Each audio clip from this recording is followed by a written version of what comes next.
I pledge allegiance to the flag of the United States of America and to the republic for which it stands, one nation, under God, indivisible, with liberty and justice for all.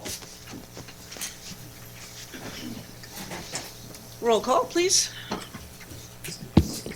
Councilmember Ariano? Yes. Councilmember Nazrati? Yes. Councilmember Larson? Yes. Councilmember Esquer? Yes. Mayor Bublak? All here.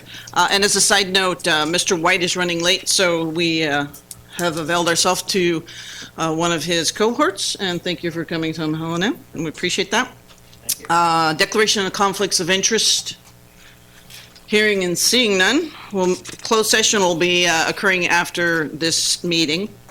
We usually start earlier, but we don't think there'll be much, so we'll get later. Approval of agenda as posted or amended. Do we have a motion? We have a motion and a second. Councilmember Ariano?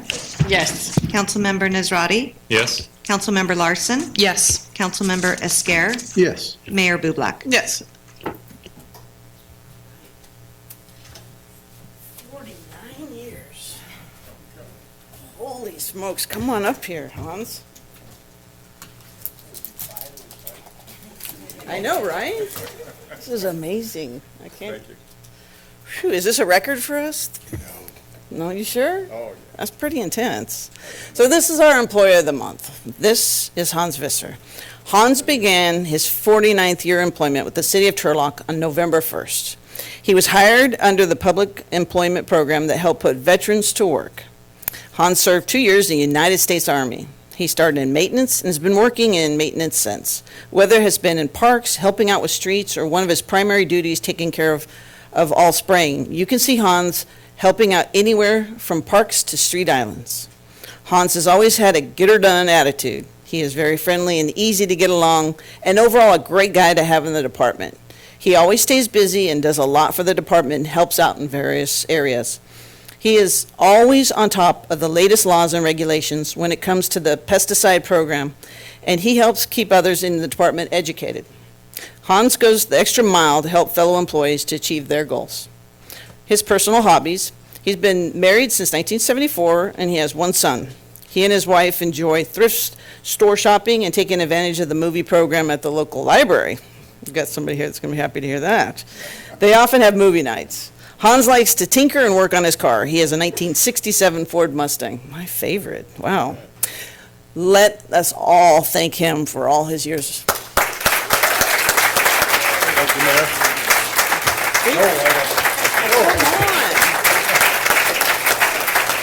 I just have a lot of fun working for the city, and it's been great.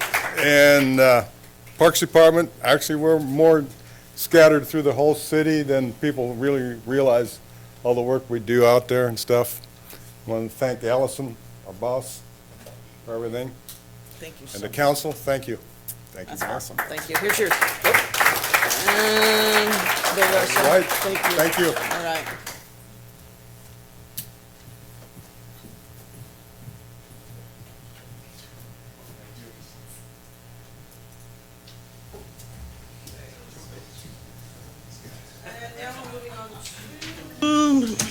Okay, we're moving on to public participation, and I have some cards here. We will start with the library since we started talking about that. Diane Bartlett. Tell us about the movies. Tell us about them. Can't I tell you about my very first car, my 67 Ford Mustang, Sport Edition. Wow. Showed Hans up. All Yes. right. So, yeah, good company, yes. Well, yes, thank you, Mayor Bublak, and good evening, City Council members and members of the community. My name's Diane Bartlett, and I'm the supervising librarian at our local Turlock Public Library. This is a very busy season for everyone, but it always is an extra special season at the library because we have family members visiting the area, and people come to the library and looking for things to do. And so we have some things to do, and let me tell you about them. Tomorrow's going to be a super busy day. Tomorrow, December 11th, it will start out at 10 o'clock with sensory play for ages 5 and under. At 1 o'clock for adults, Jim will be offering his do-it-yourself hot chocolate craft program where you'll create your own mug of hot chocolate with a snow globe on top. And then from 3 to 4:30, independent readers up to age 12 can come and read to a dog.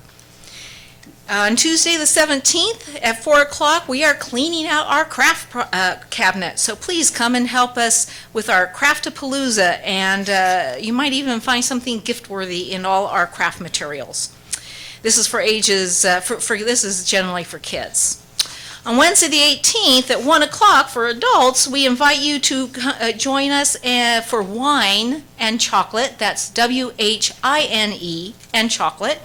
Let go of your problems and irritations of 2019 and enjoy some chocolate with us. And at 4 o'clock for teens and tweens, ages 10 to 18, I'll be celebrating the classic novel Little Women in anticipation of the upcoming movie. We'll have crafts. For example, I'll teach you how to embroider, and we'll be making mini books. We have readers' theater, games, and refreshments. We are also collecting new beanies and gloves to donate to the United Samaritan Foundation, in keeping with the book's theme of caring for others. And then Fridays and Saturday, December 27th and 28th, we'll be having a Hobbit-themed escape room. This is for ages 9 and up. The task is to find the Arkenstone before smog arrives. On Tuesday the 31st from 11 to 12 noon, we will be having New Year's Eve crafts and activities for children with a countdown and a balloon drop at noon, so not to be missed. And then for adults, just because I've been asked so many times, Escape room. on January 10th and 11th, we'll be having escape room for adults. And I know that you've all been working on your New Year's resolutions, but where are they? They're lost at the escape room. Come and find them. That's January 10th and 11th. Thank you so much. Thank you. Supervisor Chiesa?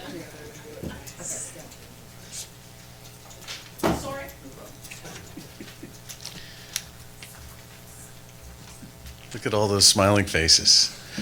It's early, right? Hello, Madam Mayor, fellow council members, city manager, Mr. Hallinan. Thank you again for having me. Vito Chiesa, Stanislaus County Supervisor. Just a couple of things I want to report on. I'm going to save the library report for another time because I'd like to bring some staff in here with me.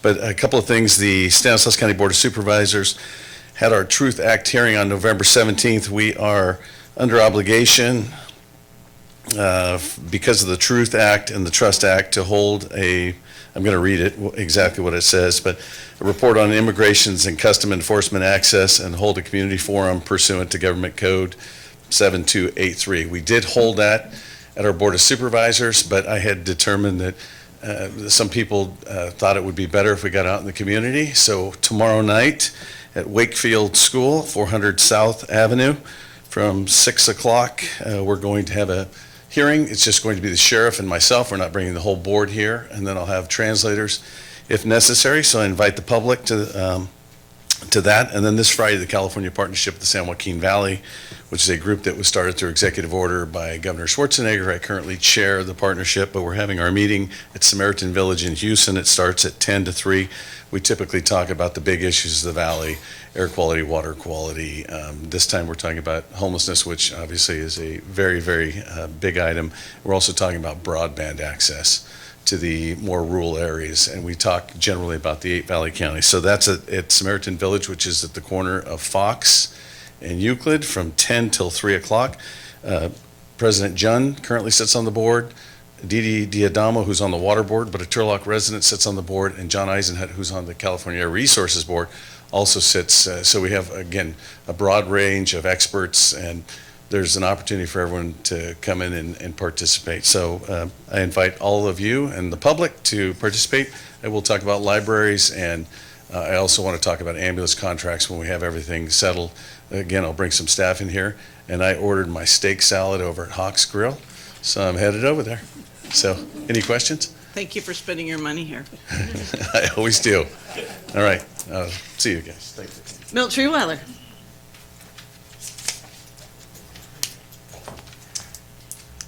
Yes, Stacy, did you get the handout out?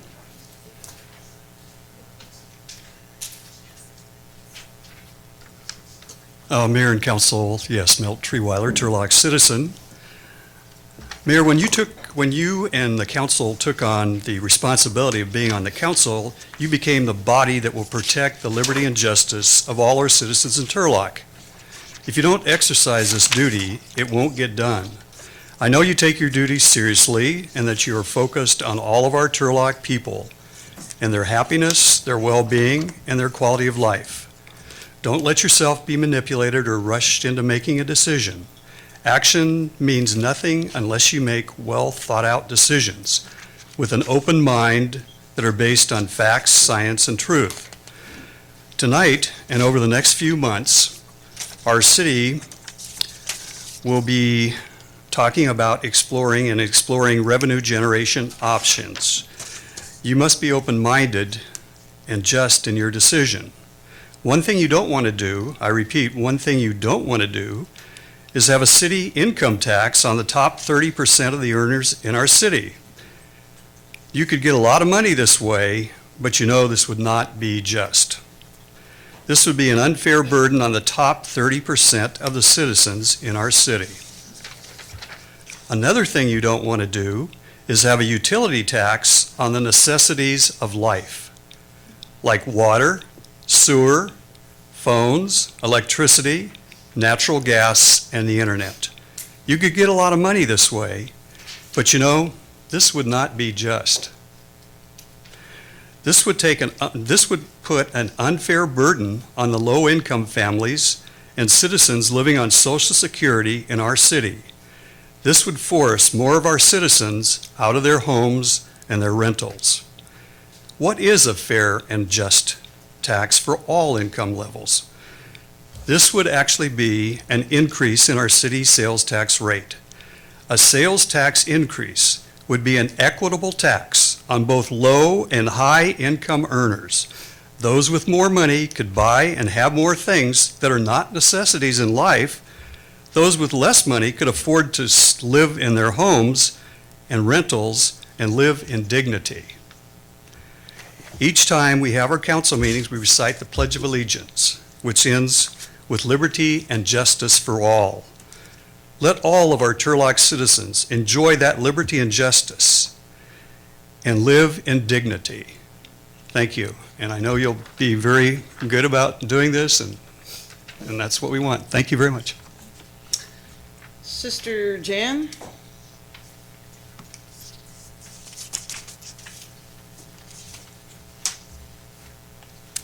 Good evening, Mayor Blue Black and members of the council. After the last meeting, I'm sure that you know that you do not have enough months in many years to promote every religion and/or people group in our community for 1 month, as was proposed for the Sikh religion. The plague of homelessness is a challenge for all our cities. I quote from the Holy Bible, Deuteronomy 15:4 and 5.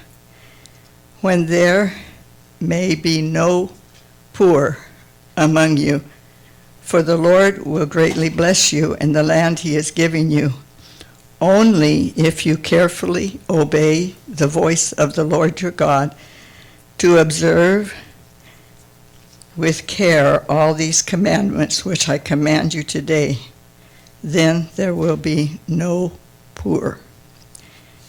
We do have poor, and the Lord also commanded that we take care of the poor, as you are trying to do, as is seen even in your agenda tonight. We do need some supernatural help for our financial condition.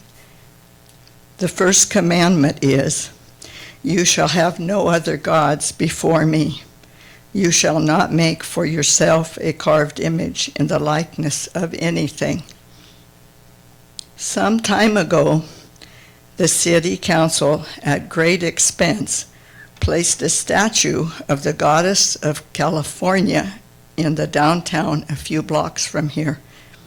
It was declared that this thing would protect us.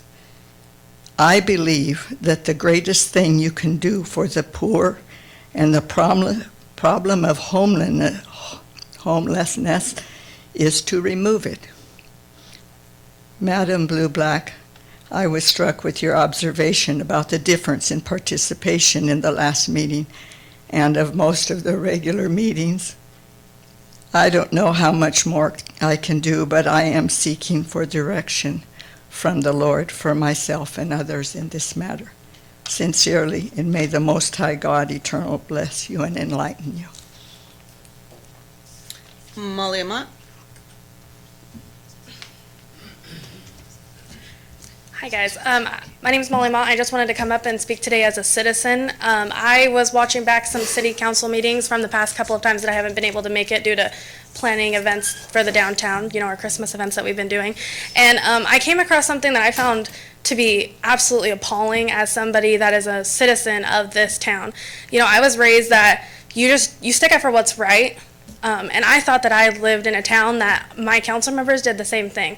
But to hear on, when you guys didn't think that anybody was listening, that you don't care about what a certain person of the community says or does, I feel like Michael Cook was trying to say that, hey, let's take this into consideration, that we should do this the right way and not green shade it. Let's do this way. And it's like, it was brought up that DJ had brought it up, that we want to be more transparent. Well, we don't care what DJ has to say. That hurts a little bit because, it's not just DJ. DJ is advocating for the entire community about transparency. So, and I'm standing up here in front of you guys today having my name smeared through the mud saying that I stole something out of a council member's purse when I tried to get out information about the tent city. And now after telling people about the security officer that was down here, I've had my name smeared again by another council member. So you guys want to encourage people to get up and talk to you and help you through all of these issues. I would encourage you to work better and be better with those people that want to help, because I promise you that myself, and I can speak for DJ as well, that we just want to help the community of Turlock. So it was a little bit appalling for me to hear that on the city council mic the other night on the December 3rd meeting. So I just wanted to get up and say something because I just think that that is ridiculous at this point. But thank you. And just as a note, I did hear it, and when somebody asked me to listen to it, and I'll take full responsibility for not stopping a conversation, whether it's public or not public or perceived. We do have code of conduct that we're supposed to all acknowledge and watch over each other, and then, we're supposed to be the leaders of this group. So I would ask Mr. Cook if you'll talk with our city attorney and make sure that we're all up to date on the 12th or the January meeting, that everyone has signed saying that they understand our code of conduct completely. And we'll move on from there. Ed Friedberg? Did I say it right? I didn't. Good evening, Madam Mayor and Council. My name is Edward Friedberg, a longtime resident here in Turlock. I've met with a few of you before, one-on-one. I'm kind of right now echoing the sentiments of an earlier speaker who spoke about the way we can increase revenues for the city. I have an area of concern that I want to share with you. The option for increases to property tax should be very carefully reviewed. Property tax. And I'm talking about business taxes and homeowner taxes, okay? Homeowners and businesses alike should be, I think, a last resort. We're the bread and butter. We're the go-to sources, it seems, too often. Many people come through Turlock for goods and services. They benefit from our facilities, from the hub over here, our Monte Vista Crossing, and elsewhere. And I think, in my opinion, they need to pay their fair share. And the only way that I can see how you might accomplish that is through a use tax or an increase in sales tax, general sales tax increase. As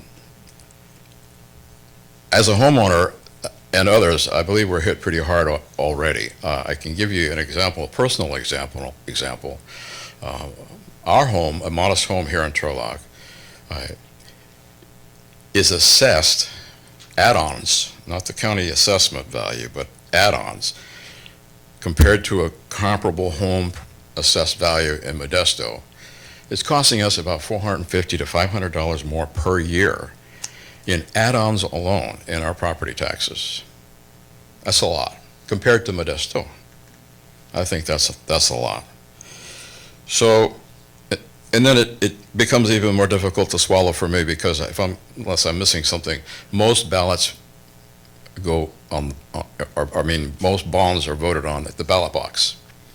Many of the people who vote, folks, are not homeowners. They are not property owners. The buck stops with the property owner and the business owner. And I ask you to consider that very well as you go. Thank you. Thank you. I have no other specific to just public participation. I do have some for items that are on later on the agenda. Is there anyone else wishing to speak just in miscellaneous items not on the agenda? Is that where I'd be? Let me see what I got you. I got you with 7D, but if you have something else also, go ahead. Mr. Boucher? Thank you. Thank you, guys. This is probably not something to bring before you, but I have struggled with this issue actually since 1982. But I'll move forward to 2012, when I moved my business from the Save Mart Center over to the Rayleigh Center.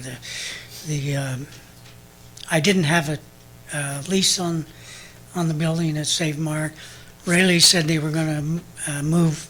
Martin Eisenout wanted to know if I'd go in. I did. And it was a quick move. We have a very good alterations, and I wanted to put in a changing room, which I did. My brother-in-law, who's a director of public works, retired, and a building inspector, helped me build it. We built it for $300. Well, the building department found out about it and said I was illegal, which I guess I was, and they wanted $800 for a permit. And I paid $300 to build it. And I frankly kind of blew a cork. I decided, yeah, I got to do this because my building doesn't have heat. It's very cold in there because we open at 7 in the morning. So I decided I'd just pay the $800 and let's get on with it. So I came in to get the permit. She said, I can't give it to you because either the property owner has to okay it or you have to get a general contractor to okay it. Well, I looked for months for a general contractor that would come in and okay these 3 walls. I couldn't find one. And then finally they threatened me with a fine of $100 a day because I didn't have a permit. So I tore the building down. And in that process, they came in and they saw my conveyors, which there's at least one in every dry cleaner in the world, right? It needed to be bolted down. So again, I had a heck of a time. I finally found one out of Merced. Last July, he sent in the request for the permit. 3 or 4 days ago, we got the permit. The price for that permit is $1,446, plus we paid $200 in advance to have it entered, to apply for it. I hope I can get a meeting with Mr. Cook. I've tried, and that hasn't worked. Because I don't really want to do this here because I don't expect you. Thank you. Thank you. All right, anyone else wishing to speak in just public item, not something on the agenda? Okay, I will close the public hearing. We'll bring this back to motion waiving readings of all ordinances on the agenda except by title. We have a motion. And a second. Councilmember Ariano, Yes. Councilmember Nazrati, Yes. Councilmember Larson, Yes. Councilmember Esquer, Yes. Mayor Bublak. Yes, passes 5-0. Welcome, Mr. White. Consent calendar, I have a request from public to pull 6W. Are there any other items wishing to be heard? If not, is there a motion to accept all but? We have a motion and a second. Clerk, call the roll, please. Adopting the amended consent calendar, Councilmember Ariano, Yes. Councilmember Nazrati, Yes. Councilmember Larson, Yes. Councilmember Esquer, Yes. Mayor Bublak. Yes, And they pass, all but 6W, which is going to be pulled separately now. Since it's a citizen's request, Mr. Mowry, if you want to come up and just kind of give us a kind of a understanding of the questions you have, sir? Yes. If you don't mind, my name's Rich Mowry. I'm an attorney and a Turlock resident. I'm here today because our city is going broke. As we careen toward bankruptcy, our police and fire have been gutted while pork is passed out to political insiders. This is not the fault of any individual here. This problem has grown because we lack adequate checks and balances for expenditures. There's no one to protect the taxpayer from waste or abuse. Against this backdrop of murky expenditures, Agenda Item 7B raises the limit for the city manager to enter into contracts without city council approval from Mr. Mowry, $25,000 to $100,000. Just real quick, we're going to just cover 6W if you could. Well, they're interrelated. I appreciate that, Mr. White. 6W's foundational. It's agendized, he needs to speak directly to this one. Okay, can you just keep it to 6W and then come back for 7B? Well, the next question is just about 6W. Why is this important? I invite your attention to item 6W, a $45,000 consulting contract for Stephanie Jansen. With a $100,000 limit, any city manager could hire Ms. Jansen for $45K, and we would never know about it. What do we get for 45 grand? Strategic communications consulting for a few months. What is that? The agenda packet is missing the exhibits that outline her duties, but her proposal offers some $45,000 clues. Jansen will, quote, provide recommendations for execution to address internal communication strategies, end quote, until February. What is that? Well, it includes agenda and facilitation of the city council retreat, talking points for city council on ballot measures, speech writing, media pitching, and press releases. Don't we already have a communication expert speech writer already on the city council? And the kicker is that on its face, Jansen only pitched these services for $25K back on November 22nd, which is coincidentally the current limit for the city manager. Now it's $45K. Give any city manager authority, can quickly grow to $100K without city council oversight or approval. Elsewhere, we also have a $40,000 consulting contract for polling residents on how they feel about raising taxes, 4 separate materials testing contracts instead of 1, totaling up to $2.4 million because, quote, a single firm may experience high workloads, end quote. And $585,000 in HEAP funds that cannot be used for police and fire, but will be given in block grants to 2 private entities, We Care and Turlock Gospel Mission.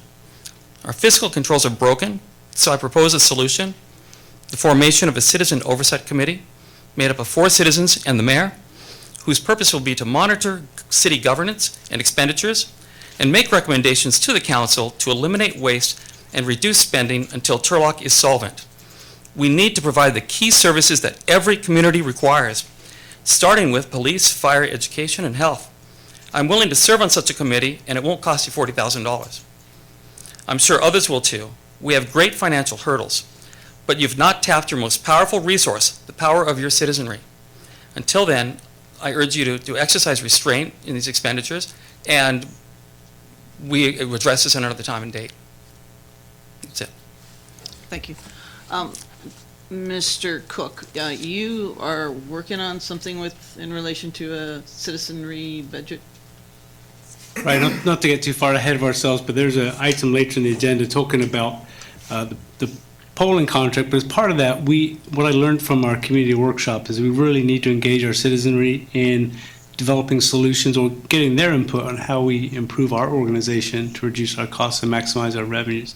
So we'll be working with the mayor and the council and looking forward to putting a commission together as an advisory group as we put next year's budget together, and potentially if the council does want to pursue a ballot measure to work on that too. And So- you'll have Mr. Mowry's information soon. Absolutely. Okay, Thank you. appreciate that. Okay, so 6W, does anyone up here need anybody to speak to it, or anybody? I'm sorry, let's just go ahead and finish this out, open it to public. Anybody else wishing to speak in regard to the communications advisory? I will close the public hearing, bring it back. What is the will of you? I just want to speak. I mean, there was a question about there as to whether or not there's someone in the council currently focused on communications. That's not the case, and I think that's something that we as a council over the last year have recognized, that there is significant shortages related to both internal and external communications. The work that we do a lot of times is not effectively messaged to the public, and the work of working together as a unit and across departments has significant needs to improve efficiencies. This is a contract that is not getting snuck through or anything like that. It's something that we're well aware of, and already in the short time that we've been working with Stephanie Jansen's company, have seen significant improvements and some strategic recommendations for how we're going to be moving forward to both to better improve those that level of transparency and insight that the public can see. Every dollar that we're spending, we're very mindful of, and we know the financial constraints that the city has, and sometimes it's necessary to spend a little bit of money to make sure that the rest of it's done wisely. So with that, unless If I could, I just real quick, just for the public to know, it's not clear that this increase would have even required to come back to council. What Michael's probably a little bit too modest to say is we put this on, to make sure that it was agendized, staff report was done, there was transparency. Even if it's within his authority, he has the ability to put something on the agenda to make sure that it gets the conversation that needs to be and stuff like that. So, this was actually an effort to exceed, what would otherwise be required by putting things on that potentially didn't even need to be, so. Is there a motion? move to authorize. We have a motion Seconded. and a second. Clerk, call the roll, please. Councilmember Ariano? Yes. Councilmember Nazrati? Yes. Councilmember Larson? Yes. Councilmember Esquer? Yes. Mayor Bublak? Yes, it passes 5-0. Thank you. Final readings. Item A is ordinance amending the Turlock Municipal Code, Chapter 7-7 regarding street trees, Chapter 10-2 regarding trees and shrubs, Chapter 10-3 regarding recreation for general language cleanup and updates. I will open it to the public if there's any one who wishes to speak regarding this. I will close the public hearing and Mayor, can it be done all in one motion in the event that nobody wants to vote differently on any particular one? okay, for all of the 6? Yes. Okay, so for the sake of opening the public hearing, let me share the other ones, so if there's something that just catches your eye or ear. Regarding the garage sales, regarding regulation of parades and special events, regarding general language cleanup and updates related to current functions and services of the Parks, Recreation, and Public Facilities Department, amending the code regarding filming activities related to film permits and activities in the city, and regarding property removal, and finally regarding approval of contract amendments by, whoops, nope, that's all we go, just stop at the removal. Are there any of those that someone wishes to speak about? Okay, now I will close the public hearing, and is there go ahead and call the question. We don't need a motion, correct? Yeah, you need a motion. It's a final, isn't it a final? Yeah, but we still need a motion for pass. And the motion can include all the items as stated in the agenda. Move to adopt the ordinances in 7A, all at once. We have a motion A second. and a second. Clerk, call the roll. Councilmember Ariano? Yes. Councilmember Nazrati? No. Councilmember Larson? Yes. Councilmember Esquer? Yes. Mayor Bublak? Yes, it passes 4-1. They pass 4-1. Moving on to item B, amending the Turlock Municipal Code regarding approval of contract amendments by the city manager. I do have a card, and we will have Mr. Mowry.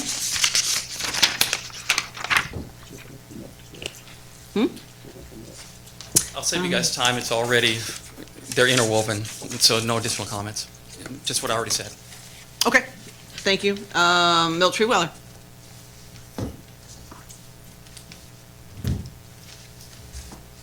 Mayor and Council, Milt Treewiler again. Stacy, did you get the handout? Handed out, it's item 7B, I've titled it.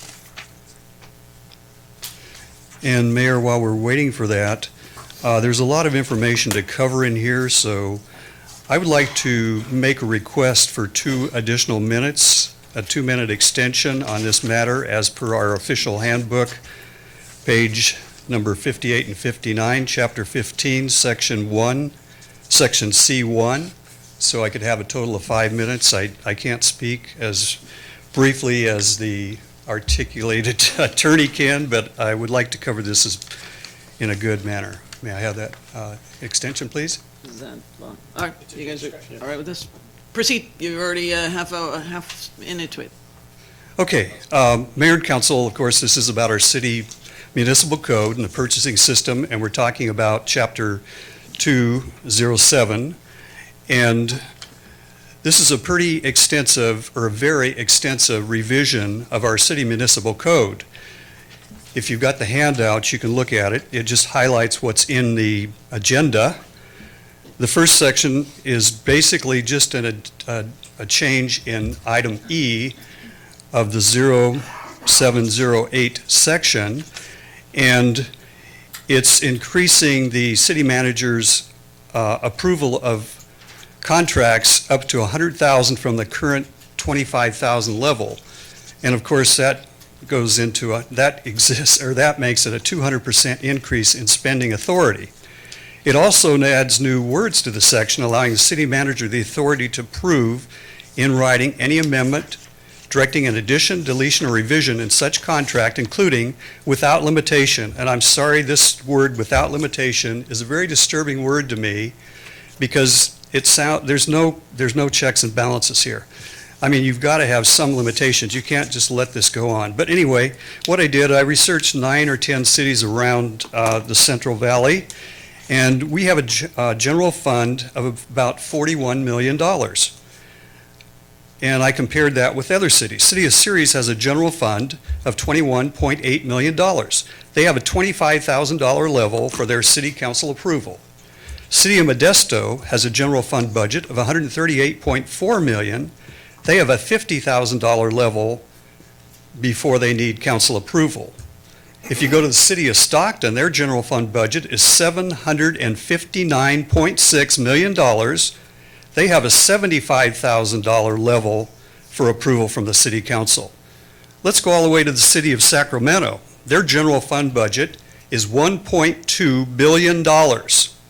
They have a $100,000 level before it has to go to city council. Okay, we're Turlock, we have a $41 million budget. Sacramento has a $1.2 billion budget.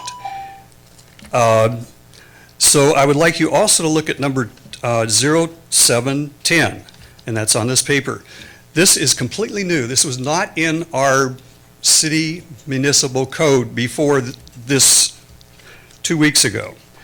Again, it has the same thing. After an effective date of any council approved, or any contract approved by the city manager for purchase of supplies, equipment, contracts for professional consultant, maintenance services, city manager and interim manager shall have the authority to approve in writing any amendment directing an addition, deletion, or revision in such contract, including without limitations.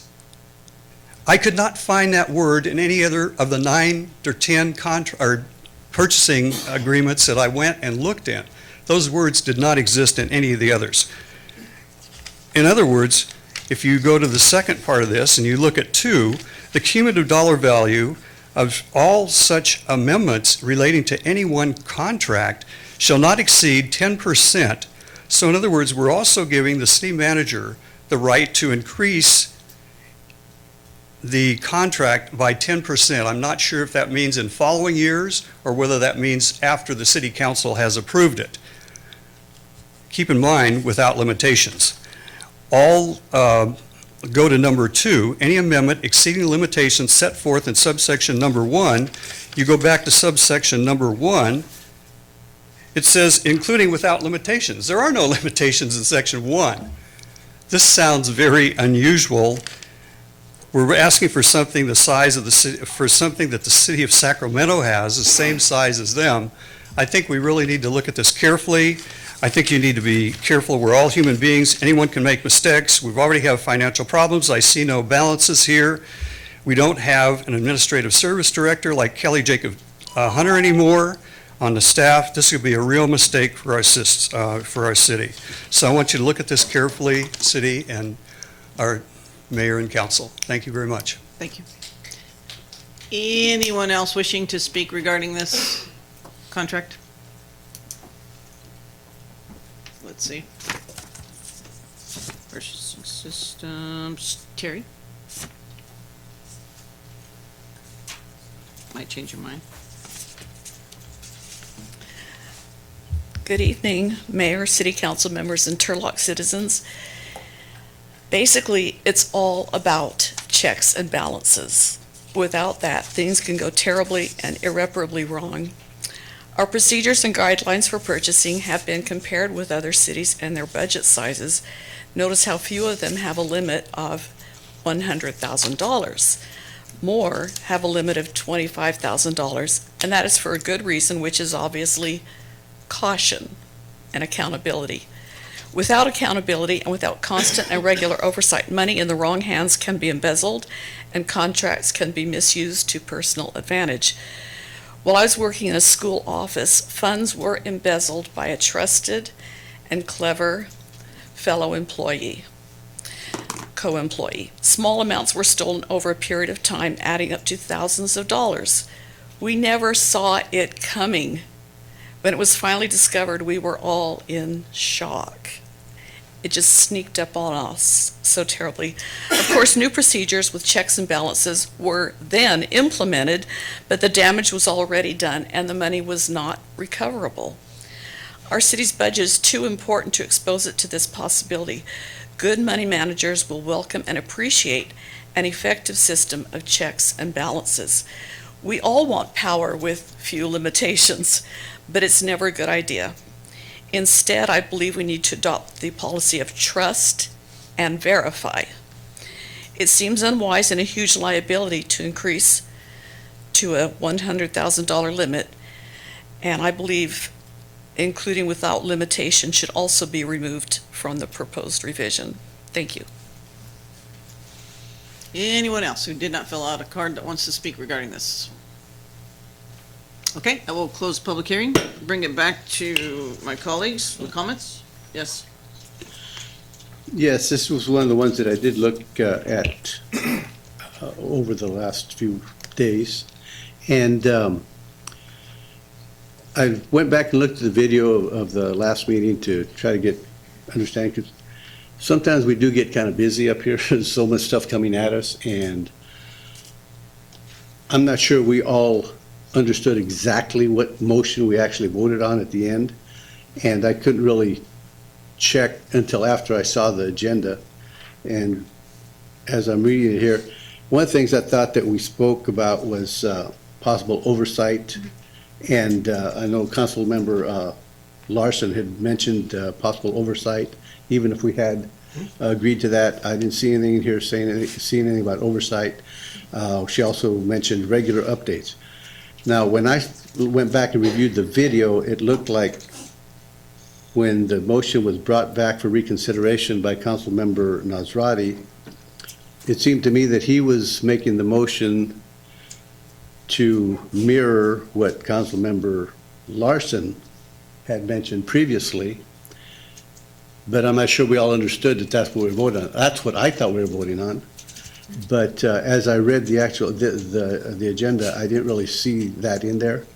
Also, Milt had mentioned the including without limitation. I remember I mentioned that.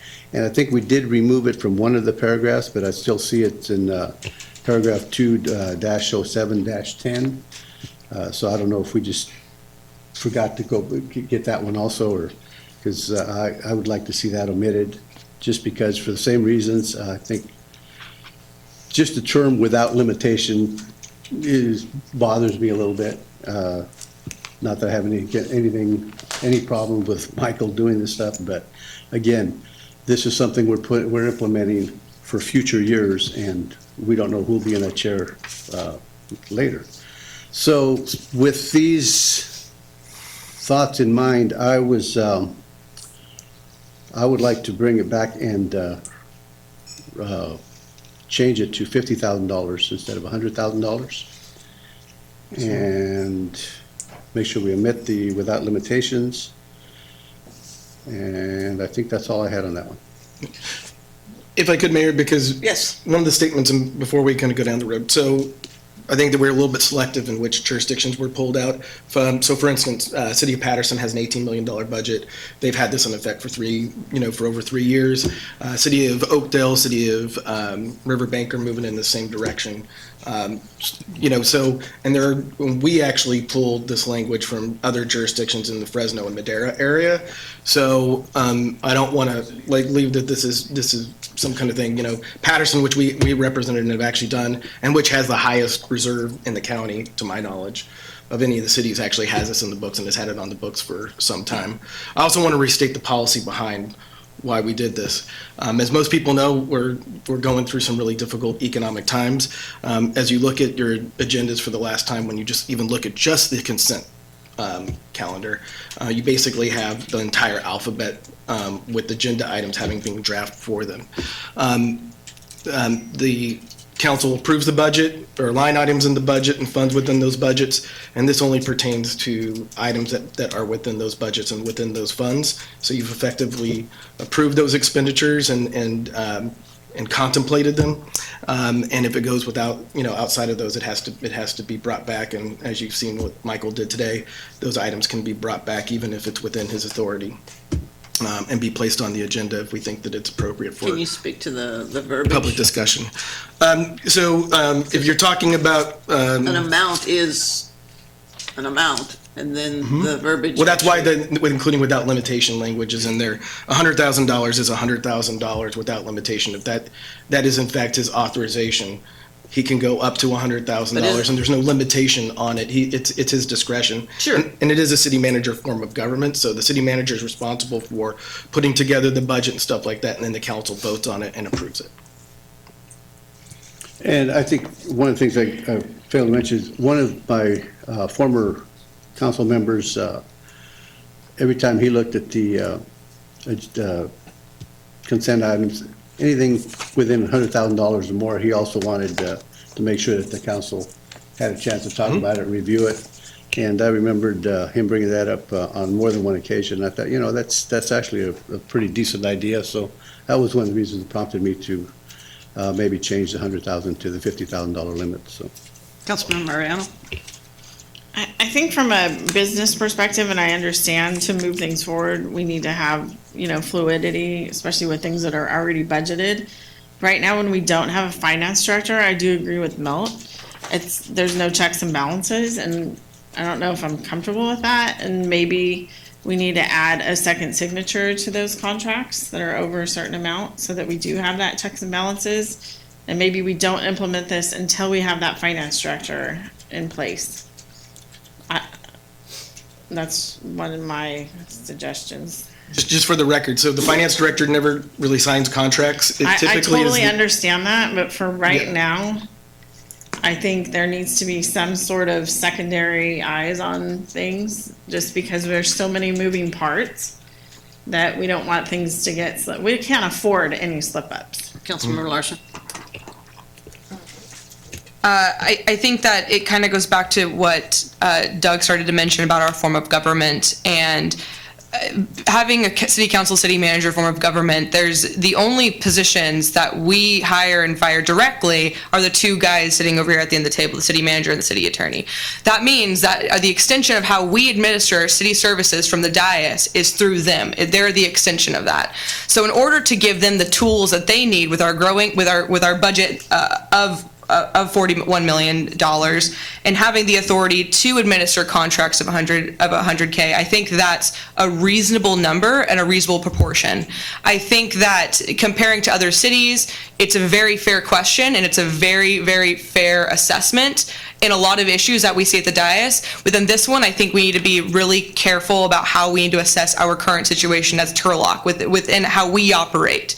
So with that being said, I think that Michael or whoever is sitting as our city manager needs to have that authority. But I think echoing Councilmember Scare's comments, the level of oversight that I would be comfortable with is having a reporting mechanism. So after these contracts that go through the city manager's office that were previously approved by the city council during our budget creation process, there are not going to be any line items, and please, our city attorney, correct me if I'm wrong, there aren't going to be any expenditures that would fall outside of any of the budgeted subjects that we talked about in our city budgeting process. It's going to be within those parameters.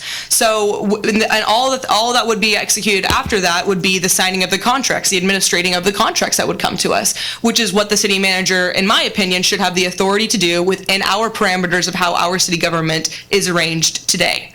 I think that the limit of $100,000 is reasonable for what we're trying to accomplish. We're trying to accomplish efficiencies. We don't want to have our really small staff at this point be hunkered down with creating a lot of agenda items. We know that is what they spend a lot of time doing. And when we say agenda items, I'm talking about the entire alphabet in the consent calendar that you saw us take a matter of seconds to approve, besides ones that could be pulled, which with a reporting mechanism, I believe that issue would be addressed. So with that being said, I believe that it's reasonable. Oh, and with to address the finance staff, how many work in finance? We have 5 accountants, correct? We have 4 accountants and a part-time director. And a part-time director. And when our finance director was here, didn't she oversee not only finance but also HR and IT? So would it be fair to assume that their daily tasks, it wasn't necessarily totally dedicated to budget oversight? I'm sure that the accountants and the finance staff really partook in that. Okay. So I'd like to share, since I've been on sitting at this dais for over 11 years now, we're in an untenable situation financially. And it wasn't even just a year ago. Mr. Lawton was our city manager, and we changed it from 20 to 25,000. So to just all of a sudden just decide, okay, this is going to be expeditious and we're going to move on. For me, yes, we hire and fire the city manager and city attorney, but we're responsible to the ratepayers and the taxpayers.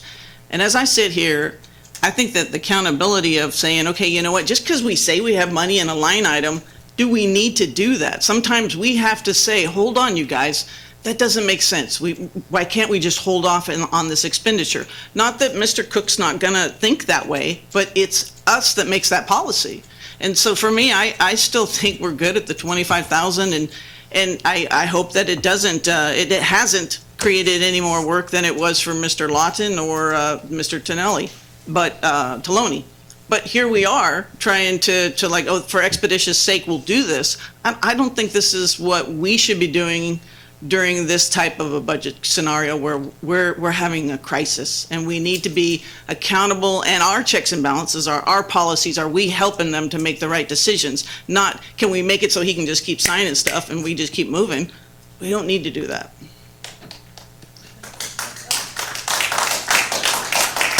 Councilmember Struck?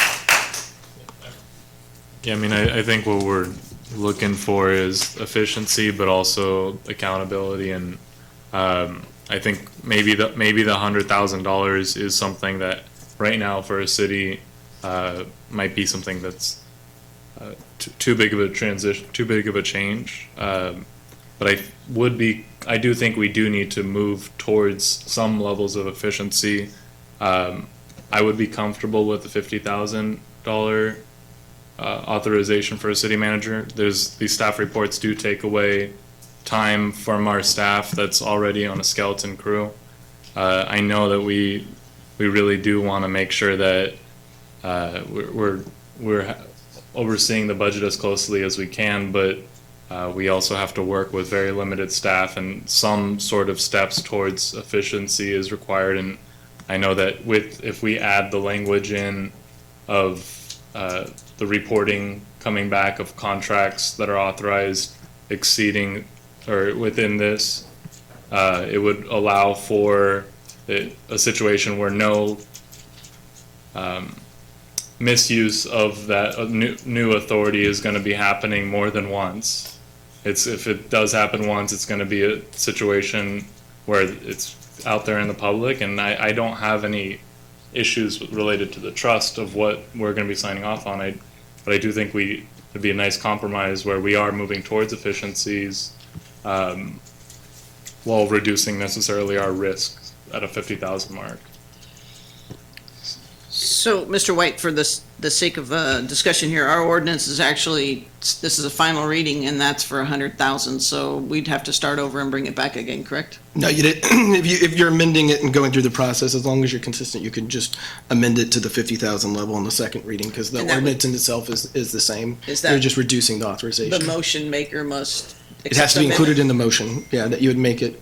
And as we're speaking about that, what we've contemplated doing is something similar to the warrant register. So any contract that's approved according to the city managers would show up kind of basically like you would see the warrant register. So you're saying that you don't have to alter the initial motion, you can start all over? Or just amend the amount. Well, you're just amending the amount. The ordinance stays the same, and you're actually reducing the impact by reducing the amount, which then doesn't mean that you need to go and start. Formality's sake, the person who made the motion initially to get it to this stage, do they have to It accept? doesn't have to be the same person. Okay, It could be any member of council on a final reading on Fair any ordinance. It's not specific to the. So we have a motion. I'm about to have a motion. Again, just the last thing I say, I know we're trying to get through the A through W consensus calendar as quick as we can, but, that's why we get the big bucks. So we need to look at it. We need to be in control of it. And so with that, I would move to amend 7B to the amount of 50,000 rather than 100,000. No limitation, you're taking that Yeah, I believe I mentioned with the omission of the including without limitation. I mean, we can do it. I mean, the purpose of it is $50,000 is $50,000. It's not, there's no limitation associated. He has the authorization to go over those. I mean, if you want to take it out, you can, but I don't think it has the meaning that Mr. Treeweiler's interpreting it to have.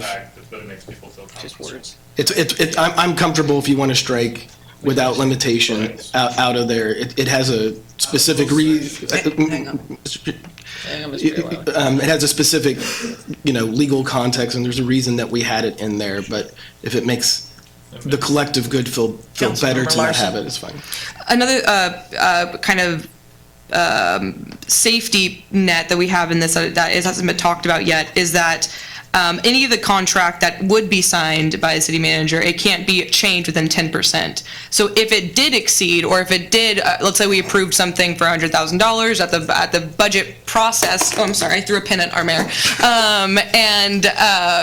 Cops. Yeah, if anything's altered within a 10% threshold, that's going to have to come back to council anyways, correct? Yeah, so let's say you have $1 million contract that's approved by council. There is a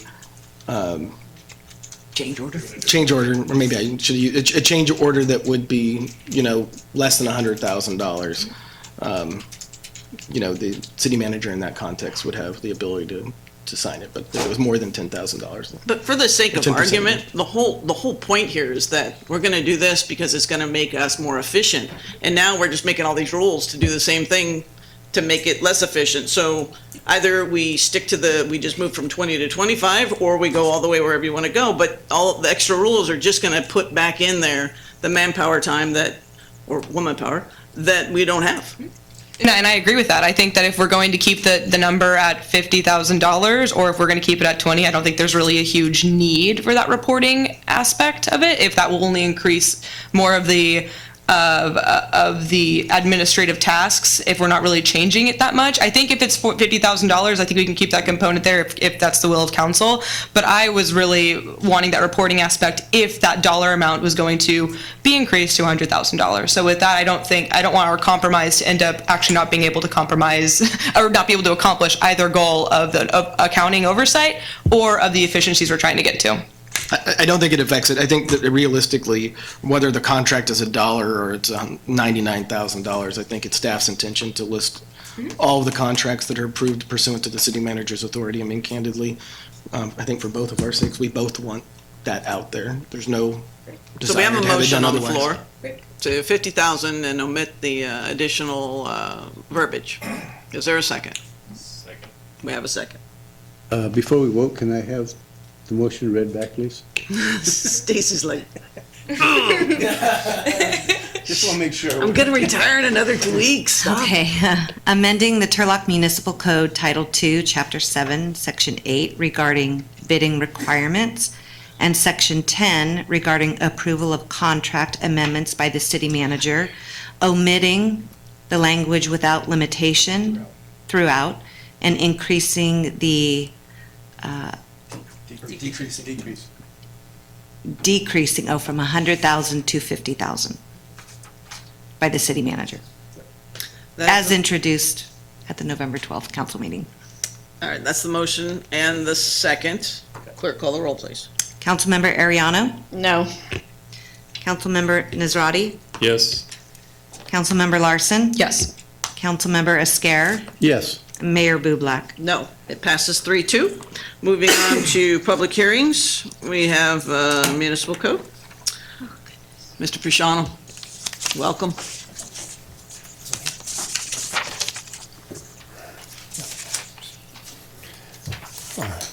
Good evening, Honorable Mayor and City Council. I'm here to talk to you about the adoption of the 2019 California Building Code. I'm trying to make myself as comfortable. I got my cup of water in case I start coughing again. So to aid you in your consideration for adopting the 2019 California Building Code, I'd like to give you a background on the building code itself, the development, the changes that we're intending on making with our possible adoption here this evening, and a brief update to the significant changes to the code that has come to us from the state of California. So starting, the building codes are a triennial process. So essentially, this is we come up here every 3 years and we talk about adopting a new building code. And so it's triennial being every 3 years. So the basic question is, where does the building code come from? It's not something we create. It's actually base documents are from for the California building codes are the International Building Code, the National Electric Code, Uniform Mechanical Code, and the Uniform Plumbing Codes. This is what they start with. From there, the state of California's Building Standards Commission conducts code development hearings. The code development hearings are actually held throughout the state of California, not just in Sacramento. So the people that attend these and comment on the codes as they're being adopted would include building officials like myself, local and state government officials like yourself, developers, contractors, builders, and other interested parties. So basically, it's not a everybody gets invited. Yeah, anybody can come and comment on the building code as it goes through the process. At this point in time, the codes have been created, and we're in the process of adopting them. So after the hearings are all completed, what is created is mandatory minimum requirements. I want to use that word a couple of times here this evening. But what occurs back in July of this year is the state of California legislatively adopted the building code for the local jurisdiction. So it actually already exists. It is adopted for the city of Turlock. So what happens now, so whether we take affirmative action this evening or not, beginning on January 1st, the California Building Code, it's called the 2019 Building Code, is going to be applicable to all occupancies throughout the city of Turlock. So that's the first point that I need to make sure that we all understand. It's happening whether we do anything here tonight or not. Now, in addition to being legislatively required to adopt the building code, there's a portion of that reason is it allows the city here this evening to make limited changes to aid our local enforcement of the building code. Now, however, any of these changes we make must be more stringent than what has been handed to us by the state of California. So, and then again, we have actual requirements as to how we can even create those more stringent details.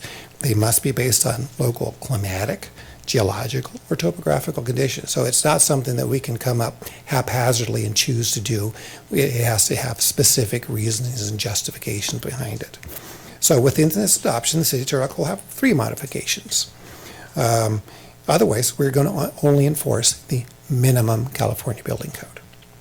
The first item, which has been a part of our municipal code, building code portion for many years, At the request of our fire department, the city has a requirement that factory-built chimneys or fireplaces be surrounded with a 1-hour fire-rated construction, which is essentially taped sheetrock. Now, the second, which was adopted in 2013, came by way of the request of the building department, myself. As you may know or understand, in 2010, the state of California began requiring fire sprinklers in all new residential construction. And with the fire sprinkler systems, the needs of the various fire sprinklers need to be tailored to each particular residence. So there's a specific design for each residence. And so with the process, a water pressure has to be determined for that particular project. Now, so what occurs is, for a fee, the city's fire department is charged with supplying this fire sprinkler design water pressure. And then this water pressure design number, as a value, is only valid for 1 year. And it only applies to that specific project. So if you have another project somewhere else in town, another water pressure has to be determined and another fee has to be paid, and it's only good for 1 year. And as municipal services can verify, and as you could probably understand, water pressure throughout the city varies based on season and time of day. Yeah, so that water pressure that's determined is truly just a photo, a small picture of what it could possibly be. And so adjacent properties could actually be designed with a different water pressure than were obtained, just because they were obtained at different times. Could be a different time of day, could be different season, whatever the reason, you end up with a different value. So if the project's not completed in that period year, a new updated water report pressure report has to be completed. So this is a process. So with all these requirements, it's possible that you get everything done and you may run out of time. So a new water pressure has to be determined, a new sprinkler design calculations have to be modified, staff has to review this. So we came up with an idea is to avoid some of these conflicts and possibly reduce costs to the developer. And by coordinating with the Municipal Services Department, came up with a water pressure of 40 psi. It's not a large number, it's not anywhere near what we can produce, but again, it fits within that reasonable value. And some people do participate in this, by taking this value. So the developer can safely use this 40 psi in their design water pressure, and they rather than allowed to pay for the various study and not have to worry about this thing expiring after a year. So it's just a choice. It's not a requirement, it's an allowance. Okay? And then the third thing that within our building code adoption is, again, now this is at the request of our Municipal Services Department, certain swimming pool filter systems are not allowed within the city of Turlock. And basically, it's called diatomaceous earth. These pool filters are not allowed within the city of Turlock. The purposes of this prohibition is that when these filters are flushed by the owners, the diatomaceous earth, which is a naturally occurring material, it's clay-like in its texture. It's a natural filtering material. It's washed into the sewer or the storm drain system, and it causes maintenance problems. So what we're trying to do here is actually protect the city from people cleaning out their waste into our system. So we're trying to prevent maintenance issues for the city of Turlock. So that's what that's about. So what's new in the California Building Code for 2019? Generally speaking, this iteration, as far as code issues are concerned, is actually relatively minor. It's kind of nice to see that the codes are starting to soften up in their growth. However, there are some changes I think is worth mentioning. The first that I want to really mention is the method for calculating occupant load in the business areas. We've all kind of seen the occupant load signs on buildings and restaurants we've been into. It's been changed from 100 to 150. It means nothing to most people here, but what it is a positive change to the developers. So this is actually a positive change to as far as the building is concerned. PV systems or solar systems for your roof, electrical producing systems, are now going to be required on all new residential developments. So that if you're going to build a new house, you're going to get solar as part of it. This is part of the California Energy Code. The state of California has a philosophy they're trying to go to what they call net zero. Essentially, you build a house, it should not use any more power than it takes in. And so that's Now, that's again only on new houses. It is not an addition to a house. If you have an addition to a house, it's not going to apply there. We're talking complete new construction. And the third one I'd kind of like to mention is there are requirements for commercial air conditioning filters are being changed. Again, now this is more for health and well-being, but however, this is going to require bigger air conditioning systems and ducts for the commercial projects. So we've given up one on the occupant loads, and the state of California has asked that the air is a little cleaner. So summarizing this, building code's adopted every 3 years. We have 3 amendments. Factory built fireplaces and chimneys to be 1 hour protected. Diatomaceous earth, or DE, are not allowed within the city of Turlock. And then we have an allowance for 40 PSI and a design pressure on individual pressure studies for fire sprinkler systems. So otherwise, the building division only enforces the minimum California building code. And that pretty much completes my discussion. Any questions for staff? For Eric? You have a question? Just to summarize, thank you so much for the presentation. I think it's really cool to be able to hear kind of why we do this every 3 years and how the state really plays a really key role in how we can develop in the city. So I just want to reiterate that we're only putting basically one additional, or three additional processes on top of what's already being mandated by the state. So we're not going far up and beyond any other requirements of the state. The sheetrock, the PSI level of 40, which is pretty. You can obtain that level throughout the day, regardless of our season changes and throughout the day, and also the filter system for if you have a pool that you're trying to clean. Yes, just these 3 modifications, two of which have been in there essentially forever. Mm-hmm. And so the third being the sprinkler system modification's been in there for about 4 or 5 years now. And that is the only changes we're making to the basic building code that comes to us from the state of California. Eric, could I just a guess about what the cost of the additional ones would be to Joe Citizen? I got a pool and now I got to change to that. How much is that going to be for? Okay, with the diatomaceous earth question, I don't really know what first of all, we just don't allow it. Okay. And that's been in the building code for many years. Typically, people go with the cartridge filters. Then the other 2? Yeah. Which would how much is that going The to be? sheetrock is going to probably cost you, $100 maybe. It's really just a couple of pieces of sheetrock and tape. It's not textured. It's not finished. It's very raw material. It is. It's not labor intensive like the finish of the sheetrock that we're looking around here. It is up and done in a short period of time. Okay. So cost wise of the 2 items that have really cost to them is relatively inexpensive. Good to hear. Any other questions? Just wanted to comment on that. From what I understand, the filtering system that we are not allowing is actually the more expensive of the 3 options. And I had a conversation, I don't know if I can ask Director Bray to we had a conversation about, that was my first question, was, well, I'm sure, is this one the least expensive, but we're making people pay more for their filtration system? We'll take this one. Yeah, it is, yeah. That's my understanding is the DE or diatomaceous earth filtering systems are the more expensive.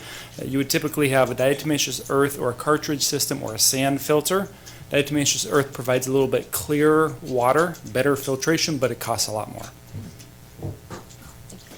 Yes. And again, just to clarify, these filters have already been not allowed in Turlock before. For some, so we're not changing anything there. Quite a long period of Right. time. This is not something new at all. Right. This is, since we're adopting the building code, we're modifying the municipal code, we have to make sure that the new building code has that added into it. So as far as the building code as it sits today and the last multiple of years, it is not being changed.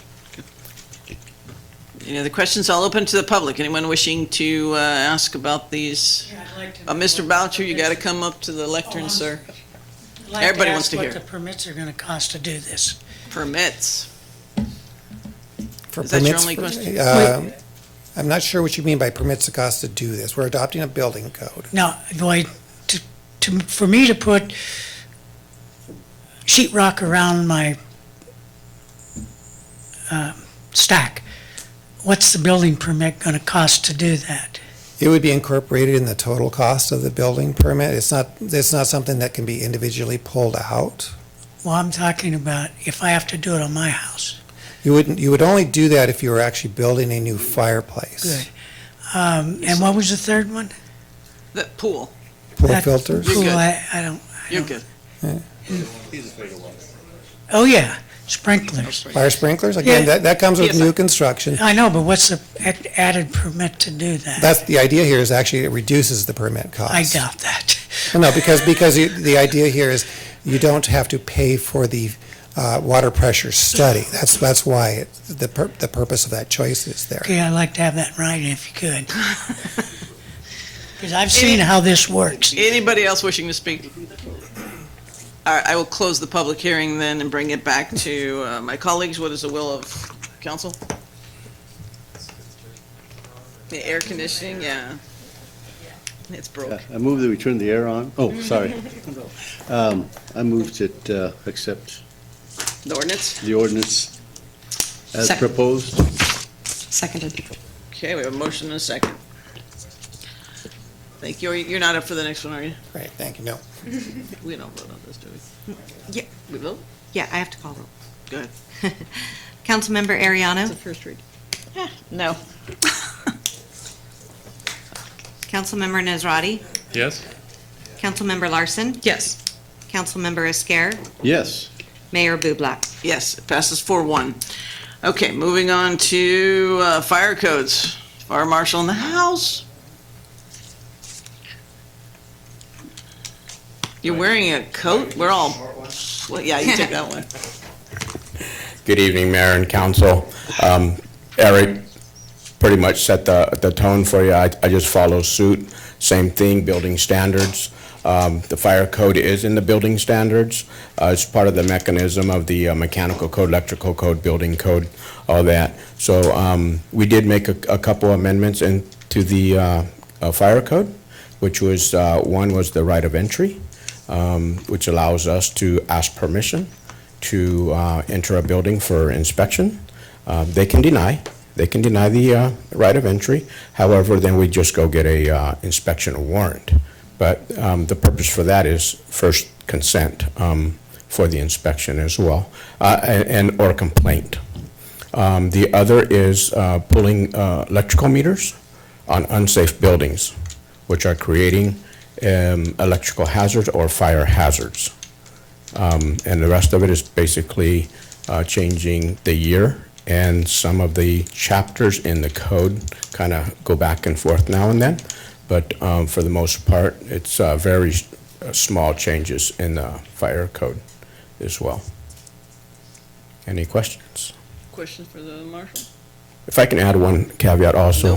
For the last 10 years, the fire prevention in the county, Stanislaus County, we meet the year the code is going to be adopted prior to, and we try to stay really, really close across the board to amending the fire code for each district or city. I'll open it to the public. Anyone wishing to speak about the fire codes? I will close the public hearing, bring it back. What is the will of council? We have a motion Seconded. and a second. Clerk, call the roll. Councilmember Ariano, No. Councilmember Nazrati, Yes? Councilmember Larson, Yes. Councilmember Esquer, Yes. Mayor Bublak. Yes, it passes 4-1. Thank you. Thank you. All right, who's next? We have a request for municipal code. Mr. Holt. Good evening, Mayor and Council. As you know, this item before you is authorizing staff to implement a quadrant-based utility service billing system and amending the Turlock Municipal Code to initiate the newly proposed billing system. California Senate Bill 998 will impact the city's existing utility billing practices, policies, and procedures by February of 2020.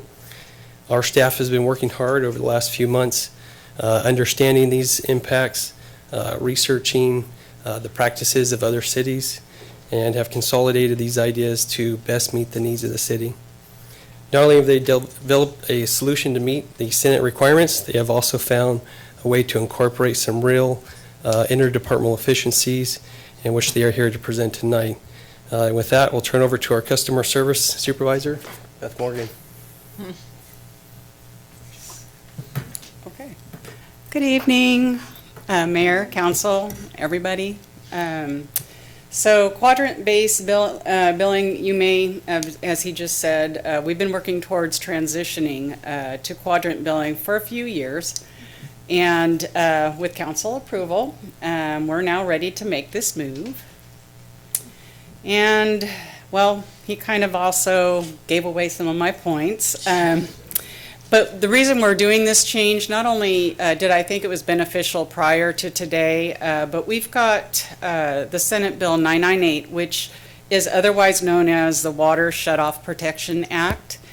And we need to comply with that. There are several areas in that Senate bill that we do need to comply to, but the ones that kind of make sense to bring up in front of council today are the ones that directly apply to the quadrant billing. So it requires that we provide for alternative billing due dates. Right now, the city currently has one due date for all 19,000 plus or minus accounts. And so we're complying with this by quadrant billing. It's also requiring that we have this written policy about our disconnection process and in many languages, not just the languages spoken here in Turlock, but the ones that are statewide mandated, which, thank goodness, Spanish is one of those, so that will be included. It prohibits the disconnection of non-payment for water services until the customer is delinquent for 60 or more days. We currently do a 30-day delinquent shutoff. We do hope that it will increase our efficiencies. So right now, with everybody do at the same time, we have huge peaks, huge valleys in between those times. This will help even that out, the long lines that you may see as you're passing through. Dealing with all the 19,000 accounts at one time, we're going to be breaking that up into bite-sized pieces, if you will. And for staff members, particularly our utility maintenance workers, 1 and 2, we use 4 of them on our shutoff day. And what this allows us to do with quadrant billing is 1 staff member weekly, and that should be our new field services technician position that we're going to be opening up. So big difference in the cost and again, bite-sized pieces with that efficiency. And the computer system will process utility billing more effectively and efficiently because 19,000 accounts, it has to go through all those gyrations. And with a smaller cycle, of course, it will go quicker. And then, so what does it look like? Currently, for the purpose of billing, the city would be broken into the quadrants, right now as represented by the red line. We're proposing that we change it. It's mainly for billing purposes, and it will help even out the load as the numbers show you here. That's based on the blue line and the red line, and it is an estimation. It may not be as close as that, but if we can get it to 5,000 and have proper routing, that would be great for us. Then this would be the proposed billing quadrant cycle. Again, I preface this with the 60 days after due date, so due date, and then a couple months later, we can shut off if they still have not paid.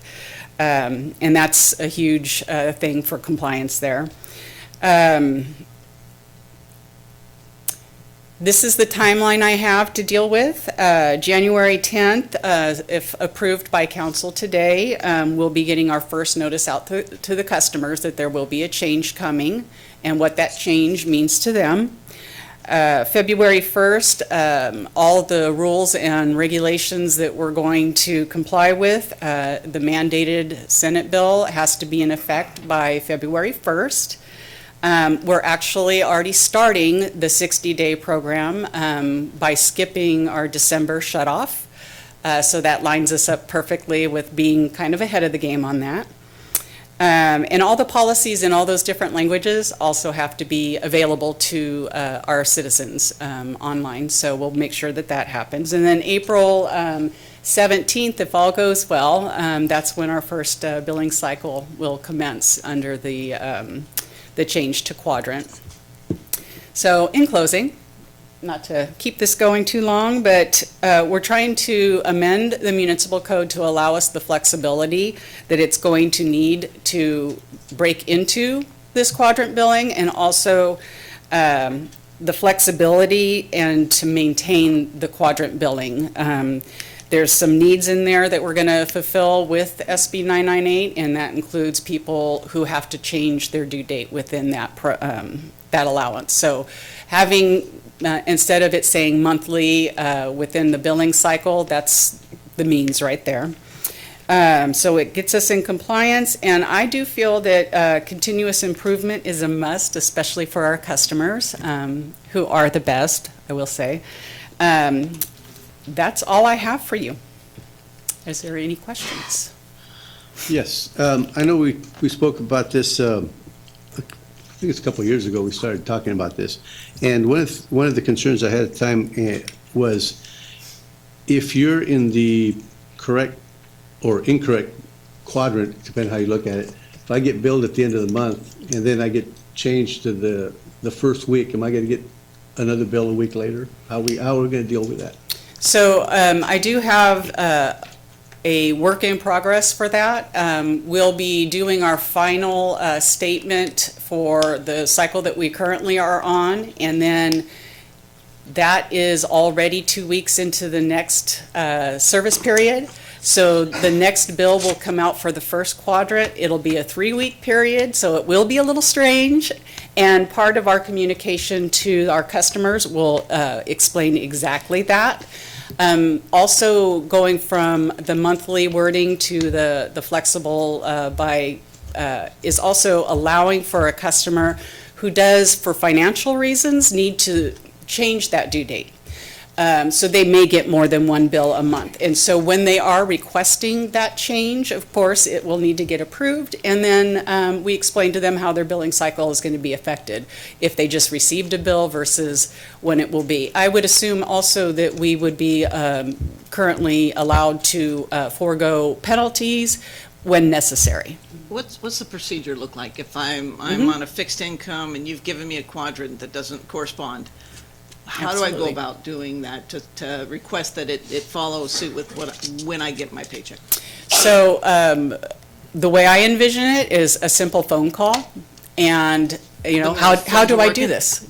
Yeah. So that's part of Senate Bill 998 is you guys are talking about being open to what's going on. That's exactly what it's making us do, although we already comply with a lot of that, and all of our policies are currently in place already. We're just having to add the wording to this one.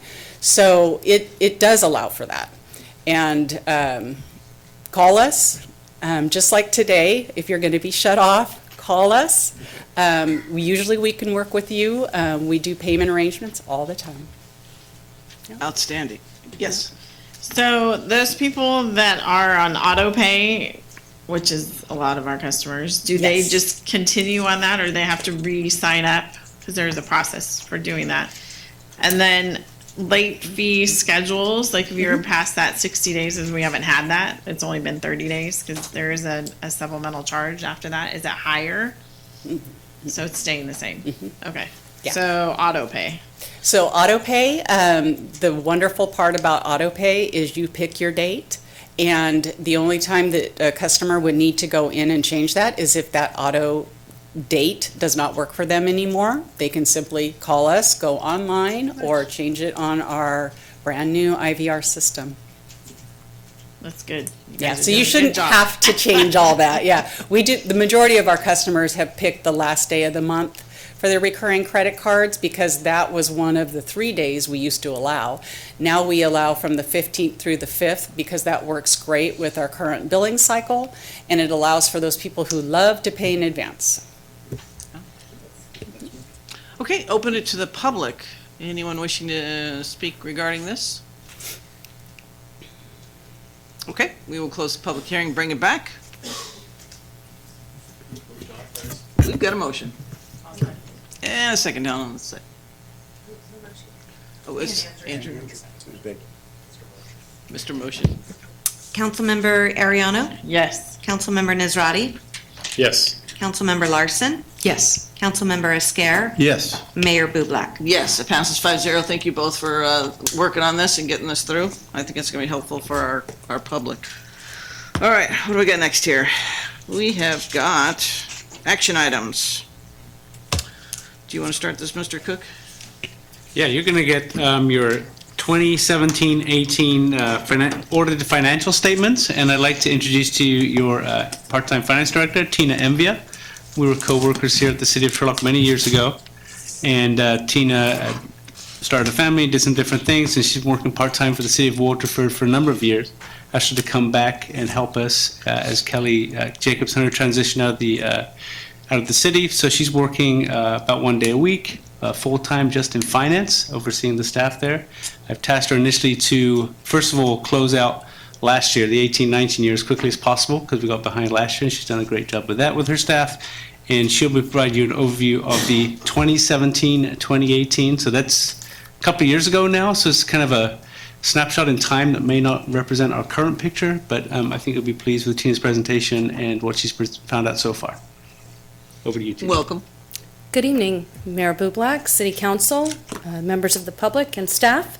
I'm happy to be here and present this. I do understand Michael's comments that it is old information, but it is very relevant, especially as we move forward. Finances build upon themselves year after year, so it's really important to know where you have been to move forward. And also the way this information is presented, it's following generally accepted accounting principles, so it's presented in the same manner year after year. So it's really one of the best documents to go to if you're trying to find out what has been going on in the city financially. So the first thing I'm going to go over just briefly is the process that is involved. The city contracts with an independent accountant, and the firm is Mays & Associates. They're out of Sacramento. They come out several times throughout the year, and they do tests of transactions. They do substantive tests of actual balances, so they confirm balances. They look at what staff is doing, how they're doing it. They actually do quite a bit of work to come to the point where they have this finished product. The end result is the audited financial statements, which are primarily our statements. They're staff's accumulation of the numbers. They're reviewed and audited by the auditors, and they provide a audit opinion, a memorandum on internal control, and then also a letter of required communications. All of those documents provide together the information that you would need to really look over the city and see how the year went financially. In their auditor's opinion, they offer an opinion on the statements. That opinion can be anything from an unqualified opinion, which means they were able to do their work, no problems, no discrepancies, nothing of any concern to them at all. They were able to confirm major balances, found no material misstatements. So that is what you would say is the best opinion that you could get. The worst would be an adverse opinion, to which they come into the city and they say, there are no records for us to audit, or the processes are so bad that we're not able to follow your transactions, etc. And from that unqualified to adverse, there's about 3 or 4 modifications of opinions that you can have. The City of Turlock obtained an unqualified opinion, which is consistent with what they have done over the years. The other 2 pieces of information that are submitted with the audit, one, the memorandum on internal control. What this does, in this part of their audit process, they go through basically on a transaction level. So they'll pull like a payroll file or a payroll pay system, and they'll just check everything. Did the person get paid the right amount? Is their personnel file current? I mean, everything. They'll do that for all of the major processes in accounting. So they'll look at receipt transactions in customer collections. They'll look at accounts payable transactions, verifying invoices, how much we pay, was the amount in the budget, everything like that. It's very common in a city, especially one of our size, that this letter of a memorandum of internal control contains some items. Oftentimes they're clerical in nature, sometimes they're process-based to where the city has done something one way and an auditor comes in and says, you know, that's really not the best way to do it, let's maybe do it this way. Or they find an oversight, oh, you didn't bill a grant in the right amount of time, you need to make that correction. So we did receive a memorandum on internal control. You always get one. We had, I think, 8 or 9 findings in that letter. That's not anything to be alarmed about per se. It's something to take into account when we look at how we do our processes and make improvements as we move forward. But the items in that letter are also categorized by how bad they are, I guess you could say. So the worst would be a material weakness, which a material weakness would lead an auditor to conclude that they cannot rely on the accounting system, and it's very likely that there would be an error, okay? And the other is just a significant deficiency, which is their terminology for just a, I don't want to use the word regular because it would discredit the value of getting that audit service, but it's more of a regular, okay, we found this thing, I think you can do it better, or we found this thing, what are you doing about it? And so those are the types of things that were in our report. And there were 9 of them. I did summarize them in a later slide, so I'll get back to that. But I just want to address those items as the documents that you'll be reviewing. And I'm assuming everybody got the financial. Yes, one of the accountants asked me if I brought them, and I said, no, I think everybody had them. So hopefully you have read them all. The report is organized in a certain fashion. Like I said before, it's the same every year. So the first thing in there is that auditor's opinion. You can flip to that and you can say, okay, what did the audit firm think of the city? So they gave us an unqualified opinion. The next section in the financial statements goes, or the next part of it goes into the actual financial statements. The first section of that is called a management discussion and analysis. This part is where the city has the opportunity to summarize what's in that financial document. It's a very useful document if you just want to read through and kind of find out the highlights of what the city did. It's about 8 pages long, okay? So it tries to summarize and recap for you where the city has been. It also provides more comparative to prior years, whereas the statements themselves are not comparative. So if you want to say, okay, well, that's what it is this year, what was it the year before, that document is going to have a little bit more of that information in it. The next part of the financial statements are the actual statements themselves. They start out with the government-wide, then they go into the actual fund statements, the notes, and the supplementary information. One thing I want to point out here is that the city has over 80 funds. So there's a lot of information, and if you look at the combined statements of the city, you're really not going to be getting that fund level detail that we're all used to when we're looking at the budget, when we're working with expenses. So I want to point that out, not that those statements aren't useful, the government-wide statements, but they accumulate data in a way that on an accountability level really isn't there. If you want to know what, say, the general fund is doing or what the water fund is doing, you need to look really to the fund statements. So those start on page 22. I like to think of those as the most useful ones because that's really how we look at the city on a day-to-day, is by that fund level structure. The government-wide statements are great when you're trying to compare maybe our city to another city of the same size, because it doesn't distinguish as much on that level of funds. So they're useful, but for a different purpose. Next, here's my summary of those items that were in our memorandum of internal control. They're quite detailed in the memorandum itself, and so I encourage you to read that. I just wanted to really highlight them here. I made a few notes to myself. So the first one is probably the one that everybody's thinking about the most. Just sitting here in the meeting, I hear a lot of talk about the finances of the city and how they're doing. So this finding addresses primarily the general fund. So again, we're talking about funds. So there's a whole array of other departments and funds that are not included in the general fund. So it's important to point that out. For cities as a whole, the general fund is where most people really look. It's the fund that provides those services that aren't provided by a user fee. So it's not your water, it's not your wastewater. We're talking police, fire, the administration of the city, accounting, parks and rec. We're talking about those services that are tax paid, tax based. So the general fund is really where everybody always focuses. So you'll find even the auditors, finance, everybody, we're always looking at that general fund because it is the most controlled as far as how you can make decisions. You don't have a lot of revenue generating potential in the general fund. So you have to always be focused on expenditures. But that sometimes makes it very difficult when you're trying to balance services, increasing services, if you don't have the ability to raise revenues. So the general fund is tricky. Let's see, a couple of the other ones up there just to point out. Let's see.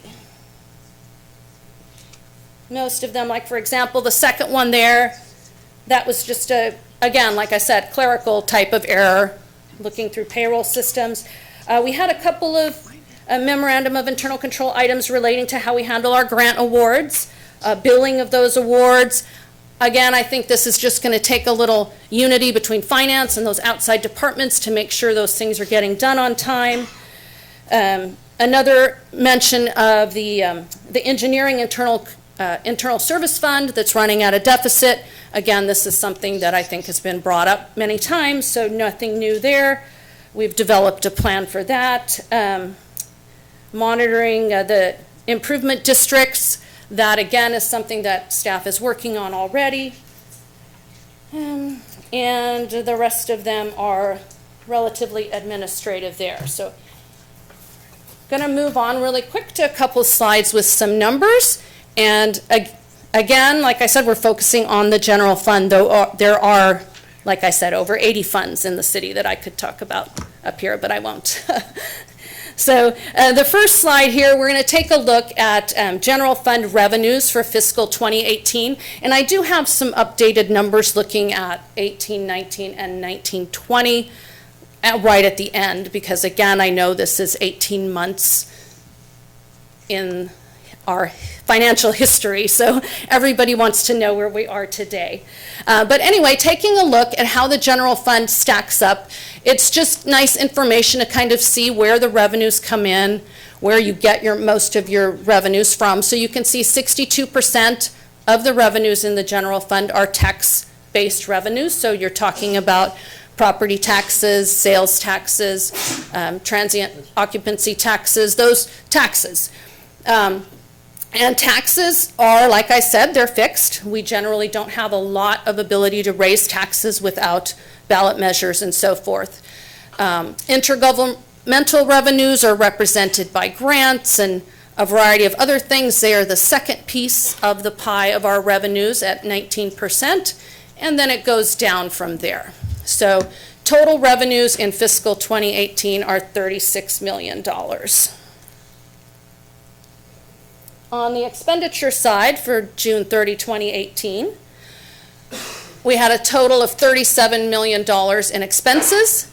You can see that general government represents about 12% of that, and public safety represents 79% of that, and going down from there, the other departments are relatively small. Parks and Recreation at 6%, community development at 3%, and public ways and transportation at 1%.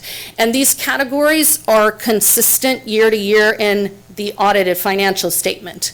If you want to know how they relay into the budget. It's basically the budget bunched together and really condensed, but there is consistent processes used, year to year to accumulate what these numbers represent.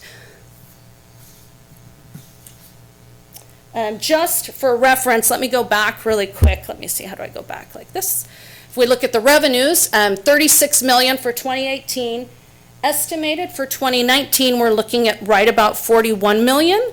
And the estimate for 2020, the current year we're in, is at 42.5 million for revenues. On the expense side, we're looking at 44 million in expenses for 2019 and 42 million in 2020. And I have some graphs that are going to show you this graphically, so it might be easier to see it in a picture form. But before we do that, just let's take a look at how the general fund balance ended for 2018. So June 30, 2017, we had a $12 million balance in the general fund. And this is in total. This isn't distinguishing yet between assigned, unassigned, and some other categories, which I'll get into on another slide. So we had revenues coming in of 36 million, expenditures of 37,552,000, for a deficit of 1.5 million for the year ended June 30, 2018. We had some other financing sources playing into that. That's down at the bottom, some transfers in and transfers out of the general fund, resulting in a net change in the fund balance of 1.2 million, a deficit, ending the year with 11,521,000 in the general fund in its entirety. And we'll talk about how that's broken up in this next slide here. You can see the total there at the bottom, the 11,521,000. Of that, there's 39,000 that is non-spendable. It's because it relates to items that have been accrued at year end, like prepaid items and so forth, that you have to have the cash available for those. The next portion of it is committed, and that's 1.7 million, and that relates to balances that were in a special public safety portion of that general fund, the tourism portion of the general fund, and also an estimate for future deficits. The assigned balance of 2.7 million, this is a balance that represents what could potentially become a liability for all of the unpaid leave that employees have on the books, representing vacation and sick leave. And it's an accounting requirement that we designate a balance equal to that number in your fund balance. So that's what that 2.7 million represents, leaving us with the unassigned balance of 6.9 million. We currently, or the city currently, has a resolution in place that was passed in 2011 that asks that the city maintain a $6.5 million reserve. So as of this point, as of June 30, 2018, the balances were in accordance with that resolution that's currently in place.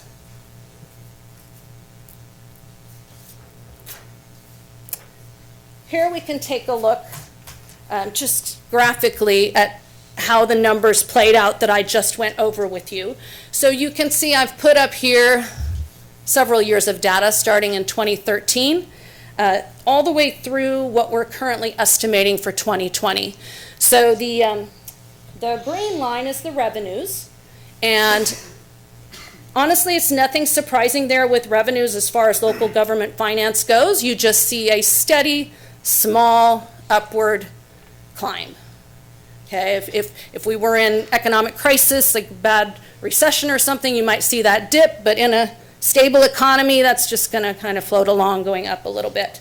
The expenditures represented by the red line, those are a function of the decisions we make on how to appropriate what resources we have. And generally, again, you're going to see them pretty much, hopefully, going along with the revenue stream. You see that slight upward tick there in 2019, which matches exactly the numbers that I was sharing with you, how it went up. And now hopefully 2020, we're going to be back down to where those revenues and those expenses are balanced out. And that is what we're projecting as of now. Down below, the yellow represents the part of the change in the fund balance, and you can see it goes along also with the dark purple line, which is the fund balance. The biggest thing there that you might wonder what happened is there in 2014, 2015, we took this big dip downwards, and then again, it was just consistent, tied pretty well with how the revenues expenses were doing. In that fiscal year in 14, 15, we did a one-time CalPERS side fund contribution of just over $5 million, and then a one-time equipment replacement catch-up contribution of about $2.4 million. Those items added together brought that dip down. But again, those were items that were approved by council at the time to make that decision to use funds for that. So after that decision was made, you can see the lines were consistently flat, but now we're kind of dealing with a little spike in expenses. So that's pretty much where we are and what we have to deal with going forward, is just to look to keep those expenses in check so that we can keep the general fund in line with what our current policy expects of us, and that's the $6.5 million in reserve. So just a quick status of 2018, 2019. We are working diligently to get that done. The finance staff is very capable. Everything is current. We're just really getting those year-end adjustments in and getting things ready for the auditors for the current year. Unfortunately, we're kind of late on the schedule. January 20th is late, but it's kind of one of those things where once you're behind, it's hard to get on that auditor schedule if you're not done yet with the year before. So hopefully we'll get this audit done within about 3 months of that January 20th date and be able to get on their calendar for next fiscal year. Try to bring these dates back a little bit so we can get this year-end accounting out in a reasonable, manner so that people are able to use it to make decisions going forward. And that wraps it up. There is a lot of information in the financial statement. I encourage anybody concerned about the city finances to use that really as their document to get information. A lot of times finance information can be muddled, and so it's important to really know what fund you're talking about, the source you're talking about, and the document that you're looking at. So, any questions? How much should we spend for the audit? The contract was $80,000, $80,420, something like that.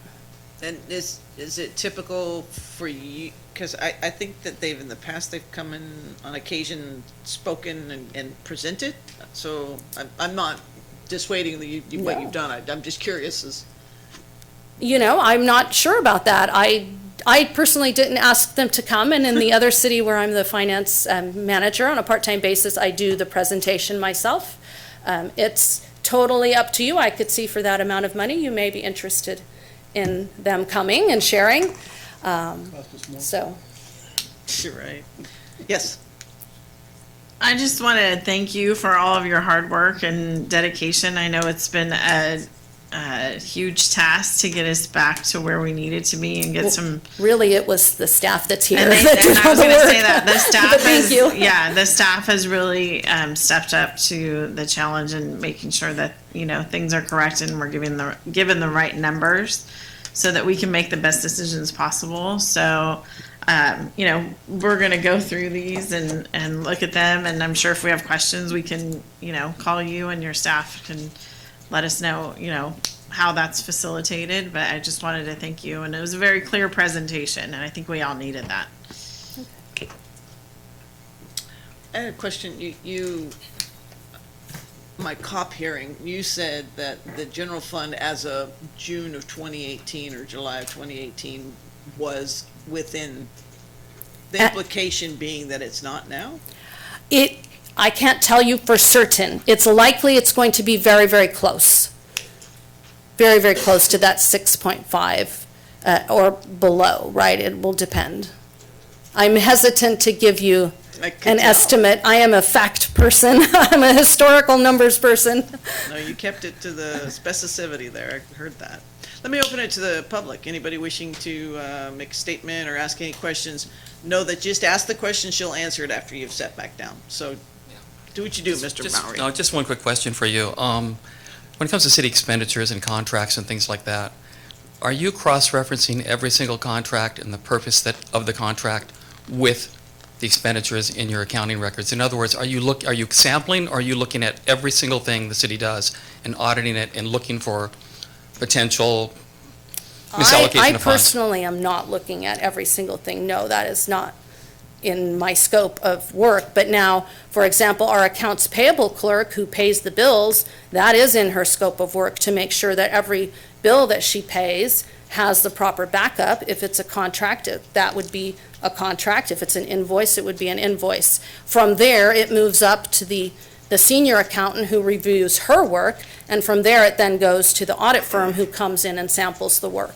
But you are the auditor. You are the only outsider that's I am not double-checking. from the outside audit firm, no, Okay. I'm sorry. That's why I was asking. Just some confusion, okay. So it was Mays and Associates did it, and that's why I was like, so, Okay, the auditor is the Yeah. outside entity. correct. Yes, and I can tell you, I have worked in public accounting as an auditor of local governments, and we sample. So we would not come in and look, as an auditor, they would not come in and look at every invoice. They'll come in, they'll develop a level of materiality, what they believe is a significant amount that could potentially lead to a misstatement, and they would use that number as their criteria on how they select and sample items Okay. during the audit process. I'm It's 100% a sampling. They do not check Okay, everything. because we moved from Diablo Grande to here. There was 400 homes in the community at the time, only 400 homes.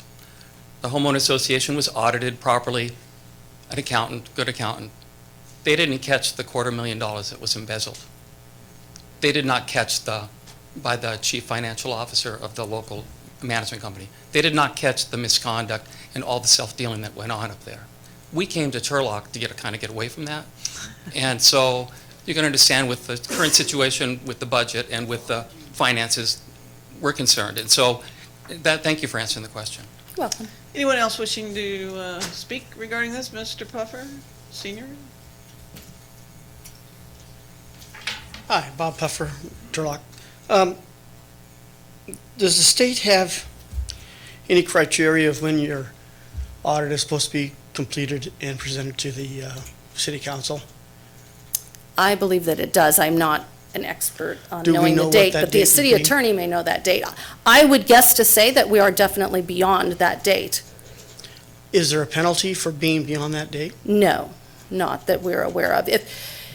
The only reports that we file, for example, with actually the state controller's office or the state controller's reports, our auditor has filed those on our behalf. We haven't. I do know you can get granted extensions if those are going to be late. Having been here for a couple of months, I'm not aware of any penalties or late report requests that we have had. If we got one, we would address it obviously right away and do what needed to be done to take care of it. Okay. Is it, are we late because of the auditor having too much work, or are we late because we don't have enough city staff to have had the books ready and closed for the auditor on time, or? It What is was a the reason? combination of Of things. both. And you've taken the steps to make sure that this doesn't happen, That is our goal, yes. and someone's contacted to make sure that the city's not liable for any penalties for being late? As far as I'm aware, we are not subject to any penalties right now. Has anybody made the call to find out? No. Could somebody make a call? Yes, and Mr. find out? Cook will look into that for us. All right, thank you very much. Okay, anybody else in the public? I will close the public hearing and bring it back. Yes, you're getting eager to speak. Yes. No, yeah, I just want, again, I also want to say thank you, Tina, for the presentation. I got to tell you, when we're going into the weekend and I look at my agenda, it's 974 pages. And then I look at the audit, and it's like 200-plus pages. Long nights, but a lot of information. Thank you for all the work that you did along with the auditors. And unless there's any other discussion, I would move to adopt the introduced motion. We have a motion. Comment? We have motion and a second. Any comment before we call the, all right? Roll call, please. Thank you, Tina. Councilmember Ariano, Yes. Councilmember Nazrati, Yes. Councilmember Larson, Yes. Councilmember Esquer, Yes. Mayor Bublak. Yes, passes 5-0. On to a request to authorize the interim city manager to enter into a professional services agreement with the City of Turlock and Grassroots Laboratory to conduct public opinion research, polling. Evening, Mayor Bublak, members of the council. As a follow-up to your last council meeting, this is a proposed agreement between the City of Turlock and Grassroots Laboratory for the purposes of opinion polling, among other things. Through opinion polling, the consultant will gauge citizens' opinions on the quality of life and standard of services in Turlock, including voter receptivity to various potential revenue measures. Conducting opinion polling does not obligate the city to placing any revenue measure on the ballot. If the council chooses to not proceed with a ballot initiative, the information gained from the polling can be used for strategic planning purposes as well as financial planning services. This is a short-term contract of about 3 months where Grassroots Lab would research the issues in Turlock and develop an opinion poll accordingly. A sub-consultant to Grassroots would perform the polling, and then Grassroots Lab would analyze the results and brief the council. The briefings will assist you in deliberating the merits and viability of any potential revenue measure. And also, as part of this, since our last meeting, I've shared the presentation I gave to you last time about the city's financial picture to 4 council district workshops, as well as a city manager's fiscal advisory committee that the previous city manager had established. And we've had great public input so far, and lots of citizens willing to get engaged in the city's fiscal challenges. Mr. Mowry is a good example tonight. And with that, I'll be happy to answer any questions. Questions, city manager? Okay, I will open it to the public. I have a card here by Terry. Are you willing to still speak? It said you might change your mind. Come on up. Give us the gist. After this, we started. 9-3. Well, like Mr. Cook, I'm visual and I love charts and graphs. And so I played with some of the figures that he's been giving out, all the information in his presentations, and I made a chart of my own. Is there any way to display this like Put an on the overhead overhead, projector? possibly? We're gonna phone a friend and see if we can do this. Yeah, I doubt it. I wasn't able to get it on flash.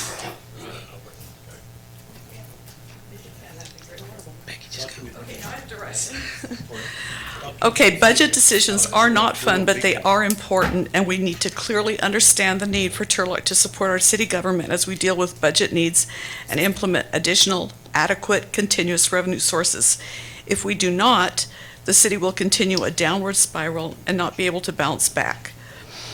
Acting Manager Mr. Cook has made our situation clear and presented comparisons with other cities in graphs, charts, and presentations. The projected need is to increase our steady annual revenue stream by approximately $6 million. Meeting this need will require passing a ballot measure on the November 2020 ballot, and even then, monies collected would not even start to become available until sometime in 2021. Until then, the fiscal year 2020 to 21 will be another slim budget year. So I created this homemade chart, I'm not an expert like Mr. Cook, to just kind of give me an idea of the comparisons of what the different options would look like and how they would rank in reaching towards our goal. The first one would be increase the TOT tax.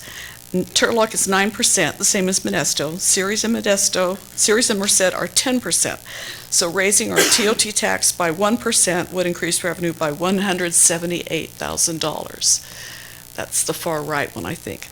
Remove the cap on business license fees would generate about $300 million, and that's the second one from the right. But the next two are the ones that are going to make the big difference. Implement a utility users tax.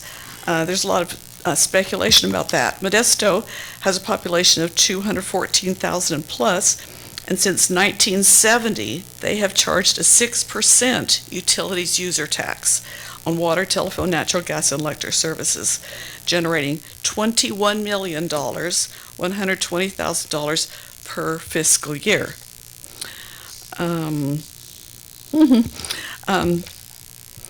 Other cities that currently have utility users taxes are Houston at 5%, Ceres at 3%, and Waterford at 6%. So other cities do this and have done it for a while, I guess. We can increase the sales tax by various amounts. There's a 1 cent possibility, 1/4 cent, 1/2 cent, 3/4 cent, 1 cent possibility. And all those could make huge differences. You can see them there. So we need to be ready to step up to the plate, tighten our belts, and support a ballot measure to help create a sustainable budget for Turlock's future. Thank you. Terry, I have a question. You have on there that the goal is 6 million. Who told you that? Where did that come from? Did I make that up? I'm asking. I thought that was, I didn't go to any of the district things, so I'm just asking the question. I don't know. Does somebody know where 6 million came from? Because I would tell you that. I made it up? That's fine. I'm just curious. I was trying to I was figure thinking that was what we had reduced the budget by, was Oh, I got you. 6 million. I got you. Okay. And so that's what we want to get it back up to, is the 6 million. Understood. That's fine. Okay, thank Anyone you. else wishing to speak? Mr. Kamara? How's it going, folks? Michael Camara with the Turlock Downtown Property Owners Association. This is in regards to the proposed 40,000 coverage costs for the polling, correct? All right. A couple different things here. According to Nino Amafar, Chief Nino Amafar, about 40,000 is roughly about 1/3 the cost of and that includes benefits of a patrolman here in Turlock. So now I understand the idea of spending money to potentially ascertain whether the community would be receptive of a tax. So my question has to do with, will this polling help you guys determine whether or not that's to be a tax that's tied specifically to funding emergency services? Now, I understand that a tax like that would be more difficult to pass because 2/3 or 66% of the public would have to agree. Now, if it's a general fund tax, I mean, it's been communicated to you guys on several occasions already that there's a lack of trust between the citizenry and the local government, right? There's a deficit of faith in select leadership. So, and I don't necessarily think that extending the credit line to the discretionary city manager's credit card and reducing transparency and public oversight would probably increase that trust, as was done tonight by select members. But I think it is important. I think it is important to discuss that. I know negotiations are happening now between different unions and the city of Turlock. And there was an email that was circulated, some of you received, and I'm hoping that you have referenced the 2005 Advisory Committee budget analysis. I've spoken to a couple of people, and this budget, this is 2005, so it could have been written 2 weeks ago because the exact same concerns are being addressed here today. It's the various town hall meetings that were conducted in the last couple of weeks was essentially to communicate to the public the need for a sales tax increase. So I understand that. That's, that was the agenda there. And immediately, public services were threatened. It was fire, and it was police. So similar to Measure F in 2004, the half-cent sales tax that did fail at that time, you had substantial public marketing happening for that pitch. You don't have anywhere near the support in the community today. So maybe you might consider saving yourself $40,000 and the taxpayers of Turlock. Anyone else in the public wishing to speak? Mr. Puffer? Hi, Bob Puffer. I attended all 4 of the meetings, And it wasn't just to try and sell a sales tax to the public. It was to try and gather information from the public as to what they wanted. And I think people who speak without having been to those meetings are kind of speaking out of turn. I'll throw in my 2 cents worth on this. I can see with due diligence, if you want to do anything, you're going to have to spend the $40,000 to get the grassroots and get some approval. It is my considered opinion, again referencing that 2005 paper, that unless the unions and the employees of Turlock negotiate a change in the health care costs and the pension costs, that there's no way that any kind of tax will pass in Turlock. People are not going to fund the employees' pension and health care costs at their own expense. It's that day's past. And so it would be nice to see some of the union leaders attend some of these meetings and talk about what they're willing to throw in to help this stuff get fixed. Thank you. Mr. Treweller.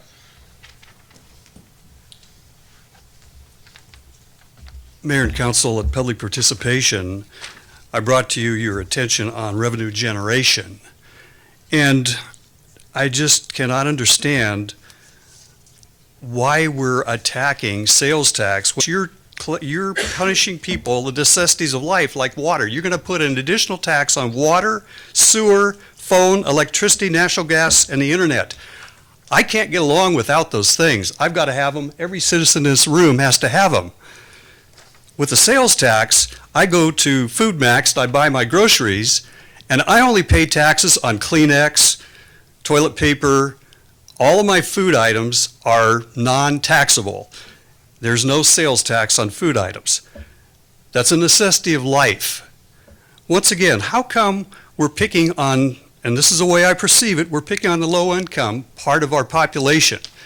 The people who are at the top can make a little bit of a sacrifice and not run people out of their homes and their apartments. And believe me, I belong to the senior center. I know that people have trouble paying a $20 senior membership fee once a year. I mean, you're going to put some of these people out of their homes. What is the reason for that when maybe the people up at the top can make a little bit of a sacrifice so that we don't have more homeless people on our streets? Sure, the city of Modesto did it.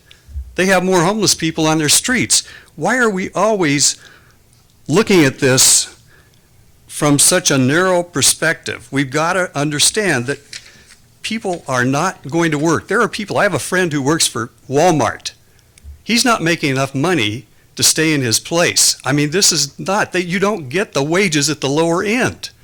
Also, there was a report out that in just a few years, we're not going to have any jobs for people who have high school graduation certificates. They're not even be good enough. You're going to have a college degree to get a job in the United States of America. I took a trip over to Europe. In Europe, they take care of their people. I don't know, I didn't find out specifically how they did it, but we've noticed that there were no homeless on the streets. Everyone on the tour said, what do you do if you're homeless? We take care of them. We went in, the tour guide said, okay, when you go to a restaurant, you don't have to give the waitress or waiter a tip. They get a decent living wage from just working in the restaurant. We've got problems here, and they're major problems. We cannot keep pushing the lower income people out of their homes. Thank you. Anyone else in public want to speak regarding this? If not, I will close the public hearing and bring it back to council for comments. I want to speak to what Mr. Treeweiler said. I don't know that there has been any sort of suggestion that any one of these taxes is being considered more than the other. If there are, as a voter myself, those options are before me.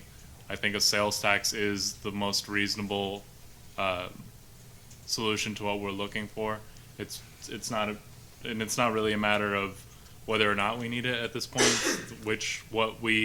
How much we want to go after.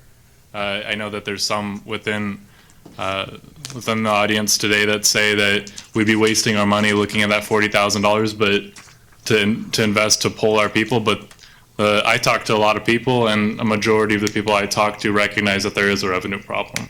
And I think we do need to understand if the sampling size that I'm getting anecdotally reflects the actual Turlock population. If it doesn't, and they're okay with the level of service that we're able to provide with the revenue stream that we have, and they are willing to accept that there is going to be continuing diminishing services, that we're not going to be able to invest in our infrastructure, into our capital infrastructure, and that's what they want, and that's what the people are speaking to us with, then it would be foolish for us to continue to go after a ballot measure. But if we can poll the people and we do everything we can to educate people of the true nature of our finances as they are right now, and they say, yes, I'm willing to support this so that we can reach staffing levels that are appropriate for a city of our size, then that's something that this council needs to be able to make those kinds of decisions. So I'd be curious to know if my colleagues are, if the answer is no, that the poll comes back and it says no, if we still continue. I think that, I know just a year ago, I spent a lot of time walking the streets talking to people, and I would tell you 60+% of the public was saying, you know, I can't afford the increase in the water rates. And now we're going to say that we're going to add something to that because taxes and it's a rate increase just the same. So I feel pretty comfortable that I already know what that poll's going to turn out to be. And the first 7 million is going to go straight to PERS anyway. So you'll have to go for a full, you know, cent. And that's let's try and be polite here. So all I'm saying is, if you're going to go with this poll, make sure you know what you're asking for, because the public out there they're hurting, and we haven't even hit the downturn of the economy. So yes, you can put any type of tax into somebody's mouth, but the point is that the rate increase at the same time is, for a lot of people on a fixed income, really horrific. Question? Yeah, I was just going to say, I also have been contacted by several people in several different areas. Nobody wants a tax, but I have a lot of people out there saying they understand that we may need to go there. We have not decided on anything at this point. That's what this grassroots is supposed to tell us. If they come back and City of Turlock says, forget it, we're not going there, I think then we go to Plan B, because I'm not going to waste my time putting it on a ballot if I know the community is already saying no. But at this point, I don't know that, because I've got just as many people telling me that they understand that we need to go there. The thing they are asking is, how are you going to spend that money? They want to know where it's going to go, how we're going to implement it if we get it. And that's what I think that we need to work on. If this grassroots poll comes back and we have enough people say, we're willing to give you a little bit more money, but you need to put it here. So we need to have the oversight in place to make sure that that increase goes to the community as best as possible. And so that's part of our job. Again, that's why we get the big bucks, to make sure that we understand what's coming at us and make sure we do it correctly. Councilmember, apparently Gil's paycheck is bigger than ours, right? Yeah. It says zero. Just being involved with polling for the last, or that side of things for the last 20 years, it's not just a poll to say, yes, I want something, or no, I don't. It's a poll to say, what community do you feel like we need to move forward with? Are we good in status quo mode, or do we need to have exemplary services like a Pleasanton or Livermore? Do we want to get to that stage in our community? That's what the poll's about. It's not about, do you want a tax or do you not want a tax? That's not a $40,000 poll. This poll is going to encompass a wide variety of questions that will give us a good plan and foundation for us to move forward with. And you know, none of us want a tax up here. That's not something I'm sure why you guys ran for government, saying, yay, I want a tax. I want to, you know, put myself out there. So I don't think that is any of our,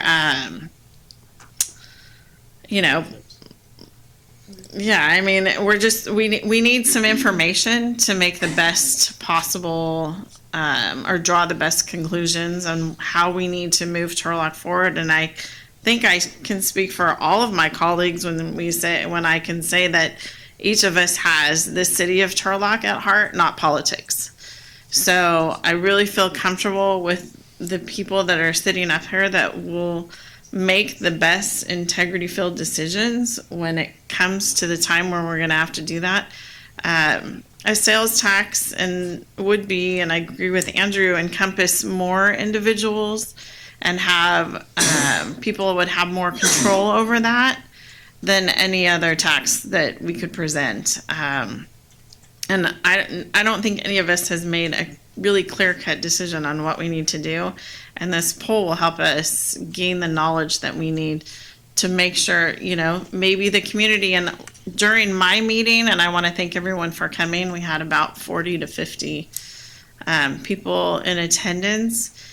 There wasn't a big sigh of relief that, oh yeah, you guys need more money, here, we're going to give it. No, we need to be responsible with the money that we have, and if it does come to fruition, we need to be responsible with that money.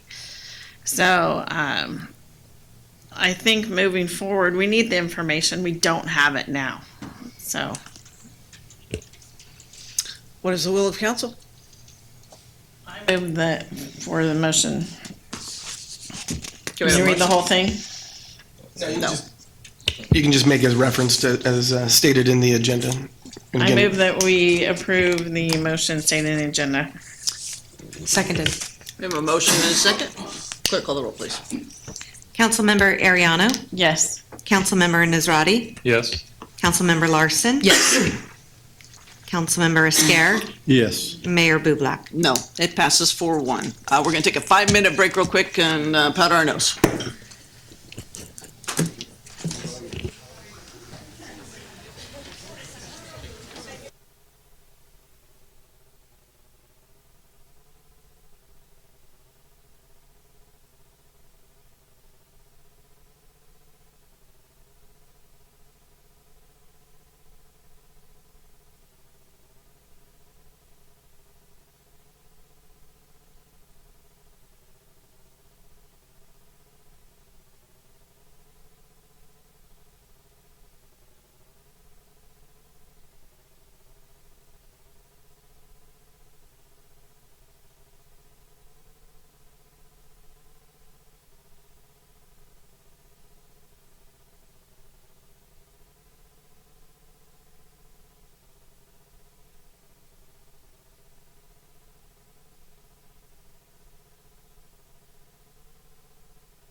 This is contributing to healthcare. All right, Mr. Bray, I think you're up.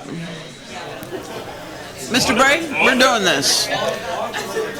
We are going to look into the revision of the 4 projects, Mr. Bray. Yes, good evening, Mayor, members of the council.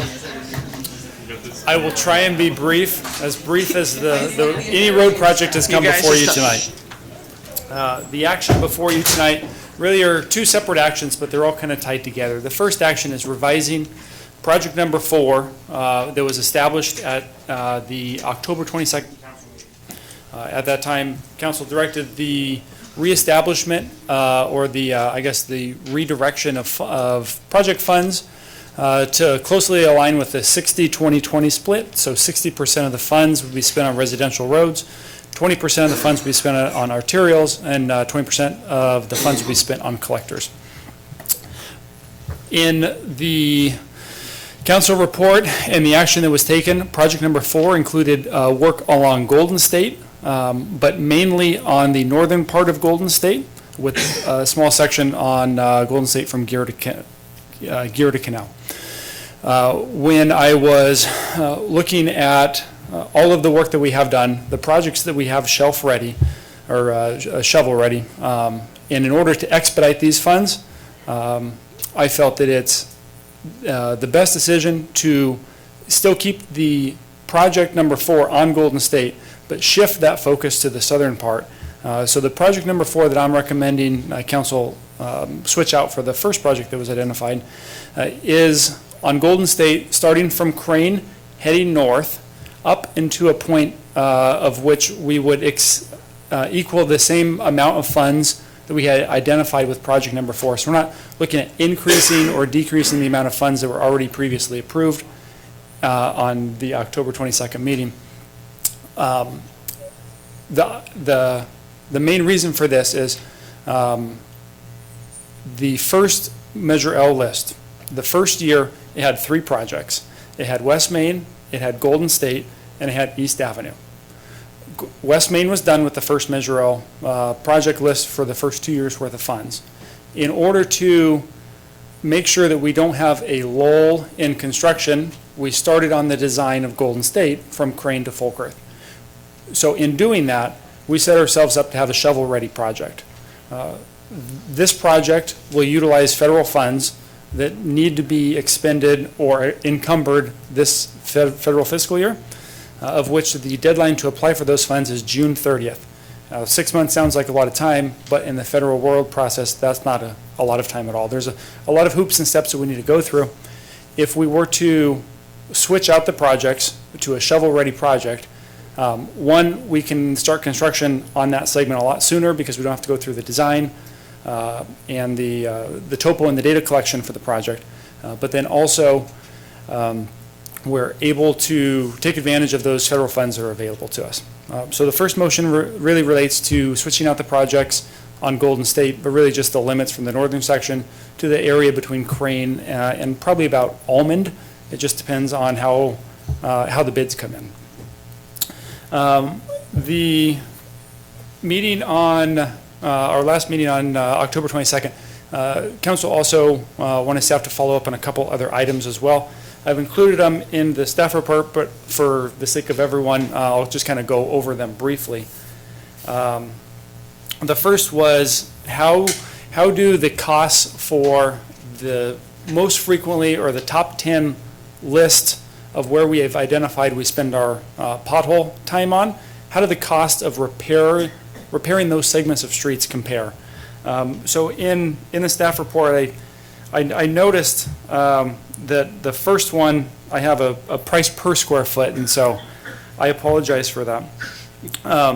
But we identified through the work with Allison's crews the top 10 streets and the corresponding segments. So if you remember at the last meeting, we had the top 20 list, but they didn't really have any segments. So we did some work to identify, okay, if we're spending most of our time on West Linwood, where specifically can we further identify what that looks like so that we can identify what would that cost of replacement be? And so I worked with Allison's crews. We identified what those limits are. And so in the staff report, You can see a majority of the top 10 pothole location street segments. Street Saver recommends to reconstruct. And so that tells me that the reason that we're out there potholing those streets and fixing the potholes is the streets have degraded to a point where it really doesn't have a useful life. They're one of the worst roads, right? And in the staff report, I correlate that to the average PCI based in Street Saver, and it correlates directly. The average PCIs range from 0, there's a couple zeros to a couple tens, up to a high of 45, which is the section of Gear from Monte Vista to Minnesota.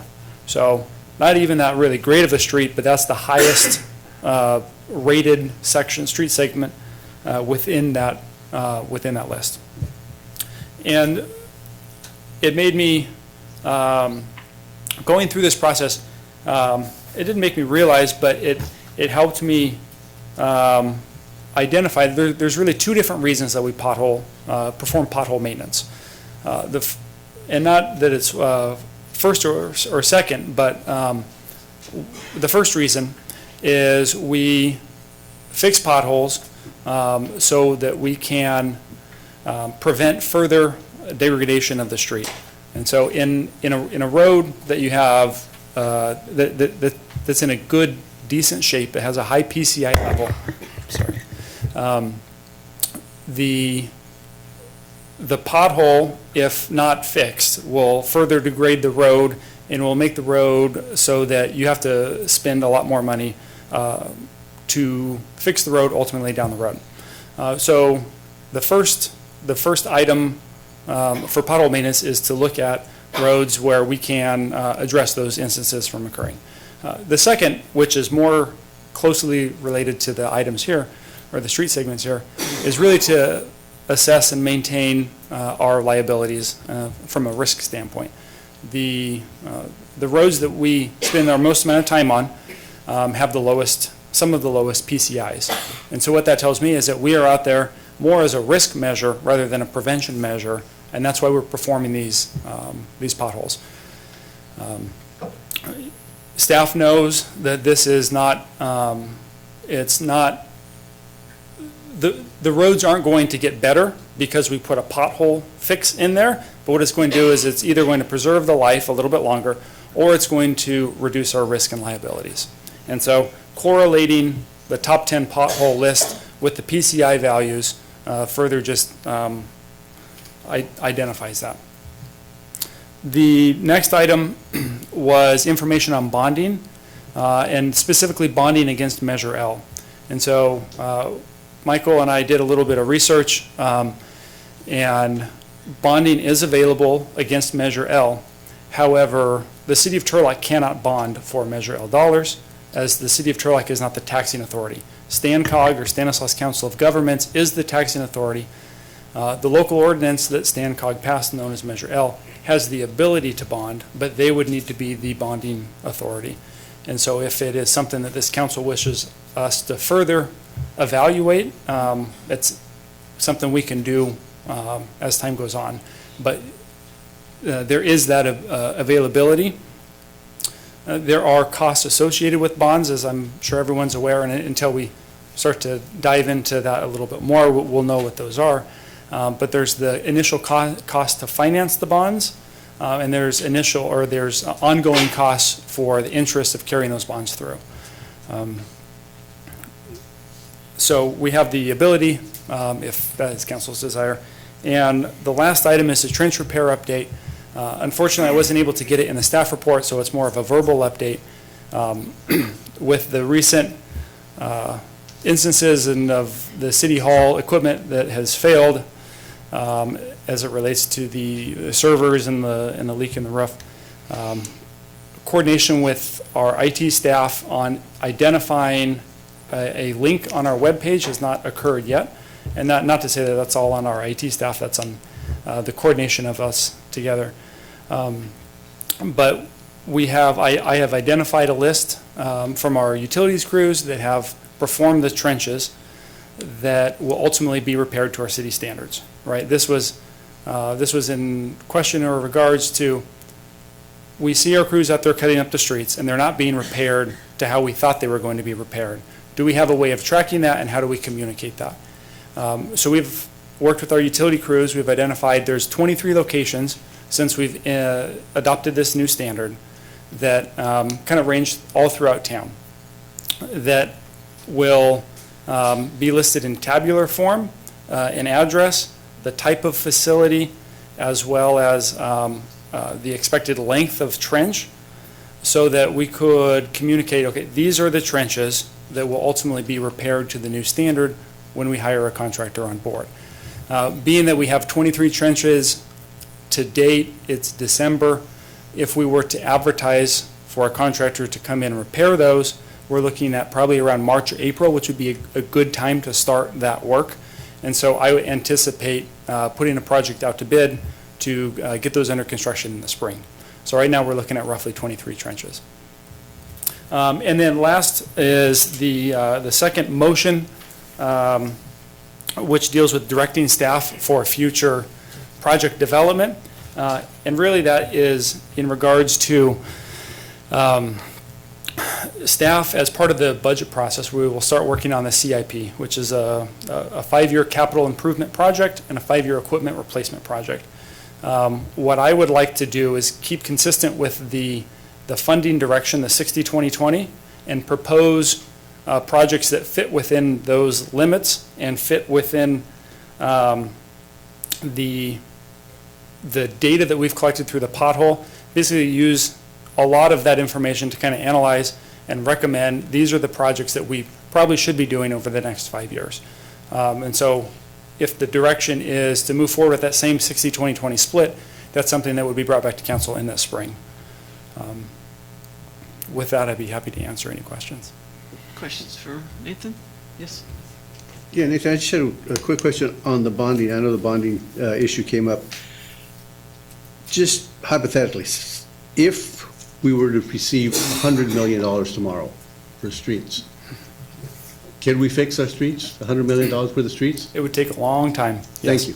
Yeah, it would take a long time to design the So it's not project. just the money, it's also having the equipment, the contractors, and everything else, right? It is, yeah. It's the time to get the projects out the door. It's the time to find the contractors to do the work, yes. So in reference to the trenching, in the last couple weeks, you've seen some utility companies out there on Gear Road just kind of throwing some asphalt down and driving their car over it. And so who's doing the checks and balances to say that's not acceptable?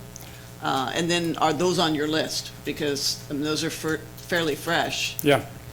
When they go and they cut into our property, we know for a fact that they're doing it, and then we go back and check and make sure that they've done it to at least a standard of something initially? Yeah, what should happen is, and most utility companies and private contractors, they're all operate under the same guidelines.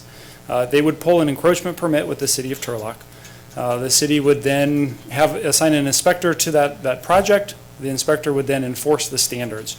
So what the standards allow is they allow the contractor to put down a temporary patch so that they don't have to mobilize every day a paving crew. Very inefficient for them, very costly. So what they do is they pave a temporary patch, and they're required to come back and pave it to our new standards, or to whatever standards that they were vested to. And so the PG&E work that I believe you're referring to, they are required to come back out, grind out an additional section of road, and come back and pave a large area. They also did some underground work over on Michael and Weatherman, Christmas Tree Lane, of which they temporarily patched. We allowed them to maintain that temporary patch for a time longer than we normally would, because we don't want to be tearing up the road during this time right now. And so it is temporary, but they will come back and fix it. And these are not identified on the list because these are an obligation and a requirement of the contractor, versus the list really is an obligation and requirement of the city, of which we don't have the resources to do on an ongoing basis. So that's why we allow them to pile up, and then we lump them together, group them, and put them out as a project.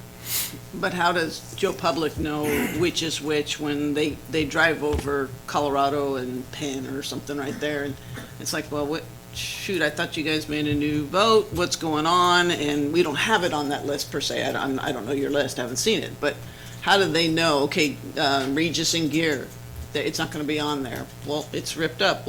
This isn't the standard we all voted on. So how does the public know this? I mean, I think that if there's any questions, they can definitely call into our staff. I think that was the whole point of our trying to make sure that if you went online, you could see right away Yeah, that but something is listed as going to be fixed to a better standard. Yeah, and that is the intent. This will get fixed to a better standard. It is in construction, right? And so part of making sure that the facilities are open, and we're not just closing roads because they're working on them and they're not all the way done, we allow traffic to go over them, knowing that this is a temporary fix and that the project is still in construction. Other questions? Yes. So because of the weather, and we've had a pretty rainy season in the last few weeks, just getting out there and filling potholes, and I've had a lot of people call me in the last few weeks saying, they're filling the potholes and it's not even working. So, is there a certain dew point or anything where they won't go out and start filling things? Is it's not going to be sustainable, or are we continuing the process even though? And Allison, correct me if I'm wrong, but I think I have this. We've started utilizing a different material where historically we would use either cold mix or hot mix. And so that just describes the type of asphalt product that would be used in that scenario. We've started utilizing a material called Easy Street. And so that's it's a name brand proprietary piece of material. What that does is it allows us to use that material in areas of rain, in puddles that are full of water, in areas that we have, a certain dew point. That doesn't, the water doesn't affect that material's ability to bond and adhere and form a good fix and a good patch. Historically, we would have said, one, we can't get hot mix because there are no plants that are running that material. Or two, it's too wet, we can't put cold mix in there, it's just going to wash out and we're going to be back here next week. So we've started utilizing a different product that hopefully still allows us to go out and fix those potholes, because, sometimes when it's raining, that's almost when it's the worst, right? And so if we can be out there when it's raining, filling the potholes, hopefully we're minimizing and mitigating that risk. Any questions? On the top 10 pothole locations, item 5, Wayside, does not have any data for current PCI treatment or costs. Do you know why that is? I saw that. That must have been tied to number 1 where it just had a square footage. Sorry, I was scrambling to get this out because of our local emergency we have. I don't have data on there. I know the PCI average is low. It's in a reconstruct value. I want to say probably anywhere between that segment is between 0 and maybe 25 in some areas. If I had to guess, the reconstruct value is probably around $750,000 to $900,000, just off the top of my head. And do we also, the cost column here on the right, that's the cost associated with doing the recommended treatment for that patch? That is correct. That's just an estimate. We would then go out and evaluate that section. Does it truly need that treatment? Does it need something different? Are there certain amenities that are missing or that are already there that maybe this estimate takes into account?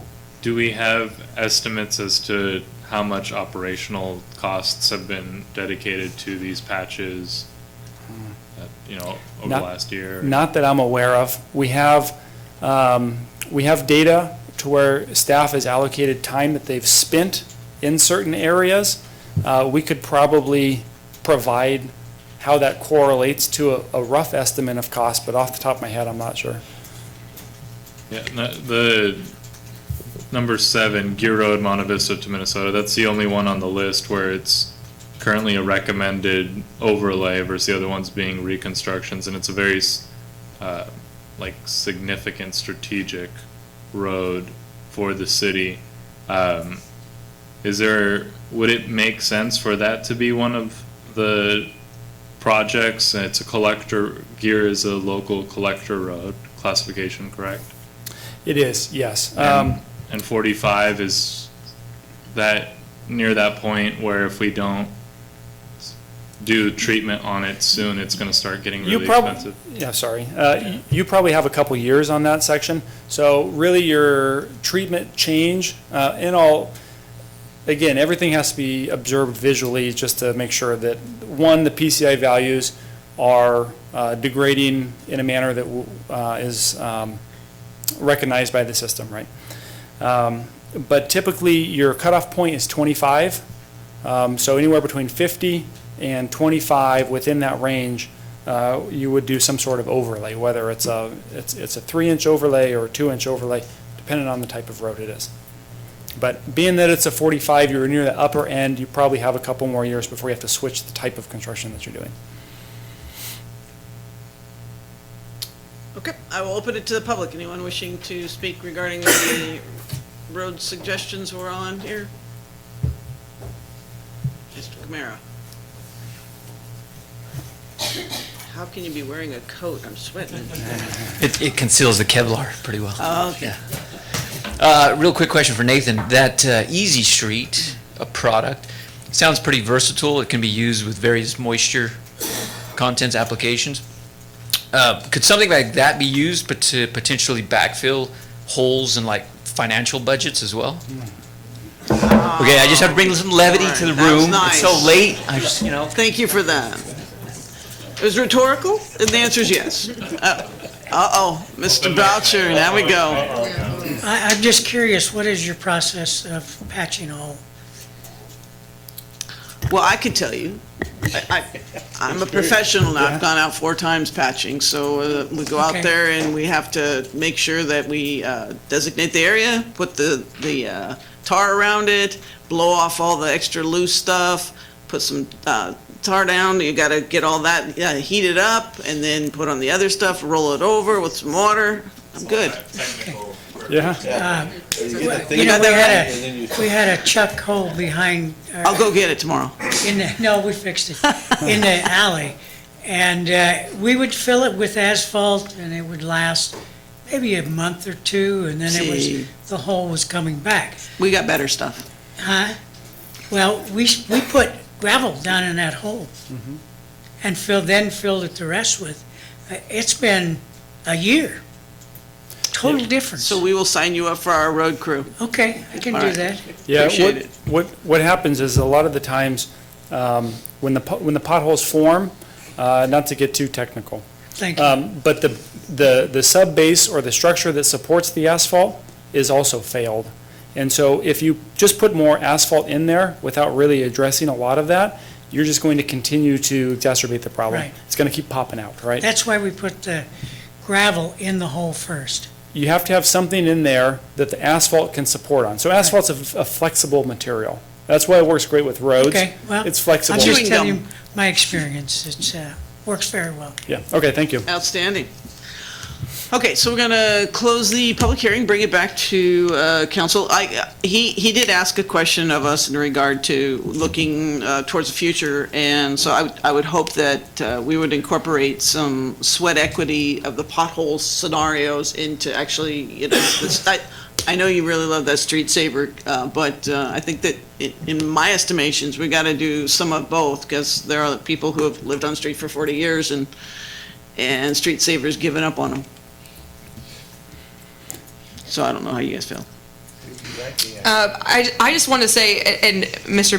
Bray is being very modest with the amount of time he's spent on this. There was a question we had in the last week. We had our internet be down. We had people working in a public safety facility trying to get payroll, moving around. It was a fantastic just example of pure grit. And from what I understand of the examples that I have heard, Mr. Bray, you were one of them. We didn't know if this agenda item was going to be actually able to be on our agenda.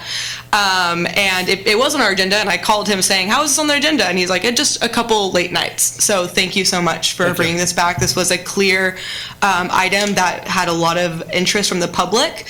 So to get this on before the year ended was a priority for us. So thank you so much for doing that. Thank you. I just wanted to say, in regards to the pothole data collection that we're doing now. I really appreciate it. That was one of the components we were trying to figure out how to get that. I don't want to say human element in the sense that we don't gather it right now, but Street Saver, it has some flaws with how it can kind of gather the streets that all the residents have to drive over and feel the most pain for. So if there's other data available, we had to get creative, and thank you so much to you and Director Van Gilder for teaming up and saying, hey, let's figure out a way to make this data speak and to come up with two conclusions of how the liability that we put our pothole crews to address, and also the typical maintenance that we have to have. No matter how great our roads are, we're still going to need to have pothole crews out there with our typical maintenance. So I really appreciate that, and I hope to Mayor Bublock's point and the sentiment that we've addressed, that we really want more meaningful funding and meaningful tracking of how our road surfaces really are for our residents, to really impact our road strategy in a meaningful way. To gather this data and to know where we're spending that most time, I think will really help that in the long run, so we can have some meaningful conversations about where to put that funding in our residential roads. So thank you for that. Yeah, thank you. Where we at? I think he's looking for some sort of a promotion or a motion. Well, I'm looking for an affirmative on the first motion, switching the projects around, and then also if there's any direction on moving forward with the 60-20-20 as we develop the CIP. The CIP would then come back for this council to then weigh in on it. Okay, well, at this point, I want to move to accept the motion for revising the limits and maintaining the 60-20-20. I might have another comment on the second motion before we go there. Okay, so he wants to do them separate. Okay. We have a second? Yours is to maintain the 60-20-20? The first motion. Can I have some comment before? Sure. I know the thing that we're trying to achieve with the 60-20-20 is to make sure that our local roads are being addressed where they otherwise wouldn't, where some of the arterial roads in the past have kind of absorbed a significant portion of our transportation funds. I think the 60-20-20 puts an unnecessary emphasis on specifically just the residential as opposed to residential and collector. When we look at the projects that we just approved, while we did service a residential neighborhood, if I'm the person right next to them that has roads in a very similar condition, and there's a collector road right next to us that also has a bad state that is shared by the whole community, I think that's something from a strategic standpoint, something that is a more effective use of our funds. We're serving a larger segment of our community, and we're still maintaining the emphasis on the local utilization. I would say that so for 3 years, this is the first residential we're doing. Yeah. So to say, gosh, we're only focused on residential isn't really fair to the public, because they really thought that their roads were going to get fixed. So as we look towards, if you're giving advice for the next time to try and bring a little bit of both residential and collector and street saver and those that are gone too far, I mean, but for this, I think that we have to give the people what they paid for. Yes. And again, I kind of feel that with these 4 projects, I think we kind of accomplished both of that, because we directed staff to look at Street Saver but not rely on Street Saver. So there was a human element in there when Nathan and Allison got together and they talked to the actual street crews out there. That's where they came up with this list. So it wasn't strictly Street Saver that came up with these 4 projects. I think we've got the first 3 projects are all pretty much residential, and Golden State is a collector. So I think I think we got a pretty fair mix here.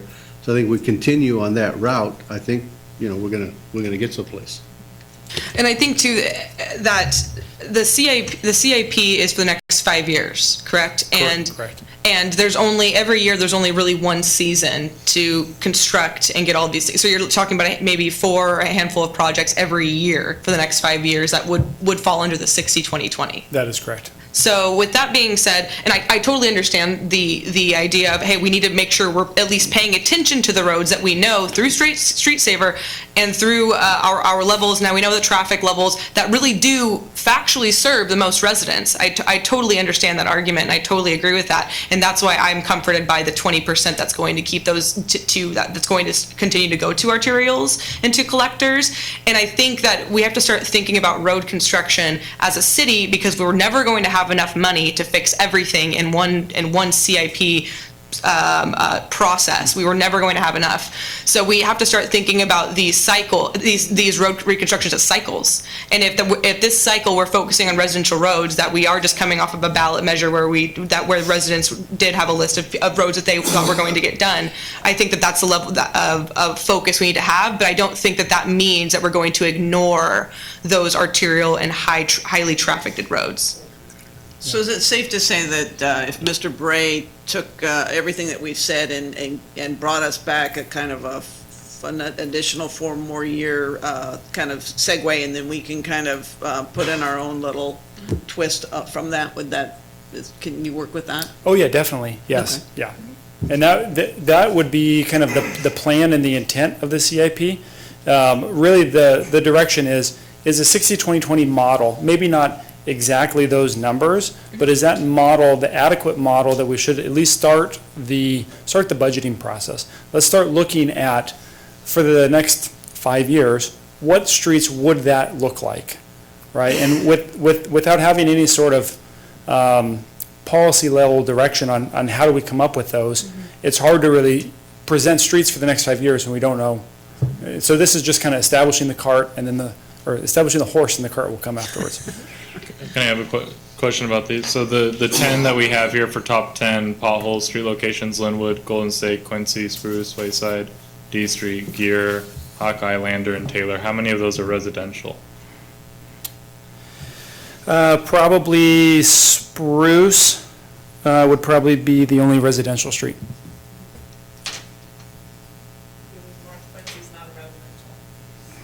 No, North Quincy, I believe, is a collector.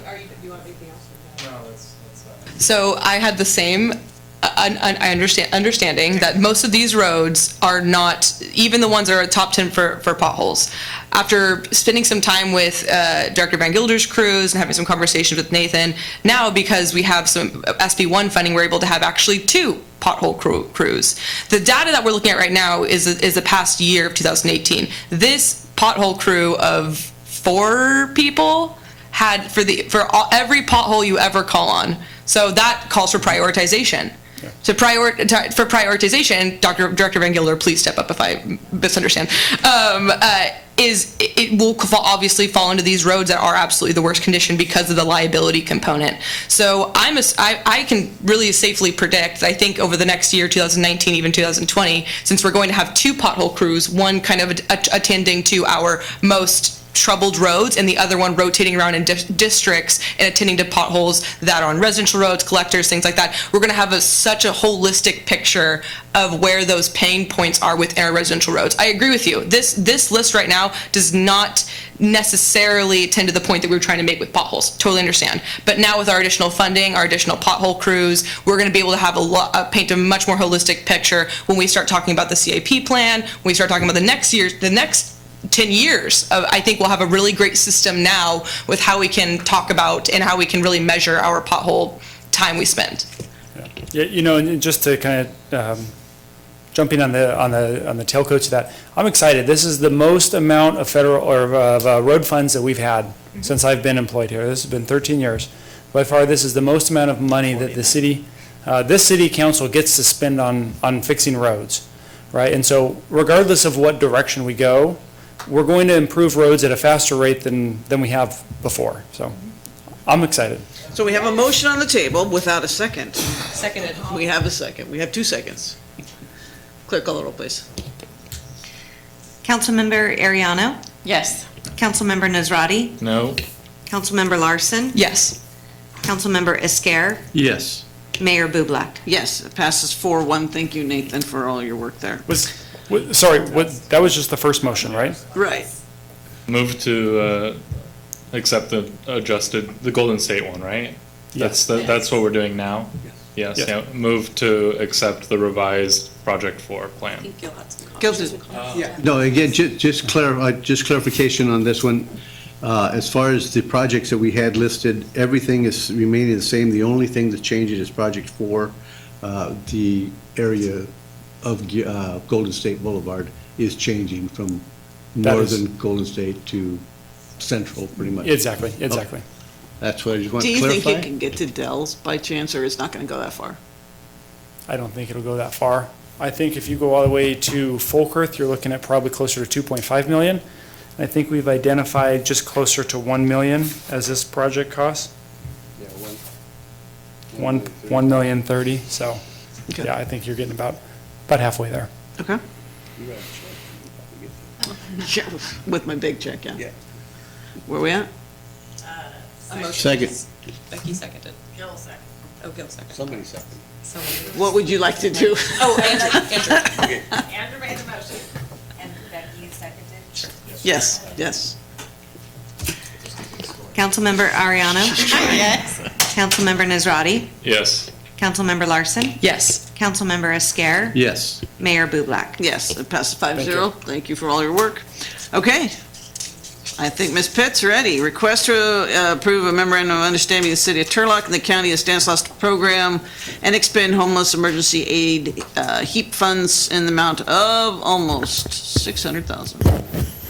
Yes, good evening, Mayor and Council. The item before you is as a result of funding from the state of California. In 2018, Senate Bill 850 was signed into law by former Governor Jerry Brown that created $500 million in one-time funding to address homelessness and its impact across California. The amount that came to Stanislaus County is $7.2 million that was allocated into 3 different pots of money.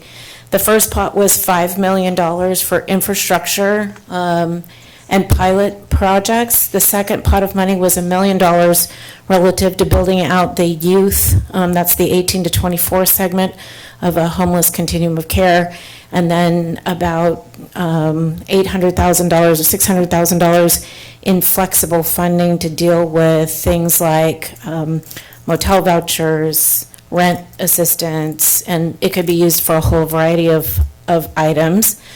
I sat on the panel on Thursday for how that pot is being awarded.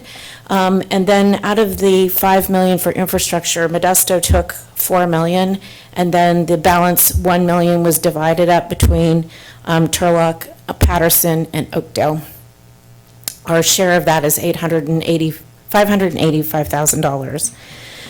As you might remember, we initially looked at potentially doing a project with the Shasta Motel, but given the complexities and the issues relative to lead and asbestos, and a professional review by the Home Depot Foundation team that it's a complete tear down, they don't have water and sewer available, and it's just outside the city limits, that we decided that we needed to take a look back. So what happened then was I went through the reports from each one of the council subcommittees on homelessness to look at particular touch points that were of concern to one or more of the subcommittees, and what we could do in terms of a match in an activity that is allowable under that grant, and came up with 3 particular activities which are reflected in the action tonight, which is just the MOU.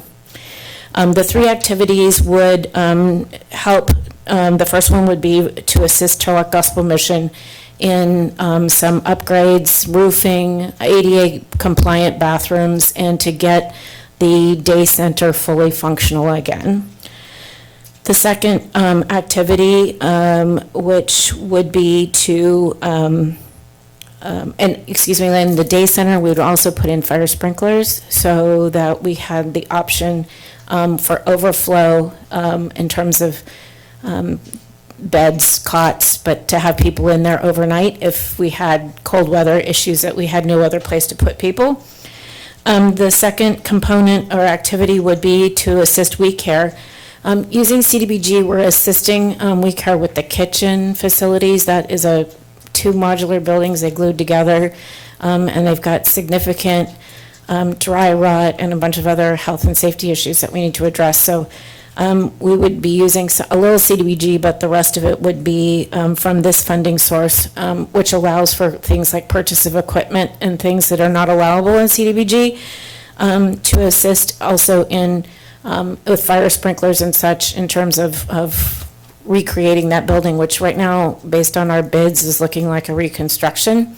And it would also have the fire sprinklers that we could do overflow shelter in that facility with the fire sprinklers and health and safety issues being addressed.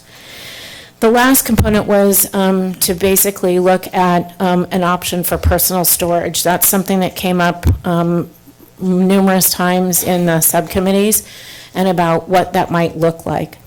What we're proposing is a pilot project, and while in the staff report, I've alluded to a suggested building that is in the ownership of the city, it's certainly not etched in stone. And in conversations with the Downtown Association, that we have pledged to work with them on an appropriate location and an analysis relative to where ultimately it would go. And whatever it would go would require entitlements from planning anyway, so there would be a different process for notification of the adjacent property owners and all of that. This is just purely to discuss the activities in the MOU. The personal storage project, basically, potentially we'd also like to address the bathroom issue. And so what we would be looking at is an opportunity to partner with a nonprofit that would be modeled after the personal storage programs in Orange County that have been run very successfully, and that it would allow us to, in essence, reduce the presence of personal items that are stored in a myriad of containers and rolling wagons, baby strollers, and the like, and that are parked. There was one that the person tried to secure it, and they had all their stuff with a tarp over it, and they had with a rope tied to the stop sign at Marshall and Minaret. And so it makes it really difficult for people to access services, rehab, job interviews, anything where they don't feel that their belongings will end up being gone when they come back. And so to try and be respectful of that and reduce the unsightliness, I in my staff felt that trying to address the personal storage would be a positive thing in terms of its impact to the community.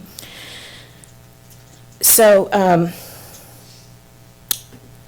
with that, just to recap, we currently have 112 beds here in Turlock, and the funding does allow us to potentially do some overflow to increase that number in the current footprint of service providers, and in adding capacity.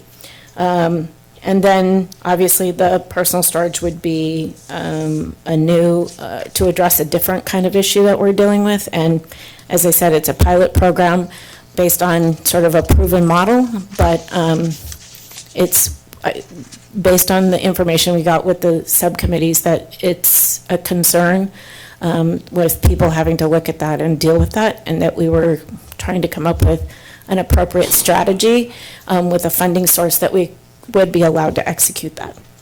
So with that, in terms of the process on going forward, the council would take action tonight on the MOU.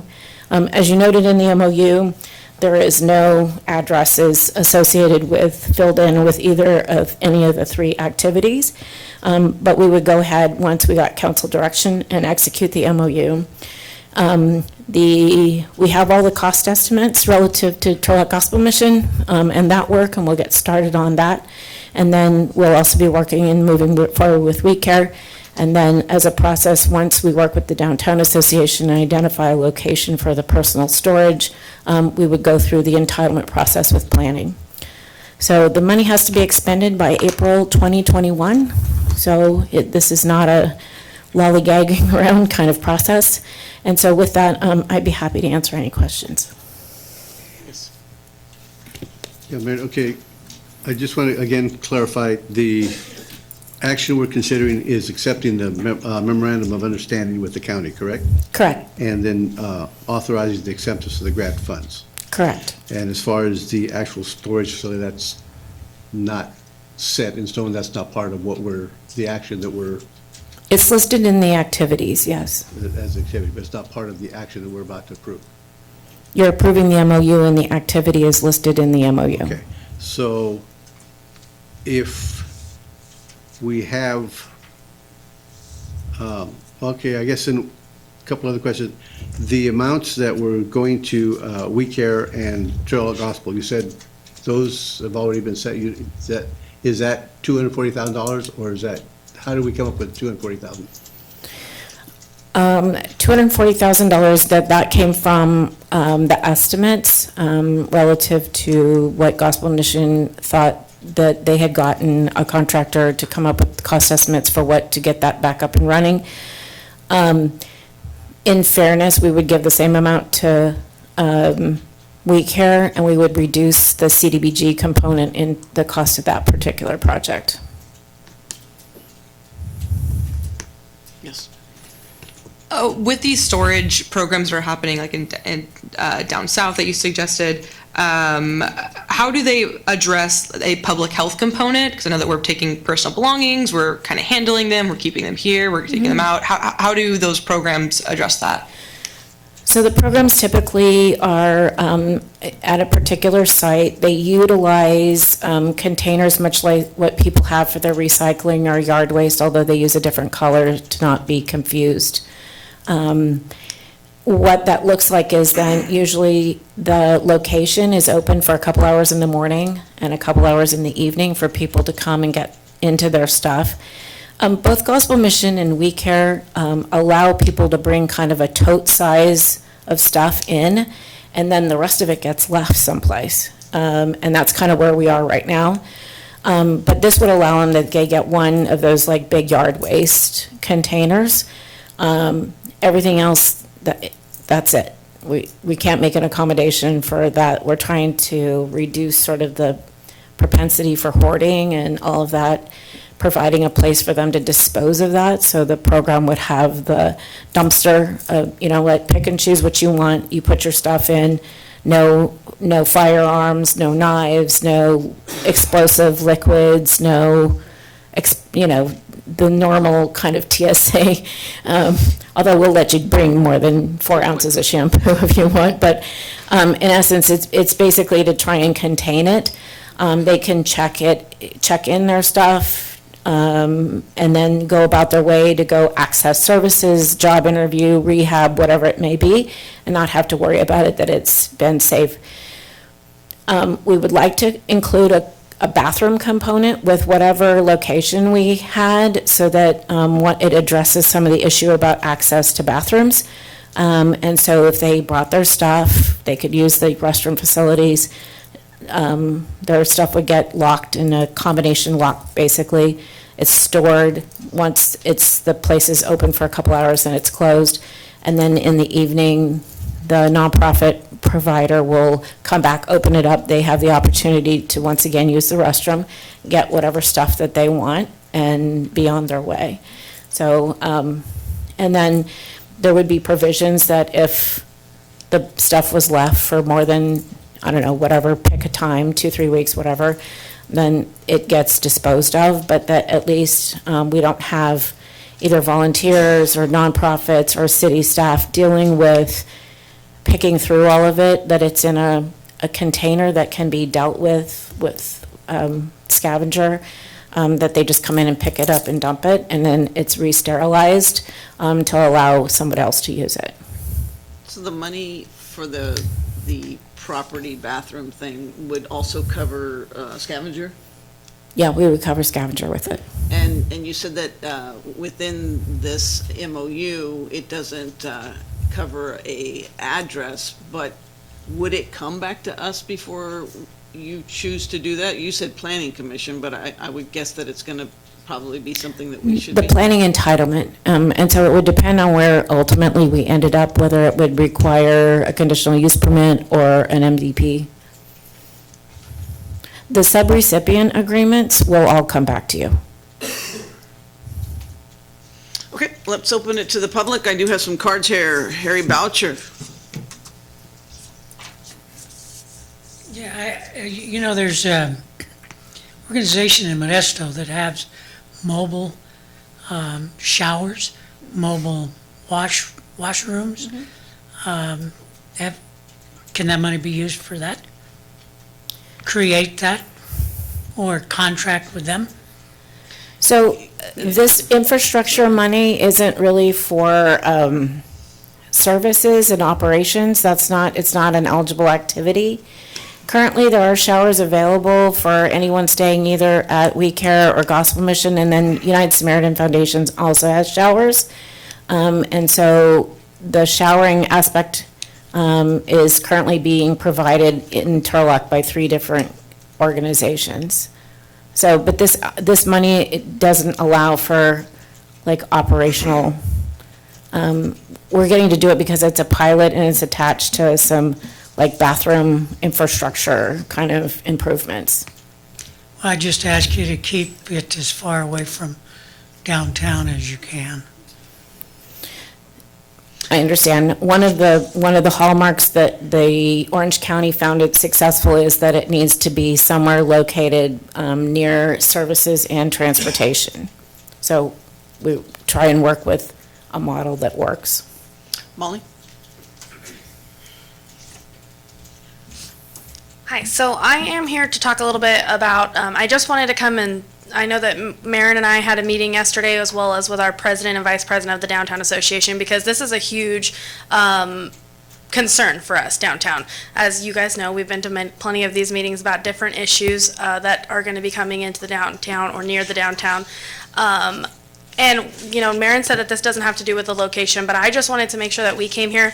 Our body has not had a chance to vote on this as a whole, so I don't have a stance or anything like that to give you at this point. I'd like to have that before we were even talking about this issue, and that was a communication issue that happened between Maren and I, and that is what it is.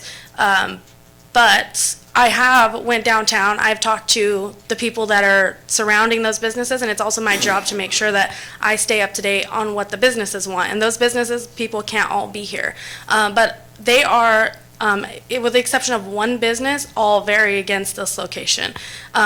We've become a huge magnet, and I'm just going to throw the location out there. I know it's not in your packet, but we were approached with the 140 South First Street, which is right in between La Cantina and a brand new business that's just about to open up, a taqueria that's put in $80,000 into that business, and never one time during their planning meeting were they told about this. So I just can't imagine being that business that,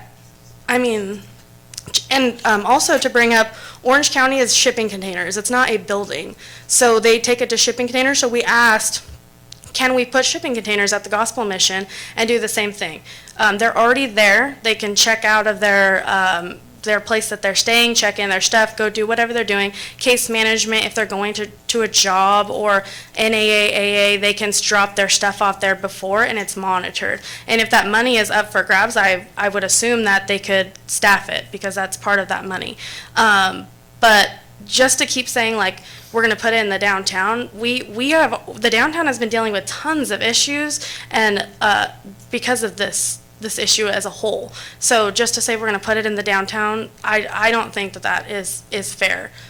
So I would encourage you guys to really, really think about the location before you make a decision. Michael?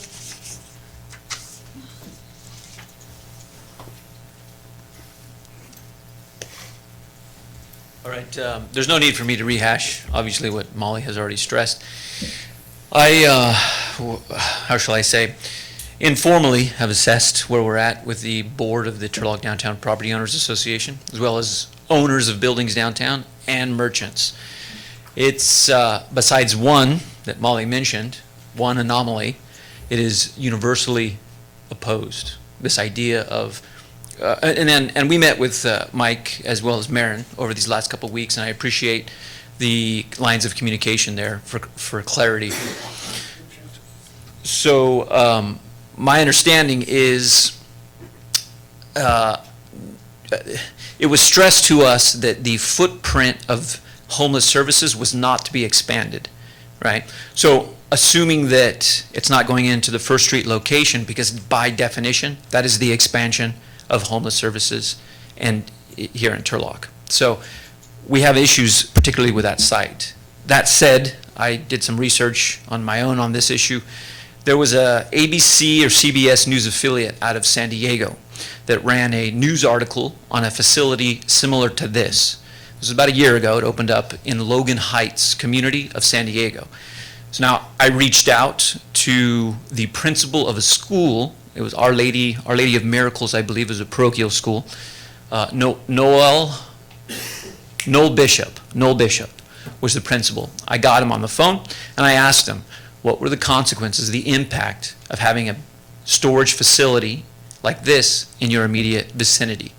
And he said, overwhelmingly, I cannot endorse or support this. They've had to hire a private security guard to have on campus to accommodate or rather negate incursions from homeless coming onto their campus, compromising the safety of their students and diminishing the general standard of living in that area. So boots on the ground feedback, something you guys might want to take into consideration. If you do reach out to these communities, you might not get positive feedback from the actual community members. Don't reach out to the facility, reach out to those that are impacted around it.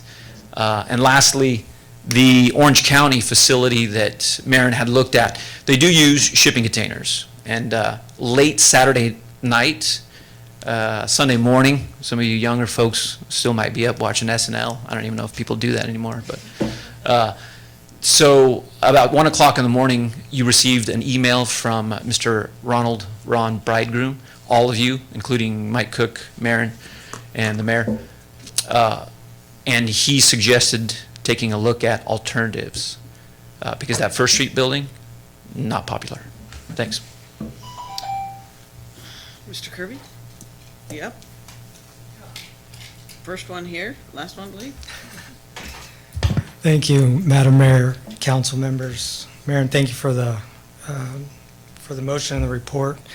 Yeah, so I guess a couple things. I mean, I don't have any interest in where the location is, what the address is, and I think that was a important piece of this. And I don't have any disagreement with Michael or Molly or anybody that's downtown, but I would say this.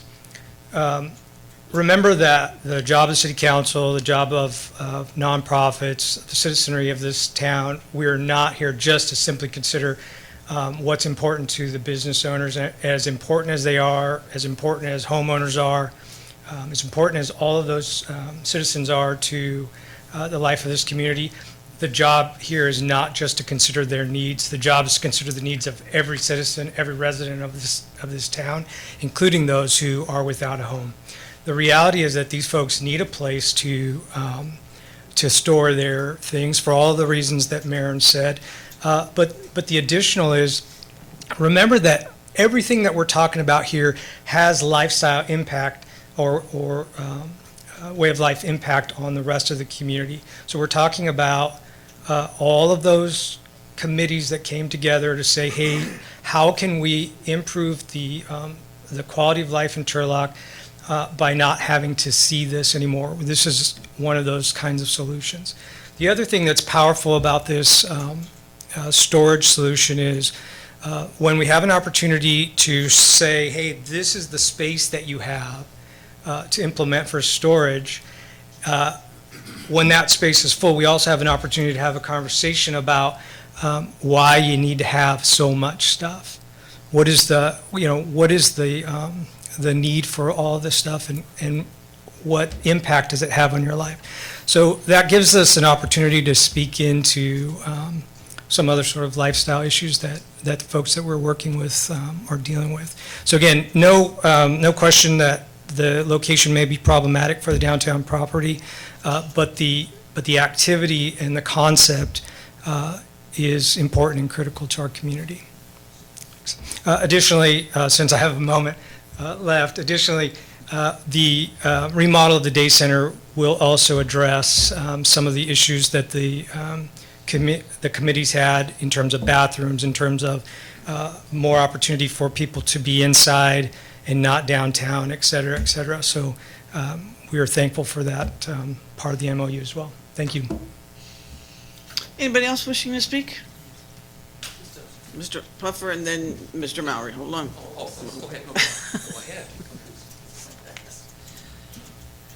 Michael Puffer, 304 Augsburg Court. I just want to say that I have nothing against this emergency fund program. I think it's actually great to have a storage facility for the homeless. I think it takes a great big of weight off their backs, and no problem with the location either. I just want to reiterate that this is just treating the symptom and not solving the issue. I really hope that we do look at housing development in the future and also maybe working with the county on social services, because the biggest issue causing homelessness is either housing affordability or social issues such as chemical dependency. So looking at zoning laws, looking at expanding social services in Turlock, I would really like to see that done. Thank you. Mr. Mowry. Marion, Rich Mowry, back again. I've just got a quick question, a couple of quick questions for you for clarification. I don't have opinion on it. I just want to get some factual answers. I don't have an opinion. Real quick, Okay. just, if you have some questions, just ask them, and then Okay. when you sit So- down, she'll answer. So regarding the storage, how do we prevent the use of the storage lockers for unlawful drugs and stolen property? First question. You can list them all. Okay, regarding security, what source of funds will law enforcement security come from? Because my understanding is the MOU specifically prohibits the use of those funds for security. And as far as insurance goes, who covers the liability in the event of an injury on what is now appears to be maybe a city property or a city-run organization? Regarding the construction bids, I heard, correct me if I'm wrong, but my understanding is that, for example, Turlock Gospel, not a name, but that's one of the companies, they get the bid from the contractor for the improvements, my understanding, then they present the bids to the city releases the funds, construction gets done, everybody's happy. It sounds an awful lot like a car accident where you get bids, you get hit by a car, you get bids, you present a claim, and you get reimbursed. You know, people have been known in car accidents to pad the bill and to skim and to kick back and do all kinds of things. Regarding a big construction project like this, or regarding all these funds going to a private entity, it seems to me, shouldn't the city be managing the bid process? Maybe I'm wrong, maybe they are, but shouldn't the city be managing and overseeing the contractors and maybe selecting the contractors that are going to be doing the work if the city's paying for it? It just makes sense. And so I'd like some answers to those basic questions, and that's it. Thank you. Okay. We're going to have everybody speak, and then she'll answer us. Somebody else? Oh, yeah, sure. Come on. Travis, right? Yeah. Okay. Yeah. Some of the things I just wanted to touch on, first off, I know that if you're talking about storage, there is potential storage laws that I think that the city attorney or city should definitely look into regarding discarding of personal property, because you can't always just pick it up and throw it away, especially if you're storing it for them. There is lien procedures that you may have to go through, so just not to get the city. And I know from storage, working in storage, sometimes it's 3 to 6 months, depending on what process you have to go through. So that could be an issue in itself if you're looking at storing personal property. Just wanted to say that when we were talking about services, adding additional services before, we were talking about the tent city, things like that. Just talking about it doubled the size of our homeless population, if not tripled it. So I am leery about this, because we had spent the last 6 months of talking about issues, if longer than that, but seriously talking about, tent city. So this is another thing that really worries me. I do want to help the citizens, the homeless citizens of Turlock, but when we start bringing in more from outside, we get San Francisco's problem, Modesto's problem. We start hurting the ones that we can help, that are true Turlock citizens that we may have created. So it doesn't better our citizens; it actually makes our community worse. Some of the other things I wanted to say was that I had walked around town and recorded some different spots that I know that were kind of thought about, the place, the facility on First Street, but I did go to the organizations that were, the nonprofits that were already providing services. Some of them had plenty of room to add storage containers. Turlock Gospel Mission themselves had a storage container in their parking lot already. So there's a couple, and they have plenty of space that I've seen to potentially put in temporary storage containers. I think that's a better alternative if you're going to go for it, because then it's a place where they're already providing services. You're not expanding on the map where you're putting these guys. It's already a place that they're at, and you're taking these guys that would be taking advantage of the storage. They're going to where they're going to get mental help or led to the services that they needed. When we're talking about adding additional money, though, I had advocated for this before when we were talking about 10 City, that I think it's almost better for us to pass on the funding, because every time we try to put more money into it, we create programs that cost the city more money, especially in the debt that we're in now, the financial situation. I think it's a better situation to work with Modesto and let them take a bulk or even all of the funding and truly help citizens there, while we take the service that we have and put them together. We did try to get the services providers together to come to a common table to truly tackle this problem, and I do want you guys to remember that almost none of them came to the table when we try to get them to work together. So do keep that in mind when you're talking about bringing these service or adding to these service providers. So that is about it. So.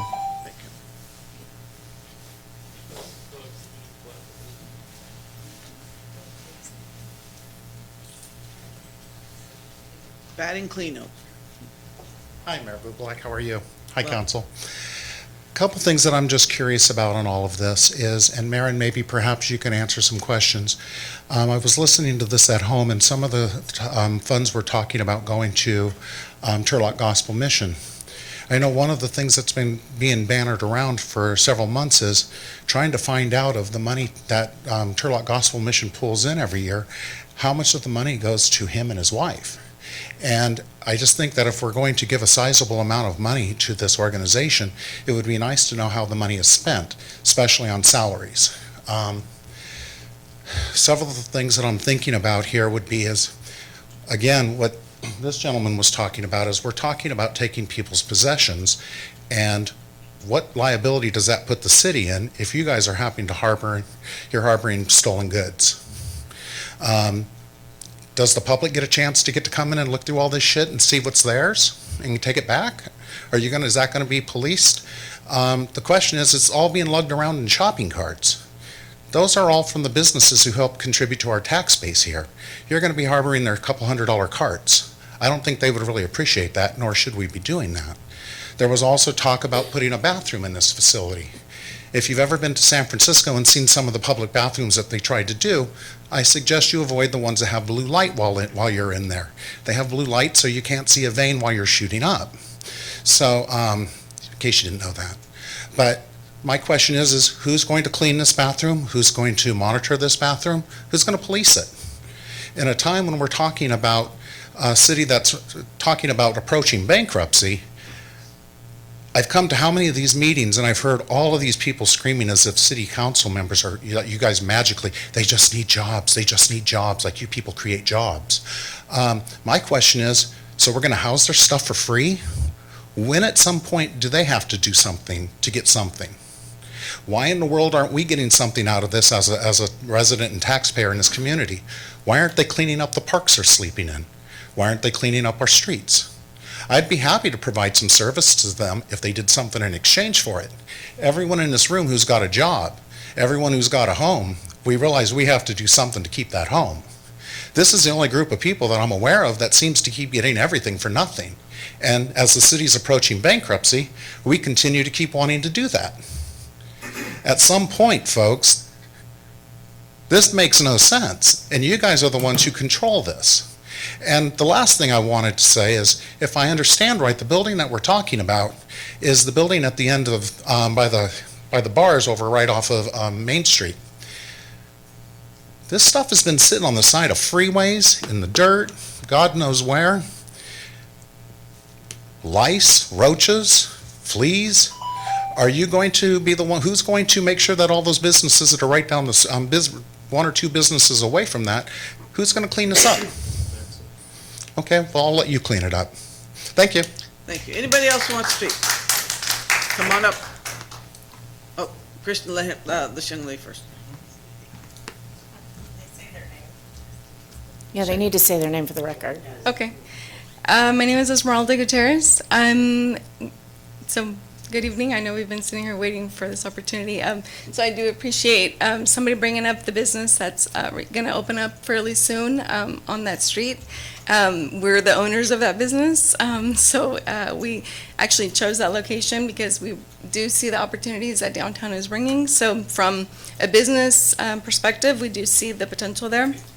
But it is concerning that, for us being in that area where we do see that's, it is for bus and it is for transportation. So, I do understand all of that, but at the same time, I do agree with the gentleman that mentioned that this is basically just a Band-Aid because we're moving the problem. We're not really finding the solution to the root cause of trying to help people who are not really helping themselves. How are we going to help them? Really trying to find the root cause to this problem is really what we should be looking at. If we do have the funding, that's great. It's just making sure that we have a plan to mitigate because there will be problems no matter where it's going to be located. There will be problems that will need to be addressed. So what is that plan? So that would be my question is, no matter where it goes, what is that plan to help mitigate that? And then also to make sure, for the safe and health, as the other gentleman that just spoke, there is safety, there is health concerns with all of this, with businesses surrounding that. As downtown is growing, people are definitely gravitating to that area, which is great. But at the same time, if we are not really helping that area by providing some services to individuals that are not going to help that area and they're only going to bring safety or health concerns, it's going to be definitely not money well spent. So I do urge the council to rethink on what is that plan, how better to use those funds, and no matter where it goes, how is that going to be worked out? So I'm glad that you guys allow us to come here and be heard, but I do urge that the location be reconsidered. When are you guys planning on opening? So we're looking to open sometime in January. Thank you. Mm-hmm. Thank you. Mr. Kirby, did you have a rebuttal? Yeah, I don't know if it's a rebuttal necessarily. I just want to, Christian Kirby, Turlock Gospel Mission. I just want to make sure that that I get a chance to speak on the record. I come to these meetings pretty often, and one of the things that I hear all the time is Turlock Gospel Mission is not transparent, and I just want to dissuade the community, I guess, of that false idea. So we're a federally recognized nonprofit, 501c3 nonprofit. We follow all the laws that that govern this type of organization. Our 990, which is our tax return, is filed with the IRS every year. It's a public document. Anybody that wants to see it can see it. We have we take the additional step every year of having an independent CPA firm audit our financial statements. The salary question is one that comes up. Federal law says that any nonprofit that has salaries for any person on its staff exceeding $100,000 has to list that person's name and salary on its 990. One of the questions has been, well, we don't see any salary information on your 990, Christian. The obvious answer to that is because nobody on my staff makes more than $100,000, including myself. My wife doesn't work for the mission, so she doesn't make anything. Finally, my salary is not determined by myself. We have a board of directors who not only governs the organization, but also, just as you indicated, with the city manager and the city attorney, I am their sole employee, and so they hire and fire the executive director. They establish the salary, et cetera, et cetera. Yeah. Thank you. Yes, the young lady.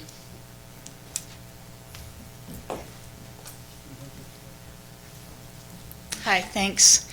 I just wanted to address, there's plenty of for-profit storage unit companies in Turlock, and a lot of homeless people rent units in order to keep their stuff. And I think we're fooling ourselves if we think that because we provide free storage, they're not going to be pushing around a cart. Because the homeless people I knew that had storage units, they're still pushing around a cart, they just have more stuff. And so I think we're propagating the problem by providing a place to store things. So I think we just need to really think carefully. And I'm completely against the First Street buildings, and I'm against the idea, most storage units don't have bathrooms, we don't need to provide bathrooms. I think that we're opening a can of worms that is going to be difficult to control. And where are we going to have the money after we've spent the $585,000? Where are we getting the maintenance money? From our city budget? So, thanks. Anyone else? Mr. Redgroom? Oh, I'm sorry. I'm sorry. Yes, say your name. I'll be quick. Karina Franco. My thing is, you guys did not make any of those businesses aware, and I know you don't have to do that, but you should have done that before even thinking of this MOU, because today you are voting on an MOU for these 3 activities. You didn't let any of the business owners back there know that this was going to go into that spot, 140 South 1st Street. Even though it's not on your agenda tonight, that is the proposed location. I agree, homeless population deserve a space. I think this needs to be considered with what everybody else has said tonight. The other thing is with the 2 places you've already looked at, Orange County and Barrio Logan. If you've done your due diligence about Barrio Logan, they've actually had to increase the policing there. I know we have no money to do that, so consider what you are actually proposing tonight. And in the future, I am not a business owner, but I think all of them who do pay taxes, who own those businesses for over 50 years, that have been passed down by families, they deserve to know what is actually going on. It's really unfair that it's being kept back here when you guys actually know where it's gonna go. Mr. Bridegroom. Hang on, Mr. Puffer. Oh, Lord. Bob Puffer, Augsburg Court. Everybody's talking about metal buildings. Didn't we have the Planning Commission go through a whole workshop and stuff like this about the placement of metal buildings in Turlock and how it was an unsightly thing? I don't think metal buildings are the answer. On First Street, if anybody goes by the proposed buildings there, that's not exactly the garden spot of Turlock. It's pretty run down, and the city of Turlock owns a lot of those buildings, and a lot of those buildings are not going to last another year. They're going to start deteriorating, and then it's going to be more unsightly, which again is not going to help the downtown businesses. But there's $585,000 there to rehab at least one of those buildings. Now, it could be if it has to be a temporary storage, something like that for the homeless, that's fine. And when the money runs out, then you sell the building. Thank you. Okay, Mr. Bridegroom.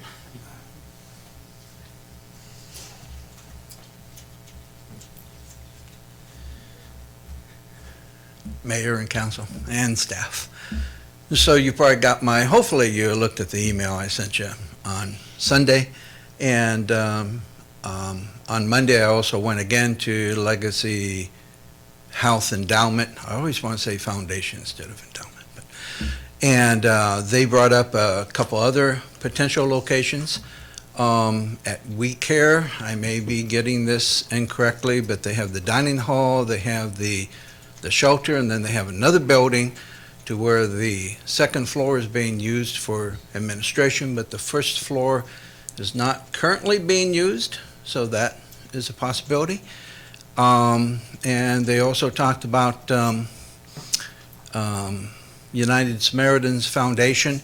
There is a second building that's currently being used for training by the county. Perhaps something could be worked out to where the county does training somewhere else. And evidently that's a nice building, has bathrooms in it, if I understand correctly. So there's a number of different possibilities there. A question that I have for Marin is, in this MOU, what level of flexibility might we have, or we, the city, in terms of if you get into this, now let's say you're doing some of the projects and there's a cost overrun, You know, you tear down a wall, you mentioned the We Care building has, you know, it's an older, has wood rot, things like that. As you probably know, you tear down a wall, you find things that you didn't know were there. So if there's cost overruns, is there a possibility of moving funds around if we need more? Or even if it is decided not to do a storage facility, could that $105,000 then be used in those other two projects? Do you have the flexibility to do that, or, you know, are we locked into things? Thank you. Anyone else? Yeah, Last city council meeting before Christmas, so Merry Christmas. thank you, sir. Happy New Year's. Mr. Franzen?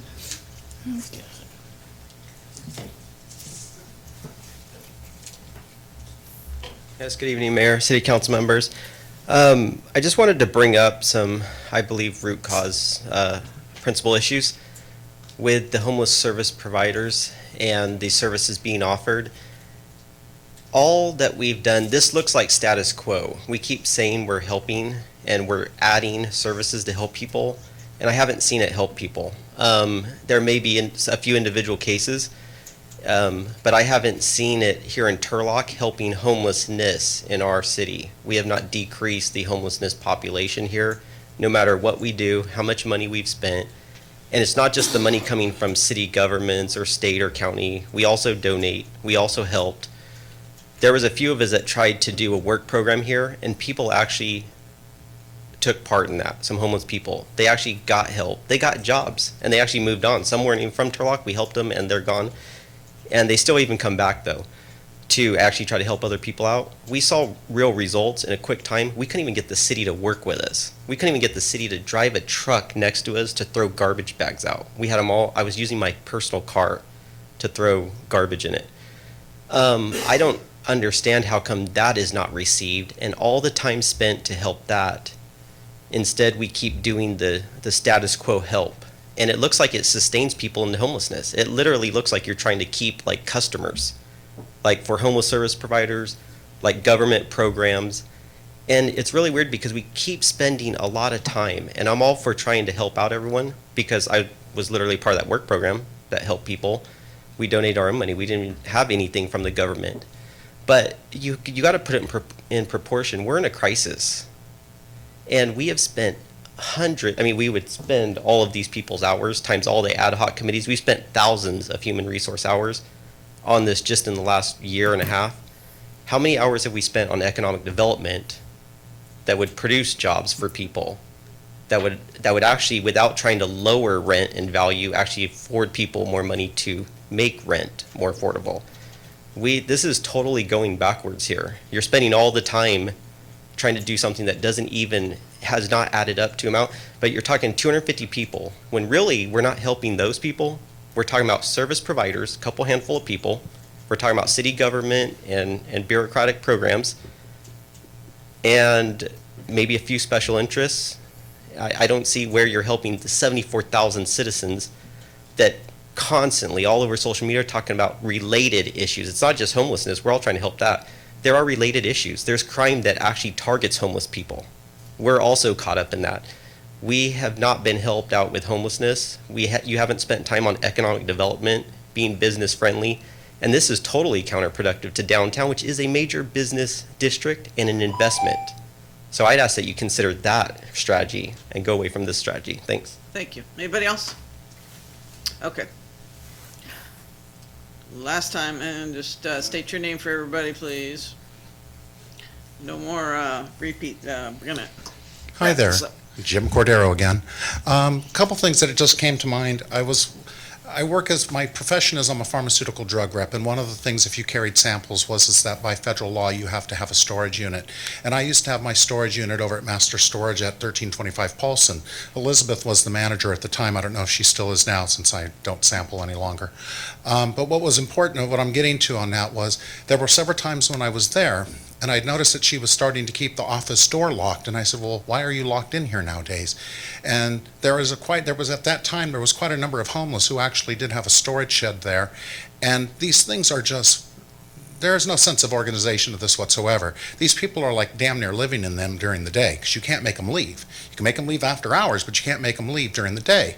And one of the big problems that she was having was the personal safety to other people who were there, who actually were using storage sheds for a viable purpose, and for a more legitimate purpose. And then also the fact that there were a lot of these people that there was also an infestation problem that they were having there for a while, that they had to eradicate these people, and they quit renting to them, and then I had to go through and clean all this out. So it's just, again, something to think about when you guys are trying to like turn this town into a nest of bed bugs. You know, it will all be on your guys' head. The second thing is if I'm paying for this, can I store stuff there? Because I'm curious why I keep paying for things I can't use. And my feelings are is if we're going to open up a storage shed, I'd like to know where I can go store things for a month or two for free. And because if I can't store stuff there, and none of these people can, no one else should either. It should be open to the general public. Otherwise, this is being very exclusionary to the people who are providing these services. And I think some of these folks who are all coming up and bleeding hard over some of this, somehow they've got very confused and not understanding that homelessness has become the business of the rich. Wealthy people are making an awful lot of money off the homeless, and they're getting towns and cities across this country to all buy into this crap, and all these agencies are making plenty of money off of it. And as we just heard from DJ, these people aren't getting any better. What can you tell us about some of the like younger people here, and not trying to be in any condescending way, but sometimes I hear conversations that act like homelessness is new to Turlock. This isn't new. We've been dealing with this for ages. And the problem, yet it still persists. So we keep, as we've been hearing, we keep rebeating the same drum with the same results. Maybe it's time to think differently about how we're doing this. And continuing to providing services for free hasn't yielded any results, and our problem is not getting better. If anything, it's getting worse. So at some point, shame on us. Shame on you guys. You know, if I was a homeless person, I'd be laughing all the way to the shelter to go store my stuff. I intend to book the first place there. Thank you. Thank you. All right, if there's somebody who hasn't spoken, who wants to, Ms. Jackson. I'm Mary Jackson. Luckily, I live close enough so I can watch and then drive over here. First of all, thank you, Marin. Ms. Pitt is a phenomenal employee, and when she does something, she does it to the highest quality, what I used to call the gold standard of service. What I find interesting is these are the same negative comments and negative perceptions that are complaining about homeless people in downtown, but yet you try to fix the problem, and then that's wrong too. So we're just raised differently, and we live our lives differently. So I would encourage you to try this. I would encourage you to vote for this. If you're going to put a business there, then you need to make a good relationship with the police. You need to have a good relationship with your neighbors, just like where you live. But it really frustrates me, who's been dealing with this for 15 years. I've had no problem talking to our mayor about going on and helping clean up some of our areas because we have a program called Turlock Shines, which I'll have to talk to you about that later. We had no one has returned my text. But quite frankly, there are people in the city who are more than willing to do it. I don't know any of the service fighters, so any of you who all think that they're making lots of money, maybe you should come down to United Samaritans, We Care, or TGM. And it's actually kind of embarrassing. I would not want my daughters to hear the comments here. They're 10, and I think they have more compassion than some of the adults in this room. And I'm not judging, but I just want to encourage you.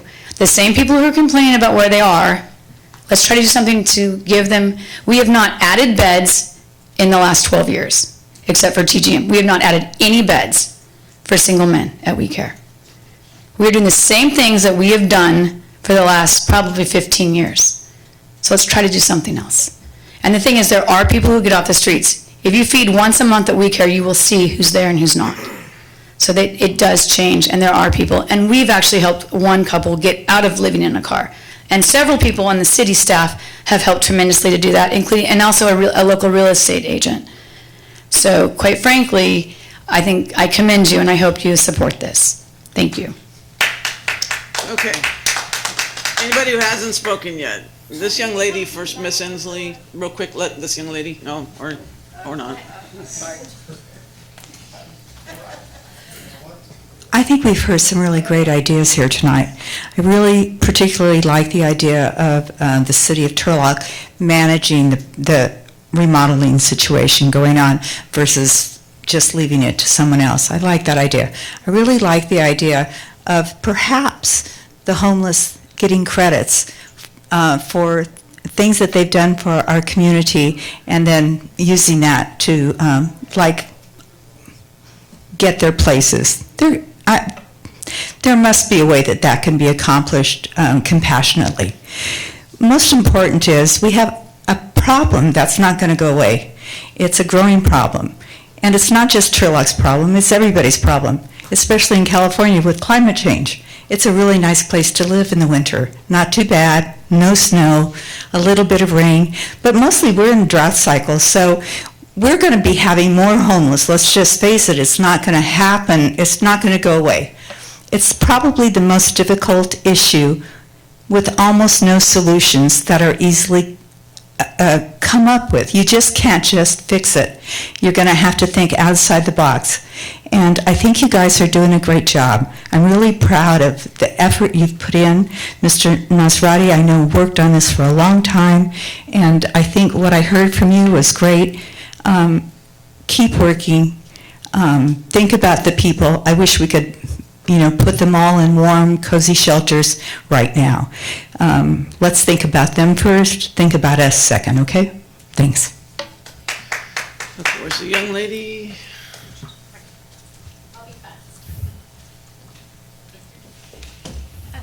Hi, I'm Patricia Pina. I am the wife of the owner of La Cantina. I am all for it in helping people. It's all good and stuff, but the thing is, it's not set in stone that it's going to be in between our businesses, between our bar and the new taqueria, correct? The thing is, say it is there.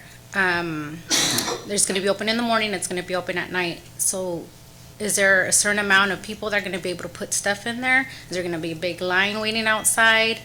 The stuff that they can put in there, is there going to be a bunch of garbage in front of the buildings? I know we're trying to bring money to Turlock with opening businesses, and I think this wouldn't be a good idea to have it there, because that's two businesses that people are not going to want to go to because they're going to feel uncomfortable. They're not going to want to see that. They're going to feel bad for these people. So therefore, it's going to be bad for the two businesses that are on there, which is our business and the new business. And which will also need more security. We don't have the police to help us just for that. There's other emergencies that we're needing them for. So that's it.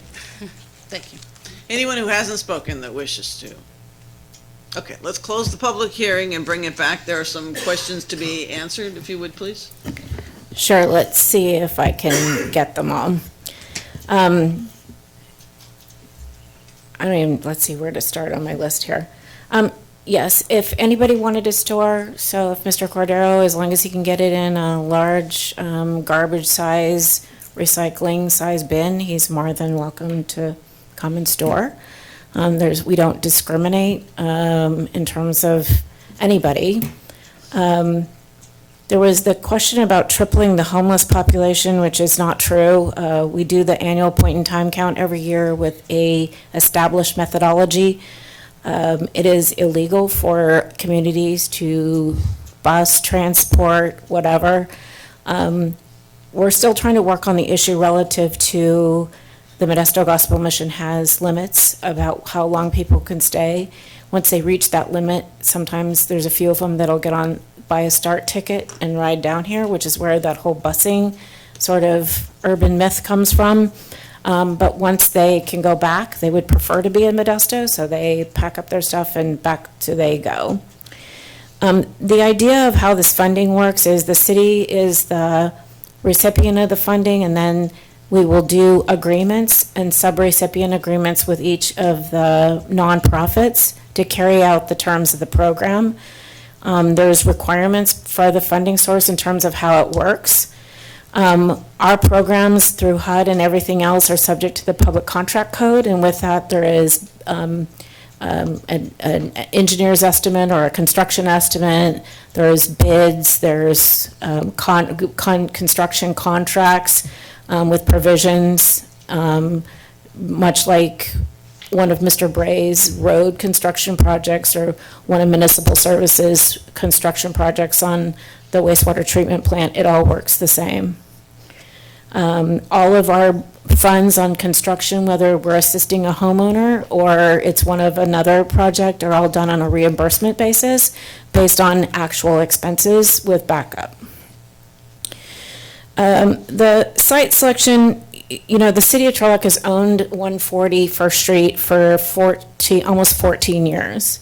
And it was a thought, but certainly nothing etched in stone about an opportunity. The building, I know Councilmember Escara was over there this morning. We walked inside the building. We've got some leaks in the back of the building and the roof. And it is in bad shape, and we haven't done anything with it. There was originally a plan to basically acquire all of the buildings on that strip and tear them all down and build a parking garage. That was a vision of the council back in 2004. And then with the end of redevelopment and the funding source to be able to do all of that, that vision sort of went away. But in the meantime, we had purchased that building because there were several businesses along that area who, let's just say, were not the best business citizens, and that were all kinds of problems and calls for service. And the previous owners of 141st Street were probably the worst offenders. And so the city basically bought it to make a problem go away. We don't have a plan for that building. We need to probably fix the roof, or we let it go, and then it's up to the general fund to pay for the asbestos abatement and demolition of the building. But it was a suggestion, and for some of the information that's been spread around the community that it was a done deal is not correct. We're not wed to that site. It was a place that the city could control the site and fix the roof and clean up the front of it, because it doesn't look good if you've been by there. Relative to getting all the service providers together, the Turlock Community Collaborative, which is a subset of the Continuum of Care, meets every third Tuesday of every month here at City Hall. I would invite anybody who's interested in participating in the conversation about service providers and how services are delivered to come. But they've been meeting for 15, 16 years, pretty religiously every month. So I invite anybody and everybody to come and participate in that process. With relationship to carts, this is not about carts. This is about bins that can be contained. And then when they're not being used, they can be sterilized and reused for someone else. And using some of the practices that Orange County has learned. I don't think the San Diego program was well-run and well thought out, but Orange County's done a lot of work on their program, and now the city of Burbank is actually implementing their own program modeled after Orange County. In terms of moving funds around, we would need to go back to the county to amend the MOU, which is not impossible, but it would just be a process and an amendment, and as long as it was an eligible activity under the funding source. With relative to the We Care building, they actually don't own that building. They only lease it. It belongs to the United Samaritan Foundation. And there's steps and stuff going up to that building, so we'd have to make some kind of accommodation of being able to roll the bins in and out. The Stanislaus County Community Services Agency is currently leasing the other building that USF has, and they do training in there because they don't have a facility big enough in their current location at West Main and South Soderquist.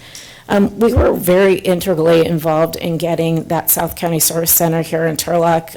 It was a personal plea on my part to Steve Thomas and his family that owned that shopping center at the time to take on the county. and did about $1.5 million in tenant improvements to accommodate them. And so, I mean, I consider that a win for the community and an ability to serve and provide services. Regarding producing jobs, Turlock has an unemployment rate of under 5%, which in a lot of economists' opinion represents full employment. We are always looking at job creation, and we have a lot of increasing number of college students who also need jobs. So I think that that's something that we have done. We've also seen, and we have more stuff coming relative to new projects. And you know, one of the biggest challenges, and I think Mr. Kirby can speak to some of his guests, but I do know at WeCare, there are several people that are there that have jobs, but they can't make enough based on where they work to amass first, last security deposits for TID and PG&E, that they don't make enough to be able to do that. We'll work with them in their case management at WeCare and with at Gospel Mission to connect them to other opportunities to help pay for some of that. But let's also be really clear, we have a 1.7% vacancy rate in rental property. As you know, you all came to the groundbreaking for Avena Bella. We're building 61 new units of affordable housing, but it doesn't even scratch the surface. We have 500 people on the interest list to get into the 61 units. So we'll continue to work on trying to develop new avenues of affordable housing. But with a 1.7% vacancy rate, if you have, say, lost your job and you got evicted from your apartment, the chances of you ever getting housed again based on that vacancy rate is slim to none. So there's many reasons for homelessness as there are probably people. And I think we're trying our best to partner with nonprofits who provide direct service, but with an overarching sort of vision to do what we can to push people forward to self-sustainability and self-independence in terms of jobs and housing, but at the same time try and mitigate some of the impacts to the community. I mean, I think we gave Family Promise a duplex to do family shelter because that was an issue. We've brought Haven Women's Center here to deal with domestic violence. We've provided a house for Haven for women fleeing human trafficking. Those are all subsections of being homeless. And so we've done a lot of things in terms of building capacity of our partners. And we'll continue to do so, whether this all works or it doesn't dissuade us from the vision and the ability to get it done. We are working on a street outreach project in terms of outreach and engagement on the street with a workforce component to try and address some of that other concerns. That's not before you tonight. It's not an eligible activity in this funding source. But there are other monies coming that we may be able to fund part of it, either in a homegrown environment, similar to kind of what Molly had done, or there's a larger group that does it that's currently in Modesto. But that one, the estimate came in yesterday at $325,000 annually, which to me is a little expensive for 60 people to put through a program. So we're going to be looking at a whole bunch of opportunities, but we're not dissuaded from understanding that being independent and having a job and having the dignity that comes with that, that we're not giving up on that opportunity as well. Let's see. I would also encourage people, if they have a heart for that we'll be doing the point in time count at the end of January. And that we're also always looking, you can go on the United Way website and sign up. It's January 23rd and 24th, or 22nd and 23rd. We do the sheltered count the night before, and then the unsheltered count that Thursday morning. So I would encourage people, if they have a heart to that they're compassionate about that and want to participate, that we need probably about 10 to 12 volunteers to help us count just here in Turlock. We'll be mobilizing in excess of 230 volunteers countywide to cover all of the communities in the unincorporated area of the county. So with that, I'd be happy to answer any questions at council. And as I said in my first remarks, that we've made the commitment to work with the Downtown Association, who in the meeting yesterday gave me that they were okay with the idea of a storage thing. They just still had concerns about location, and we've committed to working with them to find an appropriate location. But I'm happy to answer any further questions. You know, I get the sense that two of the expenditures make sense to help the existing.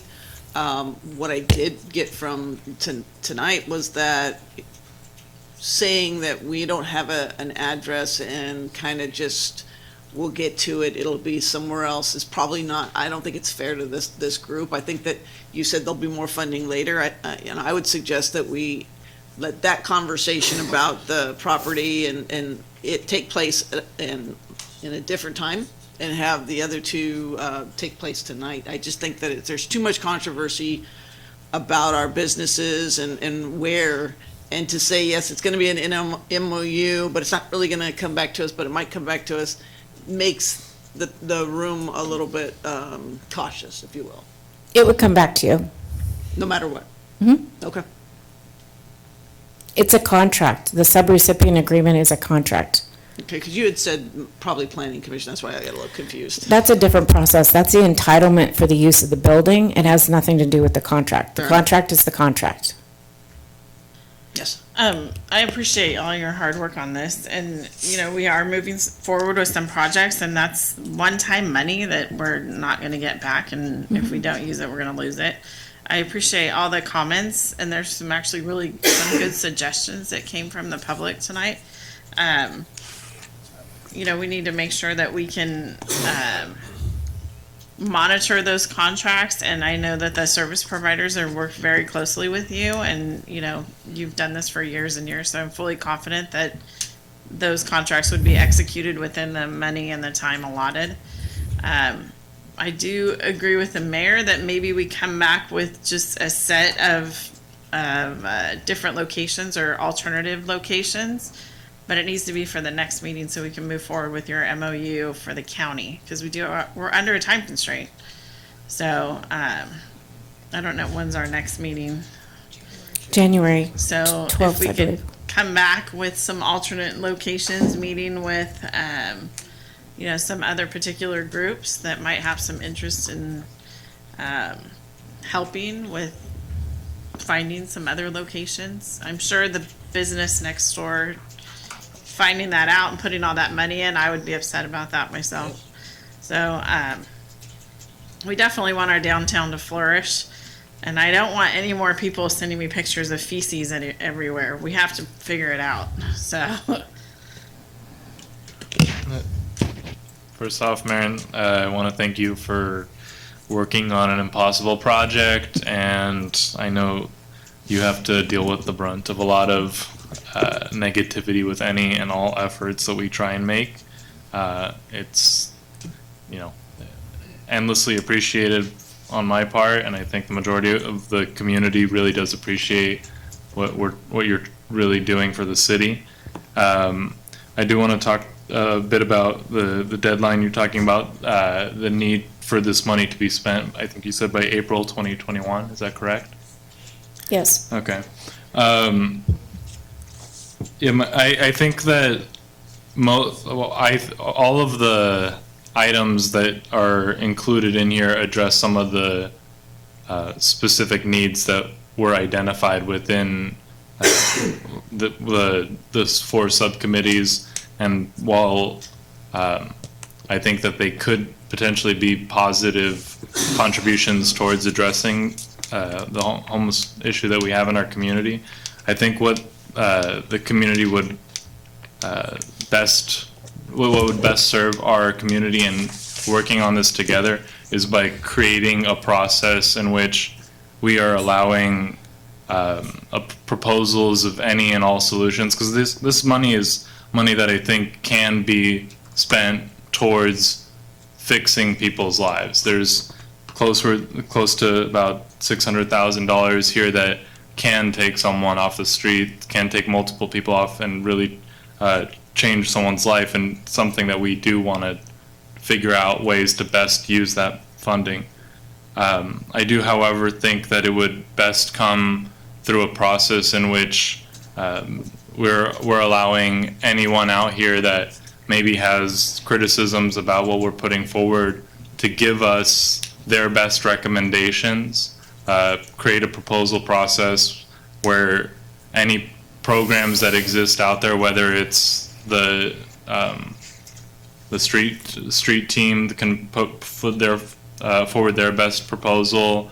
Turlock Gospel can say what specifically what they would be able to achieve with this funding. We Care can show us in some sort of presentation, this is what we want to achieve and this is the impact that we should be seeing, and allow the council to see in its entirety what it is that the community can rally behind and put forward for us. Personally, I think that, you know, the priority for spending should be focused on some of the transitional housing elements that really, with a specific focus on the family unit. Right now, when we talk about the shelter capacity that we have in the city of Turlock, there is not a place for a mother and a son that is over the age of, is it 9? Is it 9? 12, okay. A mother with a son over the age of 12 that is homeless does not have a place to sleep in Turlock if they're homeless. And I know of a couple of those scenarios, and Mr. Jim Cordero loves to lump the entire population into they, them, and say they're carting around filth and all that stuff. And I imagine he hasn't spent too much time talking to some of the people that are out there suffering and trying to correct or trying to get their life together. But I know that there are people in need. That being said, right now I don't feel it's necessarily appropriate for us to move forward with the specific recommendations, with the business community saying what they're saying, and not having explored all of the potential options out there. And really, I believe this is something where like the county should be coming in from a staffing standpoint for us to develop an MOU process and gather all of that stuff. We don't have that much time for our staff to do that, but I think that's where county resources should be coming and helping support us and gather that information and see what's out there. Councilmember Nazrati, the contract that this county signed with the state for this funding, that this funding is not operational, it's not for ongoing, it's one-time money, and it is not allowed to be used for like shelter operations or programmatic stuff. This is the infrastructure pot to be able to do brick and mortar or buy containers or whatever. That's this pot of money. There is another pot that I just mentioned that I sat on that panel that we finished final scoring today, that is that flex funding for flexible uses. And that was about $800,000, and that's been awarded countywide. But this money is specific relative to that brick and mortar kind of building capacity. And then the last thing is, I would tell you that I've got a unit at Family Promise. If you got a mom with a son, we can do that. So that was the intention of our involvement, is to create at least 2 units for, I mean, it's not a whole shelter full, but it's 2 units for they are running them. One is emergency shelter, the other one is transitional. Yes. I'm going to echo that, the same sentiment. I really appreciate your work on this, Mayor, and I think it's, with Shasta Motel, kind of our victory there. We were really hoping for that, having them come in and say, hey, this is not worth the money. We're going to tear this down anyways. And then at that point, which was only a number of months ago, having our staff get creative and also take in our feedback from our ad hoc groups that we produce, I think this is a great suggestion. And I think that it addresses the issues that we've heard about: bathrooms, accessibility, stuff being everywhere in the public right of way, and the having not enough beds to serve the homeless community in the winter time, and when we see an uptick in those. I understand and I hear that there is an issue with the proposed location, or the location that's been kind of tossed around.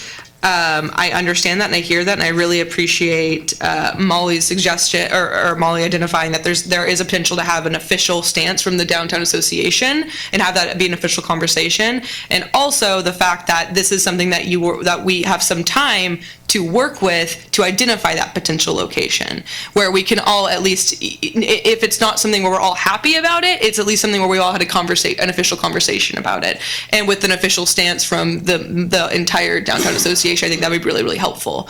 So I don't think there's anything in this item that I wouldn't feel comfortable with approving, because there is no location here, and it leaves room to exactly what you articulated in the beginning, that we have an opportunity to work with our stakeholders, our community stakeholders, to identify a potential location with this. I think it's really important to actually have a bathroom in there.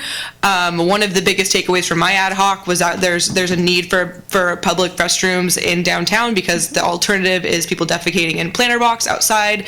And I could understand how having a public bathroom somewhere in a specific location, a contained location, is probably a little bit easier to maintain than the entire downtown being the bathroom for some people. So I can understand how that would really address that. But I also understand that there might be an opportunity where the location of a storage facility would not have a bathroom in it, based on the locations that you would be able to identify with the collaboration of these groups. So with that, and I don't think we need to table the specific activity of it, because if we can all agree that there is an issue with the amount of stuff that's in the public right of way in Turlock right now, this is a pilot program that's not only temporary. It addresses that, and we have an opportunity to work with our stakeholders in our community to find the right fit for that. So I'm very supportive of this. Yes. Yes, I just want to mention a couple of things that I don't think anybody's really touched on. First of all, there was accusations this was a done deal. I saw this Friday night when I got my agenda. I assume everybody else did too. So is this far from a done deal? Again, with an agenda of 964 pages, we muddled. I didn't read the last 10. It was, sorry, Chief. Let's look at the bottom line. Anyway, so yeah, it's definitely not a done deal. There's discussion to be had. Marin did meet with the Downtown Association, and they said that they were willing to work with each other. Again, from what I understand, Downtown Association said they didn't have an issue with the project itself, they just didn't care for the location. So again, that's something that we can work on. One of the things that I actually wanted to take a tour of the building before coming here tonight, because I wanted to see what we were talking about. I know the city has owned this building for 13 years. 13 years, yes. And after walking through there, honestly, I'm not sure $100,000 is enough to fix the place up. It's in pretty bad shape, but it's ours. And we have not had the money to maintain it. We don't have the money to maintain it. This is $100,000 that we might be able to use to upgrade this building so it is a viable building after this pilot program is out. So the other thing we need to look at is, if we don't use this money to try to upgrade the building, at one point we're going to have to spend general fund money to tear it down, because it is going downhill. It's deteriorating from just weather. There's probably, from what I understand, people are trying to break into it all the time anyway. I know that one of the issues is that, yeah, let's do something, but again, not in my neighborhood. This is something we face constantly, every time we're trying to work on a project or program. It's like, yeah, good idea, but don't do it in my neighborhood. Go do it someplace else.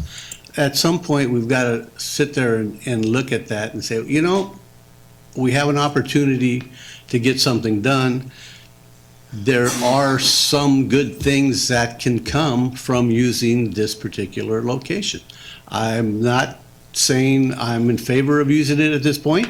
I'm just saying it's something that we need to look at before just saying flat, no, don't do it. I say, let's talk about it, let's look at it, and get together and come up with some ideas and see if there's something else we can do. But there are some pros to using this facility. So let's not just all make it all negative. It's not. It is not, okay?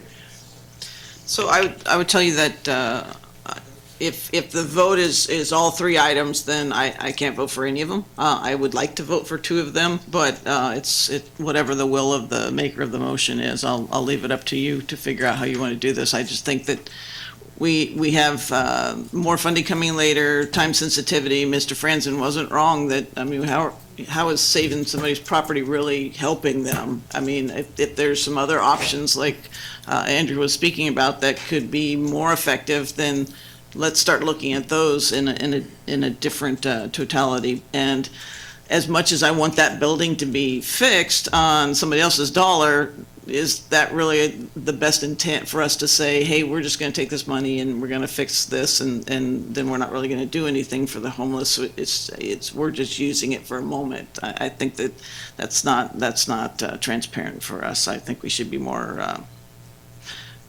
faithful with the monies, whether it's ours or if it's the counties or states. I think that you spoke to the pros and of this, how storage facilities actually do help people. They have a place to put them so they can go to job interviews. They have a place to put them to carry out daily activities. I can't imagine carrying my house around when I try to go through a productive day. So I think that it's I think that it's inaccurate to say that this doesn't help anybody. We're just throwing money to fix a building. I don't think that's an accurate depiction. I don't think there's an issue of transparency to say these are programs that help people, and there's an opportunity to have a facility that we actually have control over that's relatively close to the nonprofits. Whether I understand that there's a discussion to be had, and I'm very absolutely in favor of having that discussion, but I just don't want it to, I don't think it's accurate to depict it in that way. When the last meeting that we had related specific to homelessness, I think I put out a proposal with like what I think we should be doing. And within that, I said we need to establish a RFP process to allow us to determine how we would be determining how we were going to be spending our money. I think if we go forward with this path, it's really just like, one, I think we're really ignoring some of the community's demands. And I genuinely dislike some of the people that come up and speak and how they're speaking to, but most of these people here right now, I think, do have compassion for the people out there. They do want to see them better cared for, and they want to see their lives reformed. I just do not think that this is the smartest and best use of our funds. Even like if we had to prioritize how we're spending our money, I don't think expanding shelter capacity is at the top of it. I don't think adding storage facilities is at the top of it. I don't think adding a bathroom is at the top of it. I think we need more transitional homes. We need more permanent shelters. We need more mental health services. And if there are brick and mortar spendings associated that align with those specific strategic goals, then I think we are actually spending our money towards the root cause. And along with what Amy's saying, we are conveniently finding something that has a benefit to the city. And I think that is disingenuous to the community that this money should be directed for.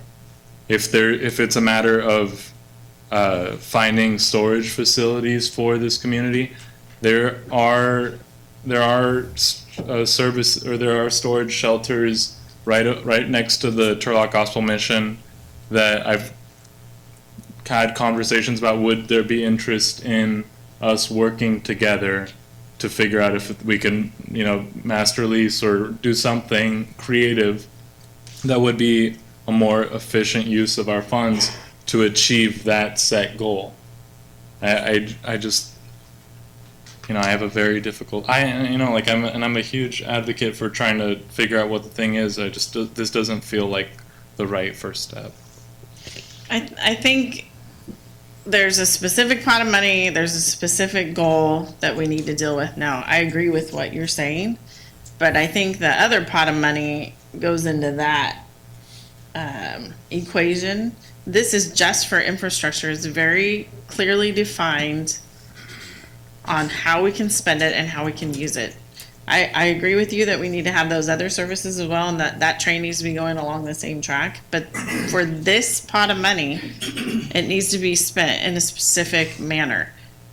I don't think to walk away from it is even a question. So I would move that we. But we're not walking away. We have until April 2021 to spend.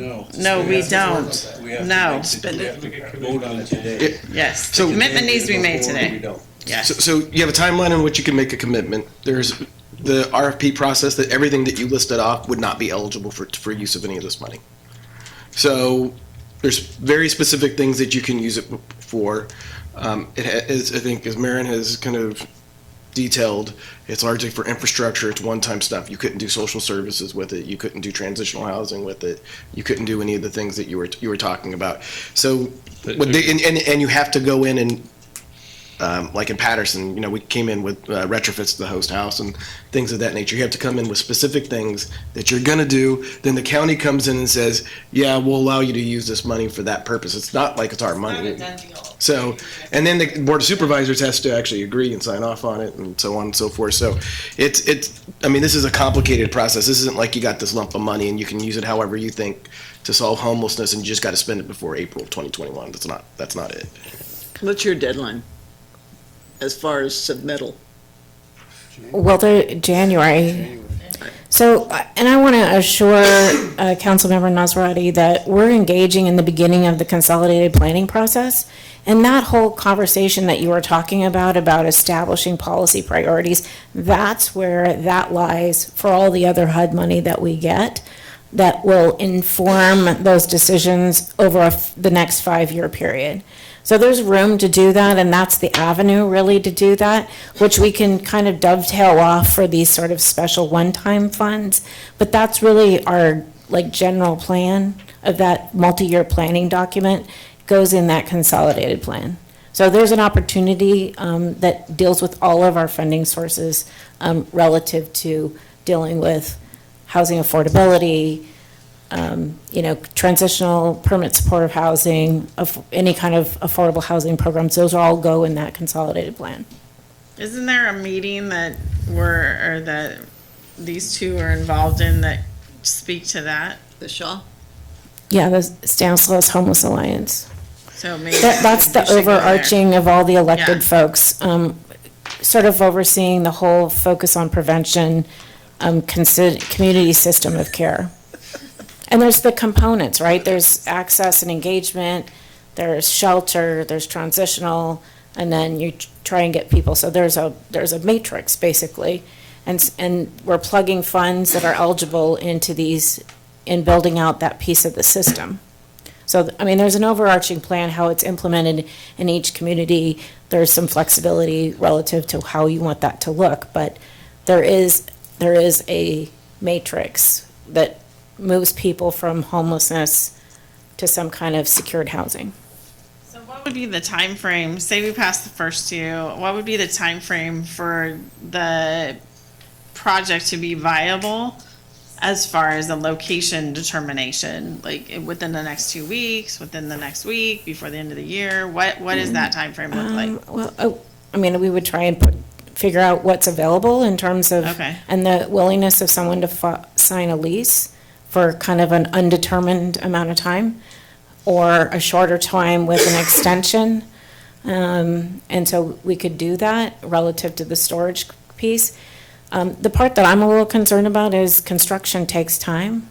I'm not So- talking about the first two. I think we Okay. established that we wanted to do that like now. Well, I have. Is that a motion? That's a motion, but the other component that we have had multiple comments on, finding a place or a specific spot, does that have to come back, or is that a motion that we have to amend that motion, or do we?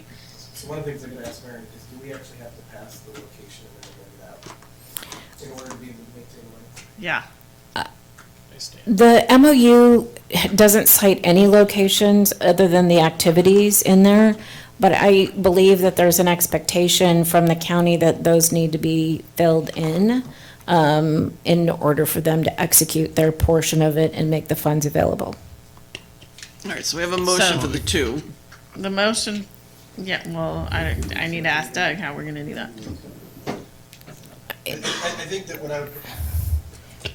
so what I'd probably do in order to make sure that we don't lose, instead of naming the location, I'd probably say at a location to be determined at a later time. But what if there isn't one? Then Then we probably wind up forfeiting that portion of the money. But if we don't put that in there in order to meet the January deadline, then you might be forfeiting it now anyway. So can we approve all of the items you recommended and have it fulfill the deadlines you guys are talking about without a location being determined tonight, or even within that January deadline or in January? Can we still have a location so you can still have those conversations with stakeholders, but we are approving the activity? That's the question. Or do we want to approve a storage facility activity that is described in this item? And if we're fundamentally, if the majority council is against storage facilities and activities in that nature, then the answer is no. And then that's said, and then we can approve the other two. But if we're okay with the spirit of a storage, what's the activity that is described here, which I'm okay with, then I think we should approve it to be able to respect the timelines you are working under, and we can also approve it in that nature. You'll be able to have the conversations with the stakeholders involved. So the other option is, if the council so chooses, you can basically take the draft MOU and delete that section for the storage. And we would. I don't think that's what our intention, was that your intention, Nicole, to delete the storage component? No, I don't want to delete the storage component, but if we're, I don't either. Okay. We just need to look for a location. and the location isn't talked about, so we're not approving any specific location, we're only approving the nature of the activity. So just to be clear, I'd probably ask that in the motion, it specify that we change the location that's listed to an unnamed location. It's not, there's Oh, no. no, I'm sorry. I It's thought a it was named. blank. I thought it The was county named. left a blank. Okay. And we have not filled it in because, So to be determined. Last Am I doing this, or you do it?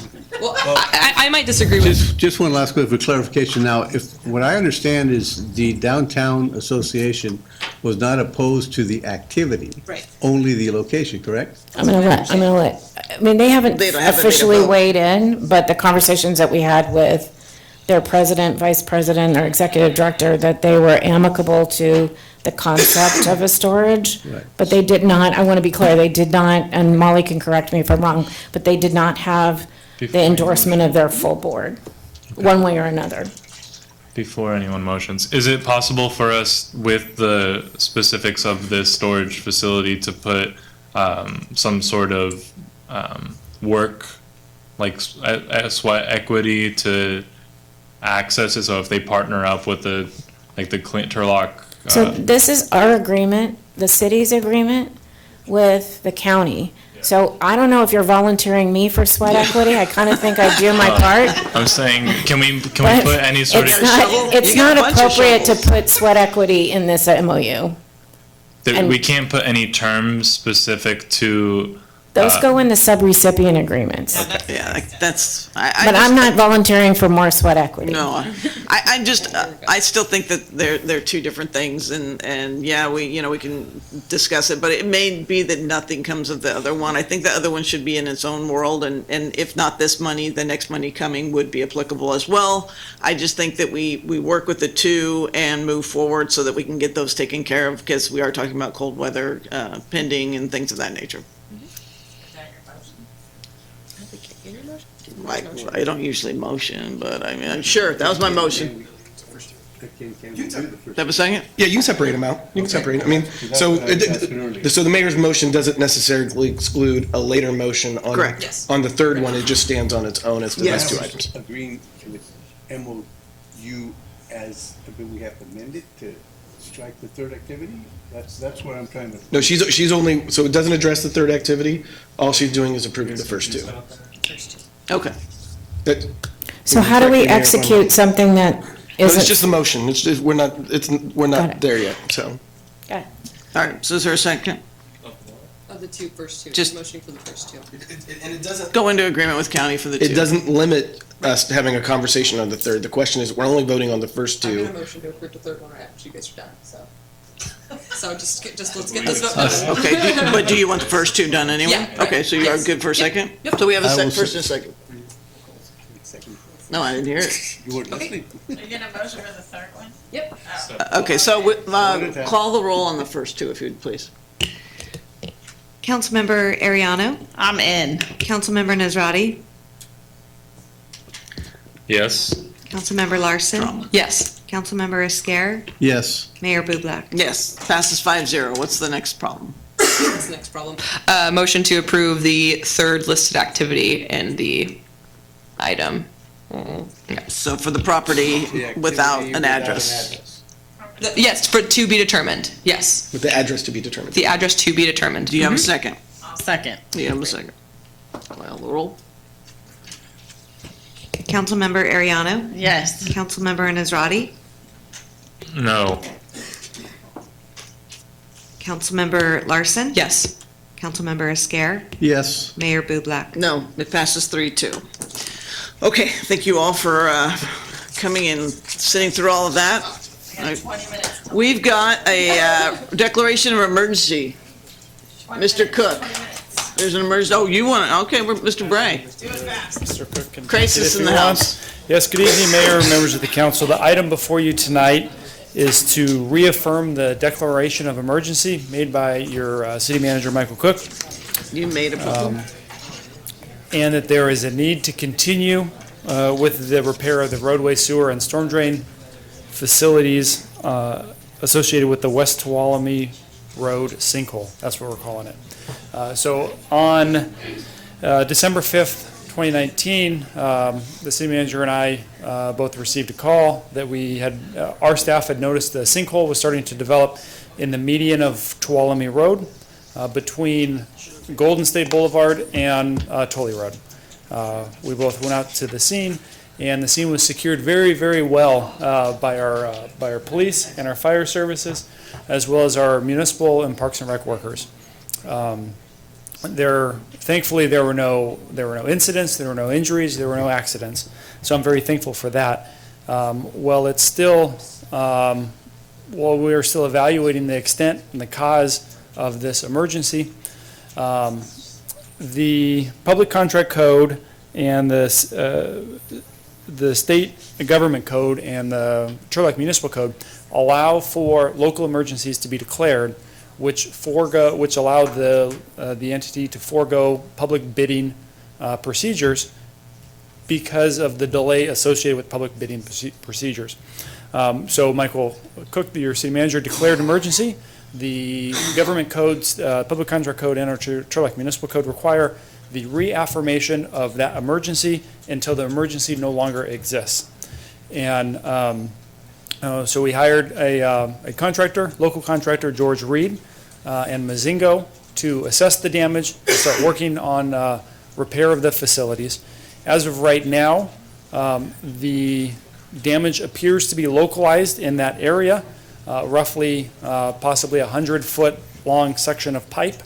What we've been able to see so far, about 40 feet of pipe has collapsed on itself, allowed the sewage to circle around in the median area, erode the soil underneath the road in the median, and basically deposit that material down the sewer pipe. So we secured the scenes. We are bypass pumping the sewage around that area so we can get in there and start remediating that work. And no negative impact to the railroad tracks? Thankfully, no. Staff was able to clean and televise the line that goes underneath the railroad tracks right now. The line looks in an acceptable shape of what we would expect for that facility. It's not perfect, but it's fine for right now. Okay, questions? So I have a few. Just a second. No, just a second. Yeah, sorry. Sorry, Travis. How old was that sewer line that busted? I don't know exactly. That's something that we're looking into. I'm having a hard time finding the as-built plans of when it was installed. I have heard it was installed in the 70s, but I'm not totally sure on that. It's a 33-inch reinforced concrete pipe. And so the sewer gases, there's sewer hydrogen sulfide, that there's microorganisms that then turn that into sulfuric acid, which then eat away the concrete and the rebar, which causes the collapse of the pipe. And so this location happens to be right downstream of where the Keys sewer line intersects with the city of Turlock sewage and then continues down to our treatment plant. And so I'm hoping that there's some sort of mixing zone that makes that area localized, that we can replace this section with the plastic pipe that resists those corrosion. So from a building standpoint, and I drive that road every single day to go to my office, that's probably one of our newer pipes that we've had. I mean, Turlock's been around how many years? We don't have the dollars to mitigate a ton of these, Correct. So we have to be in a better financial situation to make sure that we can monitor. And I don't know how much monitoring is on with sewer pipes. Probably not a whole lot. We do have a regular program where we do clean, monitor, TV, and inspect. A lot of our sewer pipes, unfortunately, this is one that because the sewer flows are so full, so high, the cost to, which is what we're doing right now, to bypass pump around that area so we can clean and inspect and look at, it's makes it financially not applicable to do on an ongoing basis, but it is something that after we saw the damage here, it's something that we're going to have to come together with Municipal Services to devise a plan of how do we go through and monitor this particular line and Mr. other Cook. facilities that are like it. That's exactly what I wanted to hear. Mr. Cook has something he wants to say. So your water quality control fund is a very healthy fund, right? And we maintain reserves for emergency repairs. The crews televise pretty much every mile of pipeline. We have 250 miles of sewer pipeline. Over a 3 to 5 year period, we clean it and televise it. So we have a pretty good idea of the shape of everything. This section was, as Nathan mentioned, too difficult to clean. Funnily enough, upstream is pretty decent shape considering the age. Downstream is pretty good. It's just this localized section that appears to have a weird problem for some reason. So we have it's called a sanitary sewer management plan. We're under a state order to do regular monthly reporting and cleaning. You'll find Turlock's probably way ahead of most people in terms of how it manages its sewer system. So please rest assured that our sewer system's in good shape. But there's this localized anomalous issue that has caused a problem. I totally know that you guys are totally on it, but what I'm saying is from a public standpoint, seeing that, the city is in financial disparity, I've been getting calls all week, how are we paying for this? And I'm like, well, it's not out of, that particular fund, but however, we need to make sure that we have the resources in order to take care of these things if they continue to happen. So it just kind of trickles down. And, it doesn't roll downhill most of the time. Who does? So. Did you miss talking about sewage? Yeah, he chimed in. It felt like you were I know, sorry, I chimed in there. Okay, Travis, I'm opening the public. Did you want to have? Please, yes.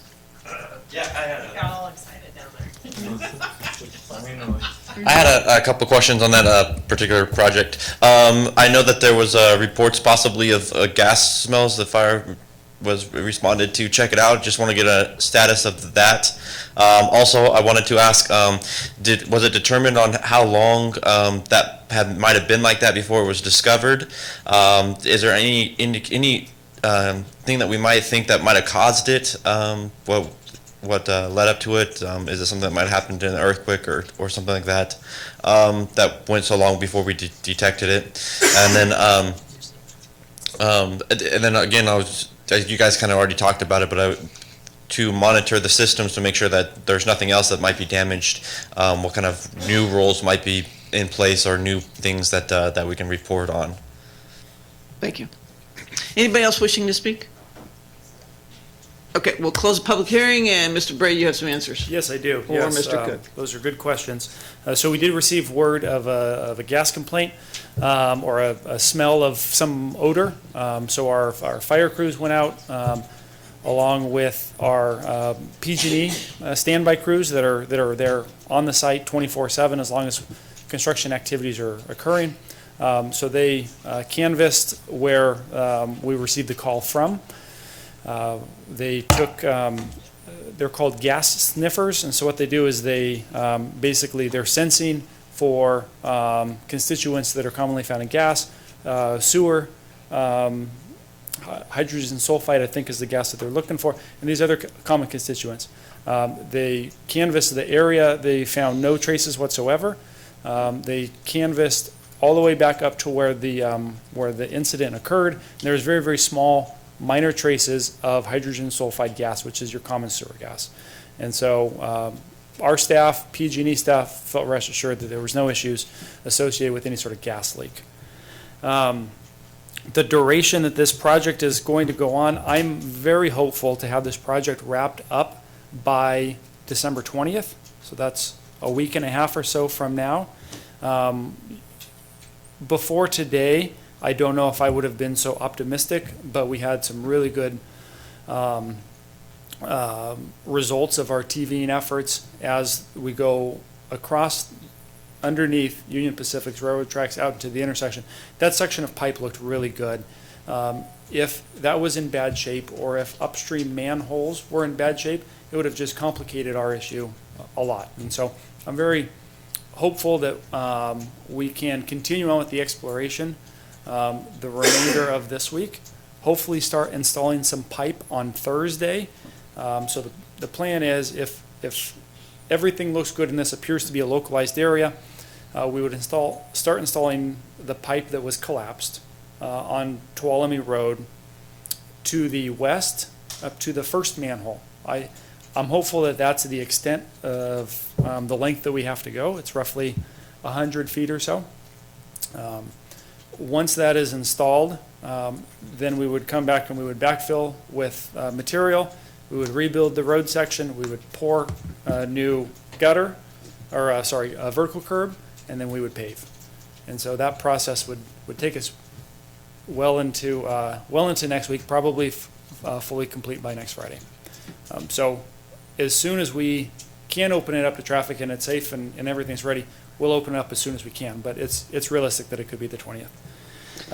The cause, we don't know exactly the cause, but what I'm thinking is the creation of that sulfuric acid, which ate the concrete and the rebar. So the top of the pipe, which is the pipe that collapsed, that supports that type of cause. Once the pipe collapsed, it then created a blockage of that sewage that is trying to go down the pipe and further into the back of the treatment plant. So then it allowed, one, there was open exposure to the soil and dirt, and there was a blockage. So it allowed the sewage to just kind of swirl around and basically eat away all of that soil, which I had some technology issues. I had hoped to have a video or some pictures. That's okay. But the extent of the sinkhole is probably about 20 feet wide. Right now, probably 40 feet long and 10 to 14 feet deep. So I mean, it's it's pretty substantial. It's the largest sinkhole that I've seen, personally. And the new kind of, what did we learn from here, new rules and stuff, I think it's critical that we get in and we further inspect and clean the rest of this line. Definitely there was material that was brought into the pipe and distributed down the system, so we'll have to do some cleaning just for capacity improvements. But I think we need to look at this, and then, we'll work diligently with Michael and his David and Municipal Services crews on identifying these types of pipes and these types of facilities and looking at, is there anything specific that we need to do? Okay, we have a motion, anybody? I'll move. One more thing.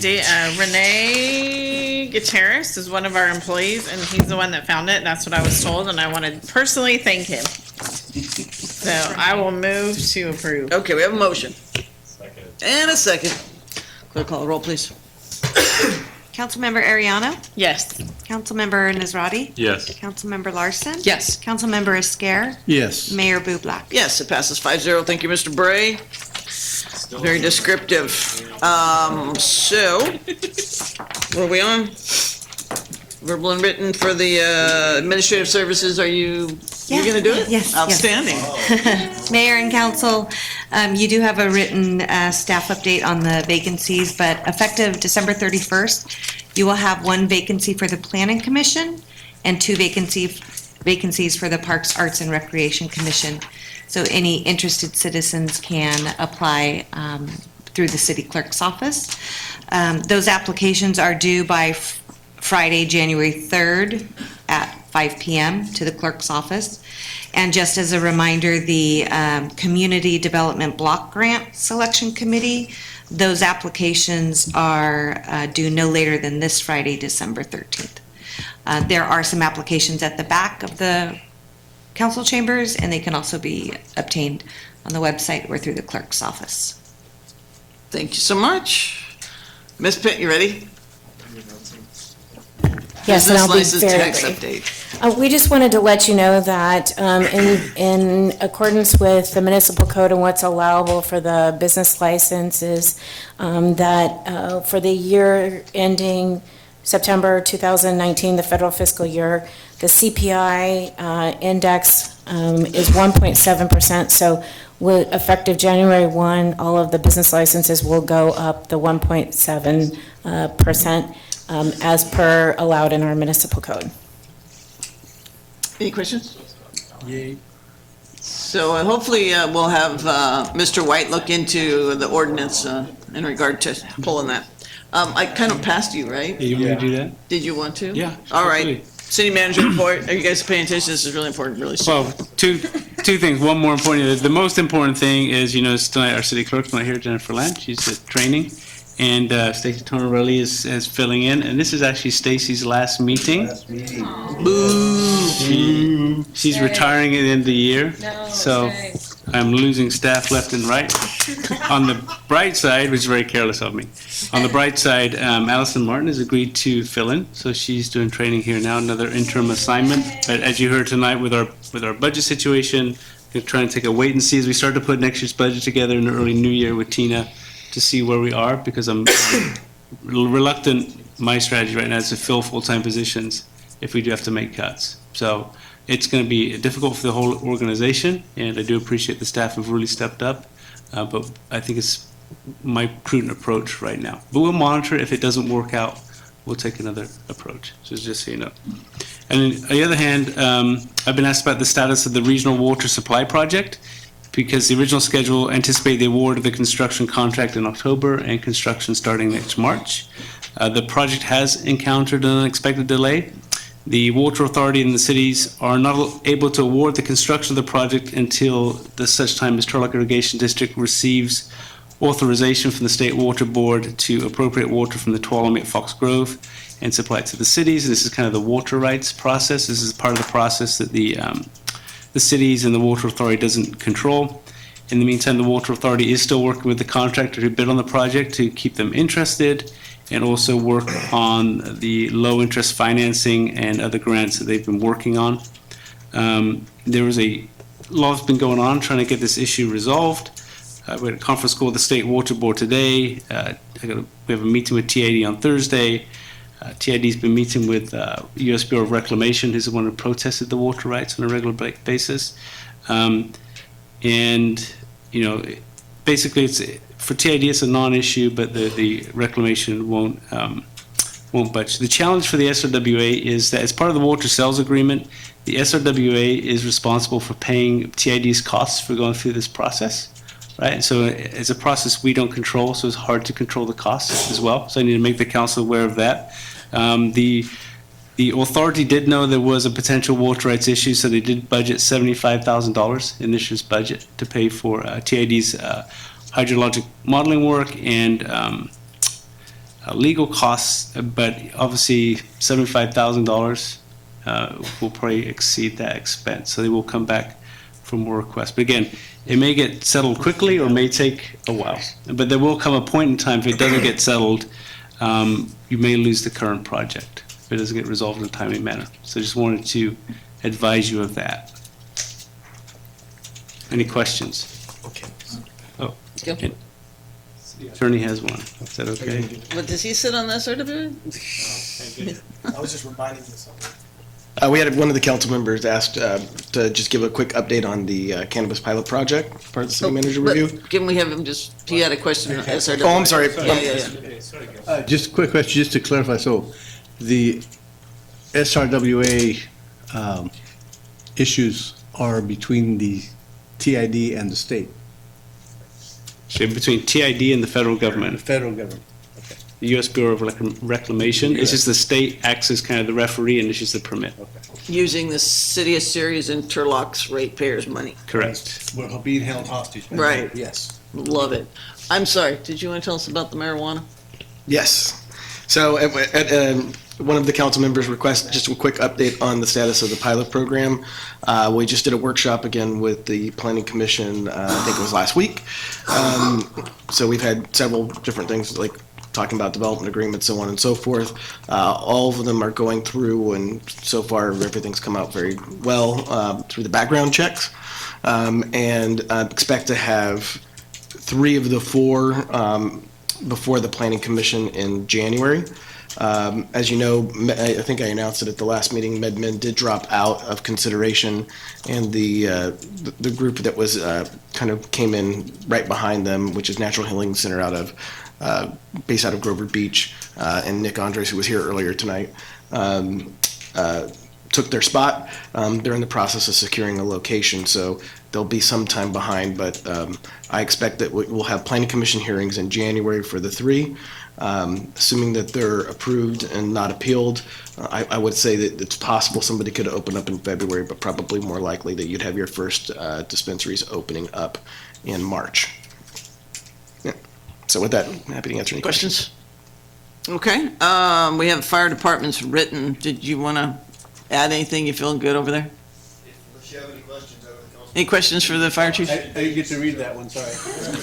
I fell asleep when I got to that one. Council items for future consideration? We do comments?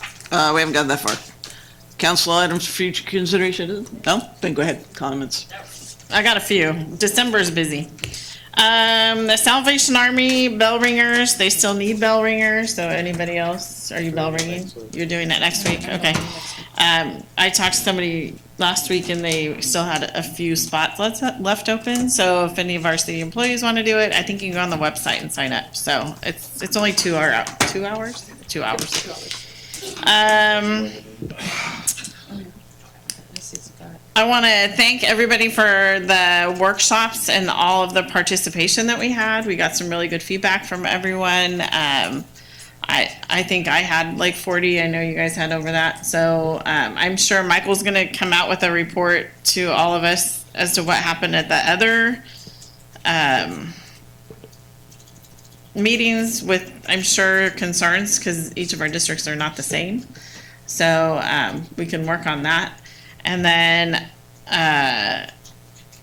as far as, there was a comment tonight made by Molly regarding a situation or whatever it was. There wasn't, I apologize for the verbiage that I used, but it wasn't, it was taken out of context. So if I've tried to call Mr. Franzen myself. He won't call me back. So that communication, I guess, is in his court. So I will try to get a hold of him and see if he'll call me back, but he hasn't yet. So anyway, I wish everyone a happy new year and a safe holiday, and go forward into 2020 with Clear vision. clear vision. Yes. Anybody else? I just wanted to thank everybody for the Christmas parade. It was downtown, looked beautiful. The parade went off well, and Mother Nature was just took care of us. That was. Thank you. Amazing. I know. Yeah, I talked to her for me. And then I should have earlier, and actually Mr. White wasn't here, but I personally will apologize to Mr. Franzen for I am the spokesperson here, and I should shut down stuff if I hear something. So, and then I had asked Mr. Cook to tell you that we're gonna make sure that we're all signing everything and understand that our code of conduct and how we should act. And that's all I got. Yes. Okay, you're gonna make me talk. I wasn't gonna talk, I wanted to, but, I understand the issues and stuff and with the comments that are being talked, but I have to, I guess, kind of point of, personal privilege here. Somebody that lives in a glass house shouldn't be throwing rocks, okay?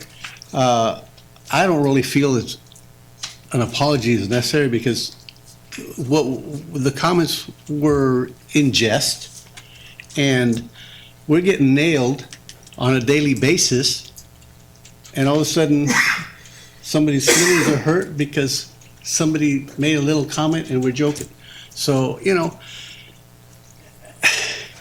gotta, if you're gonna throw rocks, dude, be expected to get hit back. So I think that our policy is great, but it's a two-way street. So you want to be treated with respect, treat people with respect. And, I just think that we all need to respect each other. It's not a one-way thing. It is, but we're not in our town, and we're elected, and we should hold ourselves to a little bit higher standard, in my estimations. I thought I did. Okay. Okay, so now we have closed session. Mr. White? Yes. Do you want to talk about it? I would love to talk about it, Mayor. So closed session, item 13A, liability claims according to Government Code 54956.95, claimant Monica Kamara. Same, item 13B, same section, claimants are Rita and Jacqueline Machado. Item 13C, same section, claimant is Trevor Rice. Okay, thank you all. We'll be back to report out, possibly.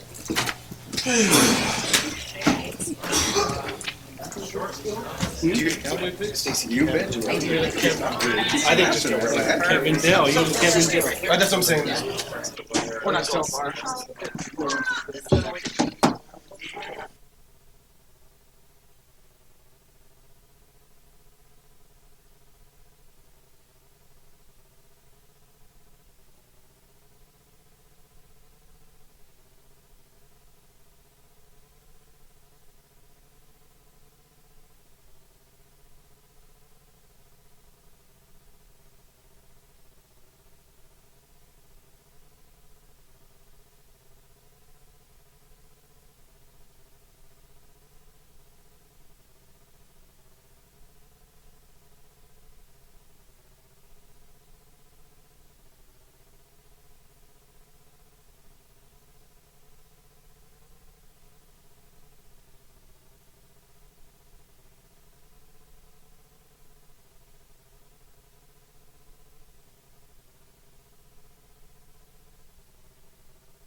Mayor and council, reporting out a closed section on items 13A, B, and C by unanimous decision.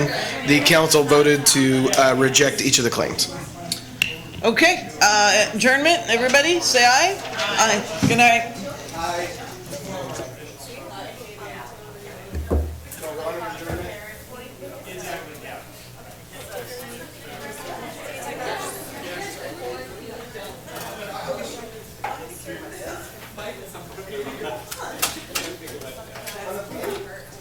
You didn't